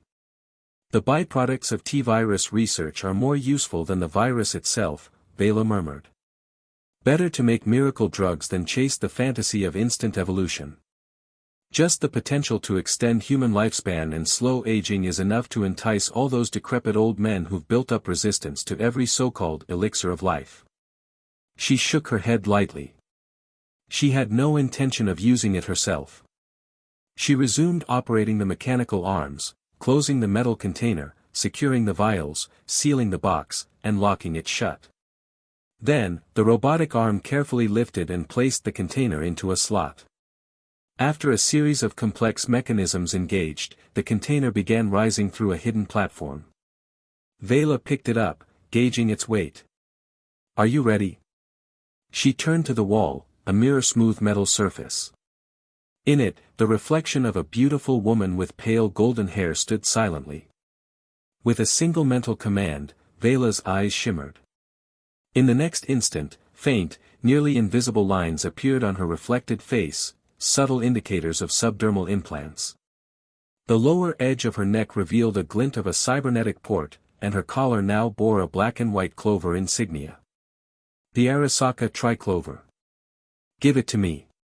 She spoke, and so did her reflection. Cyberpunk world. Night City. Westbrook. Corporate Plaza. Russell Residence. Basement level. A newly completed, still unused microbiology lab. Thunk. TCH. The soft thud of the metal container landing on a surface echoed in the room. Veila slumped into a swivel chair, rubbing her throbbing head. Cough, cough. She hacked weakly, breath uneven. A wave of dizziness washed over her. That one really hit hard. Why does this feel oddly satisfying, like a kind of release? It took a good while before she fully regained her senses. She had overdone it this time. She wasn't just tired, her limbs were weak, her head pounded like a drum. Ding-a-ling. A notification flickered across her neural HUD, a communication request. Medical attendant. Supervisor Russell, pardon the interruption. We've received a notification from Quantum Enlightenment, your biometrics just spiked significantly. I'm required to confirm your current health status. Quantum Enlightenment, a rehabilitation center partnered with Arasaka. Before she could respond. Ding-a-ling. Another call. Trauma team. Respected Platinum member Veila Adelheid Russell, we've detected critical anomalies in your physiology. Stop. I'm fine. Just a bit exhausted from long hours of intense work. I've made a breakthrough in a personal experiment. Got a little overexcited. Order me some sedatives or nerve relaxants. She cut off the trauma team's emergency response and reassured her Arasaka-assigned medical staff that she was okay. Phew. After ending the calls, Veila rubbed her groggy temples, glanced at the sealed container, and stored it back in its secure vault. Then, she shut down the lab and made her way upstairs to the bedroom. First things first, sleep it off. Chapter 41, A Token and a Veteran's Attention. Apartment 414, Russell Residence. ZZZZ. Ding. Veila opened her eyes. She gently rubbed her slightly heavy temples and instinctively licked her dry lips. Every time she retrieved something from another version of herself, another multiversal life form, it left her completely drained, forcing her into deep sleep. Still, it was a remarkably effective way to guarantee high-quality rest. Phew. I'm exhausted, but that was so satisfying. As her drowsiness faded, a tingling current surged through her forehead, soft and electric, making her body shudder. Compared to her previous retrievals, like that paper, or various minor test objects, this time, the quantity she pulled through had been much larger. It truly felt like her soul had been hollowed out. Luckily, her recovery abilities were extraordinary. Despite the physical and mental toll, by morning her thoughts were clearer than ever. Just as she estimated, one standard suitcase was still within her tolerance. No lasting damage, though her vitality would remain low for a few days. Her soulscape would need time to refill and stabilize. Practice makes perfect. She needed more training. Gurgle. Hungry. Feeling the hunger, she rubbed her flat stomach in a slow clockwise motion. Tilting her head, her orange-red eyes flickered. Signal connected. Command issued. Domestic Unit 1, prepare breakfast. Modify menu to triple the usual lunch standard. Rolling out of bed, Veila padded barefoot toward the washroom. She took a quick shower, brushed her teeth, rinsed her mouth, then let the automated service arms dress her in her Arasaka undersuit and slippers. She headed down to the basement bioresearch lab. Swish. The automatic sensor doors opened, recognizing her biometric signature. Inputting the storage room's access code, she retrieved the T-virus and vaccine samples from the powered refrigeration vault. Setting the case on the table, she opened it. With a bare hand, she extracted one of the green, spiral-shaped containers and studied the slightly viscous, pale green fluid inside. Need to find the right time to test it. Now wasn't the moment to bring it out. Veila never intended to use the virus as a weapon. This was the cyberpunk world, it was already 2075, and cybernetic augmentation was a way of life. Everyone, even those not obsessed with modification, had some outdated synthetic stomach, lung, or esophagus installed. Even civilians had augmentations to avoid dying from bad food or drink and then incurring outrageous medical bills. Survival was a skill. Veila even suspected some chromeheads could drink the T-virus like soda and be totally fine, because they barely had any real flesh left. How would the T-virus infect them? It's an RNA virus, what's it going to infect? Synthetic flesh made of metal and chemical polymers. Dump T-virus into a river ravaged by cyberwar pollution and hostile to all life, and how long would its virulence last? Even if someone were infected and turned into a zombie, how would they bite into a pile of metal plates? Plus, in the cyberpunk world, especially in a place like Night City, almost everyone was armed. Guns outnumbered people. And their aggression levels? Bioterror survivors couldn't even compare. Here, if some creepy, blood-smeared mutant limped toward you with ill intent, the average Night City citizen wouldn't scream and freeze up. They'd grab their gun and shoot first. The value of the T-virus here lay in its potential to create high-strength BOWs, like Tyrants or Nemesis 1. Then, augmented with custom cybernetic implants, weapons modules, and neural interface systems, it could become a smart-controlled cyber soldier, immune to pain, devoid of emotion, and either unhindered by cybernetic strain or equipped with hardware that could far exceed standard limits. Extracting value from the byproducts of T-virus research, that was where its real worth lay. Umbrella had developed countless high-end medical products from its T-virus research, ranging from cosmetic wellness solutions and common anti-inflammatory and analgesic treatments to advanced therapies for open wounds, and even anti-aging pharmaceuticals. The former. Worth a try. Arasaka might be interested, though expectations would be modest. What their manufacturing division really focused on were exoskeletons, powered armor for individual soldiers, and even larger mechanized suits. These had been deployed in parallel formations for years. Arasaka's Tokyo garrisons operated entire divisions of power armor troops, along with heavy vehicle brigades, an air force, a navy, and future plans to heavily fund an aerospace division. These forces were the company's true trump card. And they were under direct command of the Arasaka family, specifically Saburo Arasaka or those few he personally trusted. Same went for Militech and the European banking syndicates. Veila's current role within Arasaka's security division gave her overwhelming superiority over most states, gangs, and mid-tier corporations. Her strike teams could slaughter gangs and merc groups with ease. To them, Veila's tactical units were heavy assault teams. But if a full-scale corporate war broke out, her squads would suddenly become light infantry, not quite cannon fodder, but hardly elite. Her reason for attending the University of Tokyo was to climb the ladder, to become one of those true, trusted few, who could command real military assets, even if only a single squad of power armor troops. It was a long shot, but everyone needed ambition. The T-virus derivatives. That was the token she prepared to gain entry. Still need to plan how to present this logically. Get it all set up before the spring term begins. Musing to herself, Veila returned the green T-virus vaccine to the metal case. Clack. Sealed.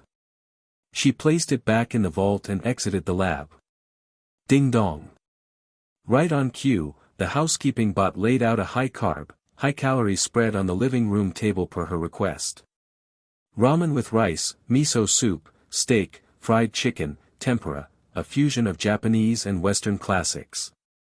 A carbon-heavy Arasaka salaryman's diet. Soon, her empty stomach was full. Sipping ice water and rubbing her belly in contentment, the energy deficit from her earlier soul-draining faded. After a short break, she threw on a coat and headed for the helipad. She boarded the AV. A bit late, but nothing urgent. Lately, Veila had been on standby in Night City, preparing for her upcoming enrollment in the University of Tokyo's law department as a special Arasaka recruit. With no field missions, going to the Arasaka Tower office was just for appearances. Light workload, the main thing was maintaining visibility before her subordinates and peers. She grabbed the seat's pad and began reviewing reports submitted by her staff. Evaluation report, 2074 End-of-Year Field Exercise at Arasaka Tower Academy, Security Division. Shuta Furuta. Terry Wolf. Katsuo Tanaka. David Martinez. Clicked. Her eyes naturally stopped on his half-body portrait, a mohawk, eyes still radiating youthful cluelessness. Security Division's evaluation, although socially awkward, from a poor background, and equipped only with standard baseline implants, this student showed strong academic performance, high personal initiative, and decent physical potential. Further observation through detailed medical testing recommended. Veila lit a cigarette, tapping the armrest with her finger. Her lips curled into an irrepressible smile. Judging by the timeline, decent grades, solid foundation, and he's picked up a few things. 2075, it should be about now. While she was off polishing her credentials in Tokyo, she couldn't let a promising, bullet-catching subordinate get snatched away. Especially not by that silver and white cat thief that roamed the subways.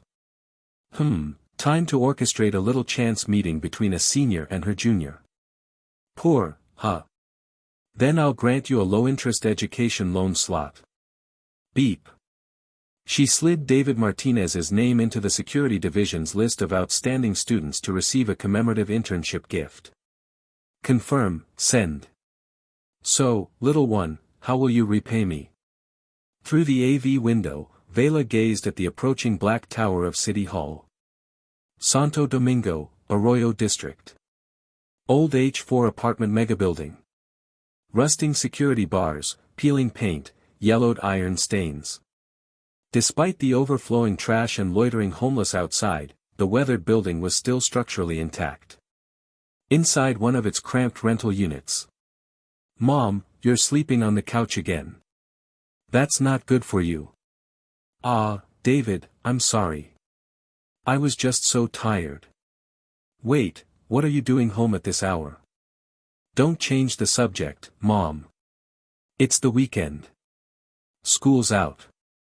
I just got back from the Arasaka Academy field program, remember how happy you were about it? How could you forget? David, dressed in casual clothes, stood in front of Gloria, frustration and helplessness mixing on his face. Ah, you caught me. Gloria chuckled awkwardly. Her face held both pride and deep resignation. Pride in her son's accomplishments and concern for her own shortcomings. She struggled just to pay for tuition and updated learning software. Mom, if it's really that bad, I can just. David. Her stern gaze silenced him. That's not your concern. What, quit school? Do you have any idea how hard it is to get accepted into the Arasaka field training program? Just as another mother-son argument over money was about to explode. Yo. Corpo dogs. Move it. Get out of here. A ruckus erupted in the hallway. Then, knock knock. Gloria looked up, face pale with alarm. Did they find out? But before her spiraling anxiety could take hold, click, David opened the door. Can I help, huh? His voice trailed off as if struck by lightning, eyes wide in shock. Two Arasaka security agents in black suits with crimson trim stood before him. One held a briefcase. David Martinez. Participated in the border zone field exercise. Student, Arasaka Academy class of 2074, correct? Why yeah. That's me. Lucky kid. This is your Excellence Award for Field Service. Chapter 42, Veila and her juniors. Excellence Award. That's a thing. David blinked in shock. He'd been at Arasaka Academy for over half a year now. Wasn't their whole vibe, once you're in, don't expect anything back. Student ID. One of the Arasaka security agents, clearly not in the mood to explain, extended a hand. Oh, right, please wait. David dashed into the apartment, rifling through the drawers near the computer desk by the door. While he searched, the two agents took the time to survey the humble Martinez residence. Much like Santo Domingo itself, neglected, old. The room was compact, everything visible at a glance. No hallway, the living room was also the bedroom. Two adjacent small spaces, on the left, a slightly larger bathroom, and on the right, a likely converted storage room. The sunken sofa area was stacked with unused tools and worn furniture. Still, for the neighborhood, the place was relatively clean. A red-haired woman slumped wearily on the couch, wrapped in a yellow jacket, watching the agents with a distant, dazed look. The two agents did a routine scan, orange-red glints flashing in their eyes as they accessed her ID. David's single mother, Gloria. Employed at Night City Medical Center. Kid lives in a dump. Probably never had access to proper early education. Still, his grades aren't bad, and he got noticed by someone upstairs, who knows, he might end up like us. As the two Arasaka field agents quietly chatted. Found it, found it. Sorry, David, flustered, waved his student ID as he ran back over. Beep. Target confirmed. Retrieving package. With glowing red eyes, one of the agents scanned the ID and handed both the ID and a briefcase to David. Click. And just like that, they left. David? Gloria exhaled deeply, then looked puzzled. It's the Excellence Award from the Academy's field exercise. David shut the door, shielding them from the prying eyes of nosy neighbors. He placed the Arasaka clover-emblazoned briefcase in front of his mother, turning his head away, voice slightly nasally. I'll work hard. You shouldn't keep exhausting yourself like this. Didn't that Arasaka exec say during orientation, family, duty, responsibility? I don't want to finally climb my way up to Arasaka Tower only to find you collapsed from overwork. Still a teenager at heart, part of him just wanted to show off in front of his mom. David. Gloria suddenly smiled warmly, stood up, and pulled him into a hug. I'm proud of you. All right, Mom, let's see what's inside. Click. David opened the briefcase.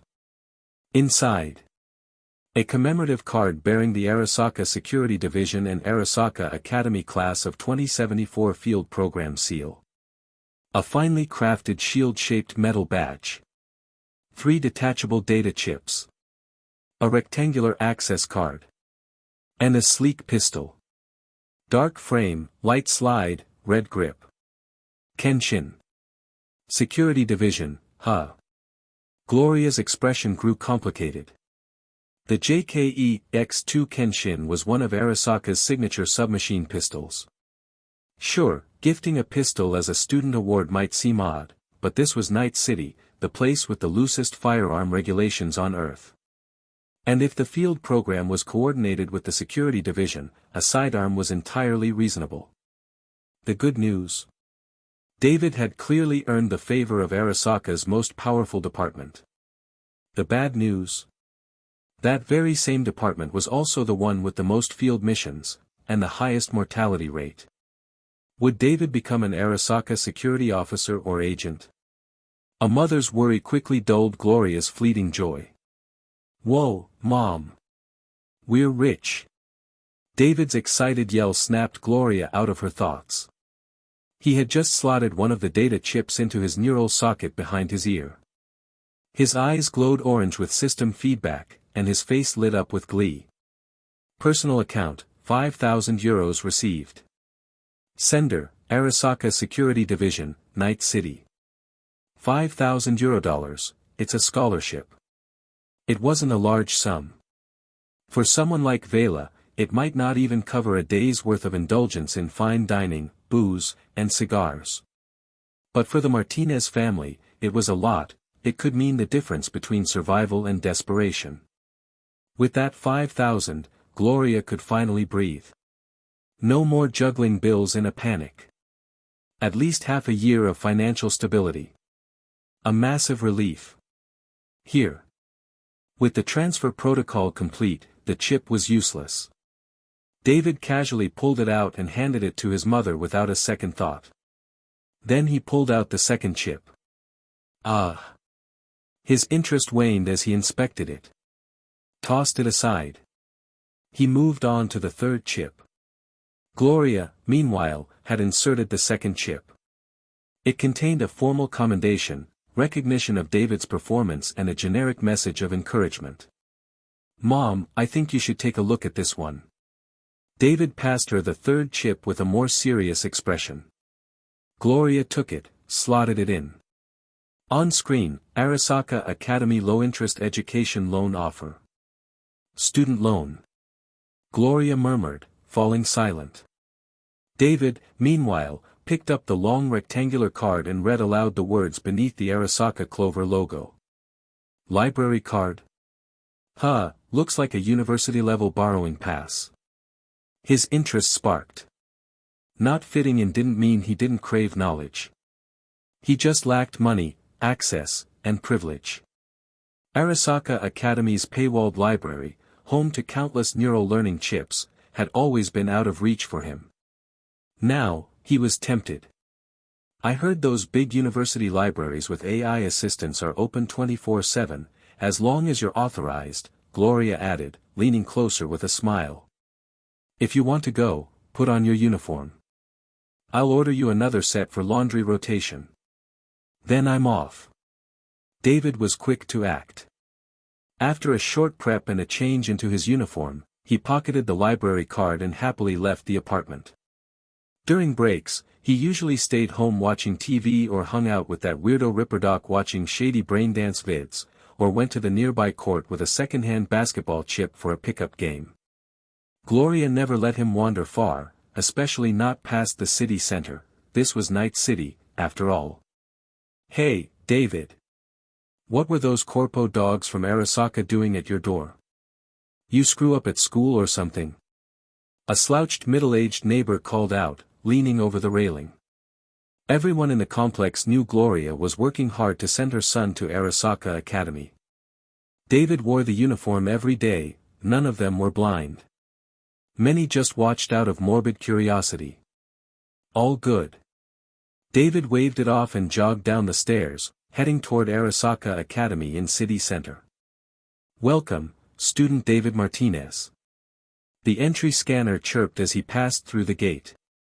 He mentally retraced the path to the university library. "Yo, isn't that David Martinez?"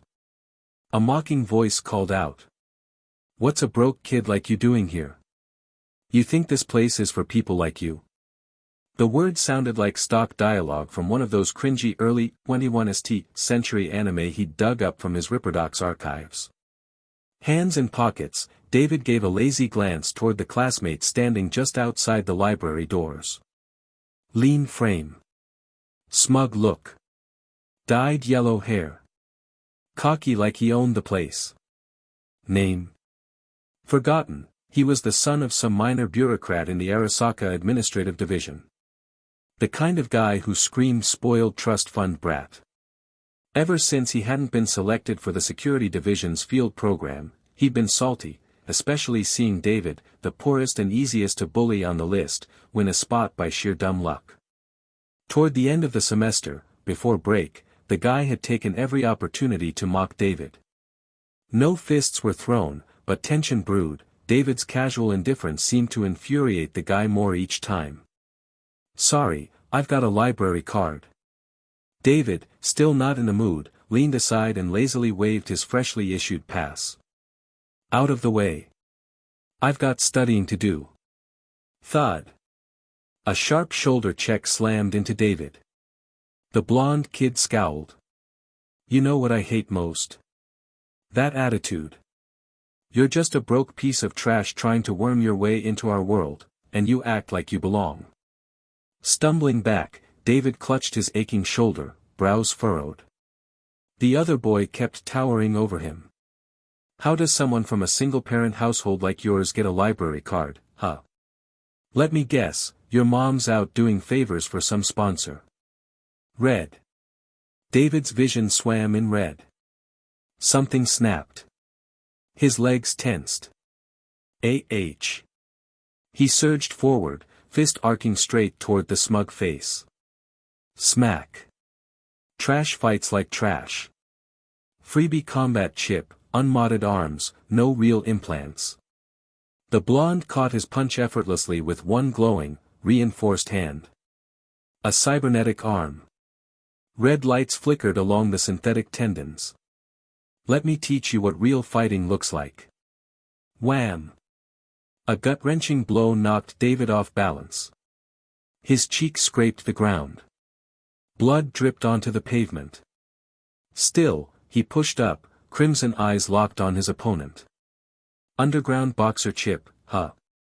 That packed a punch. But yeah, your face still pisses me off. The blonde shifted into stance, preparing another hit. Thud. Aren't you embarrassed? A blur of motion. A scream.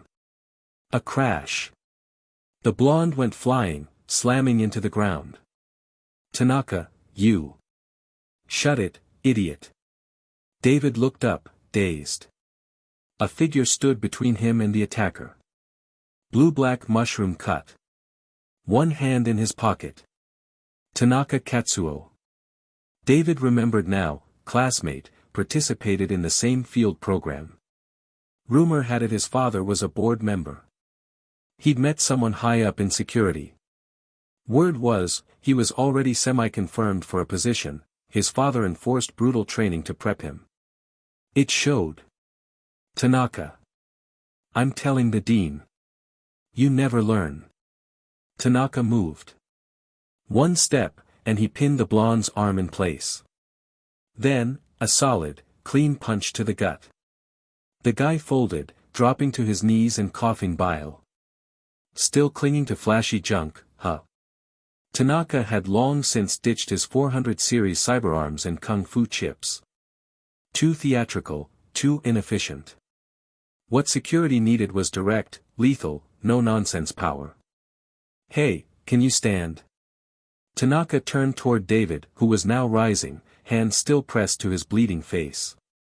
Why did you help me? I didn't help you. I stood up for us. People like you. Like me. Tanaka Katsuo bent to retrieve David's library card. Idiots, all of them. He looked toward the blonde still hunched over, being helped up by a crony. Did you not see the field program results? That library card, Arasaka gave it to him. Your behavior is an insult to the security division's evaluators. I'm ashamed to share a class with you. With that, the lackeys beat a hasty retreat. Tanaka handed the card back to David. We both got the top performer award. You're too soft. Too much of a disgrace to the 2074 field cohort. Being poor isn't your fault. But I expect you to prove yourself. I read the evaluation. They said you've got physical potential. It's your circumstances holding you back. Keep your grades up. You might qualify to join me in the security division, under Supervisor Veila Adelheid. I need a team. You're on my list. With that cryptic statement, Tanaka turned and strode into the library. David wiped the blood from his nose, glanced at the library card in his hand, and shrugged. Well, he'd come all this way, he might as well go in. Beep. A. Special clearance granted by Arasaka Security Division, Night City. Restricted academic access approved, security and protection, counter-terror policing, criminology, guard operations, criminal investigation. His card was valid. So. I'm really in the security division now, huh? Fine. Let's do this. Shaking away lingering thoughts, David stuffed tissue into his nostrils and followed the AI's guidance. First stop, hand-to-hand combat chip archive. Arasaka Tower, Corporate Plaza. Veila had no idea how her small gesture had already set off a ripple of unexpected changes among the younger generation. Today, after the routine Security Bureau meeting, she was studying on the biotech R&D floor. Studying how to make the emergence of the T-virus seem logical. Natural. Like something she just happened to discover.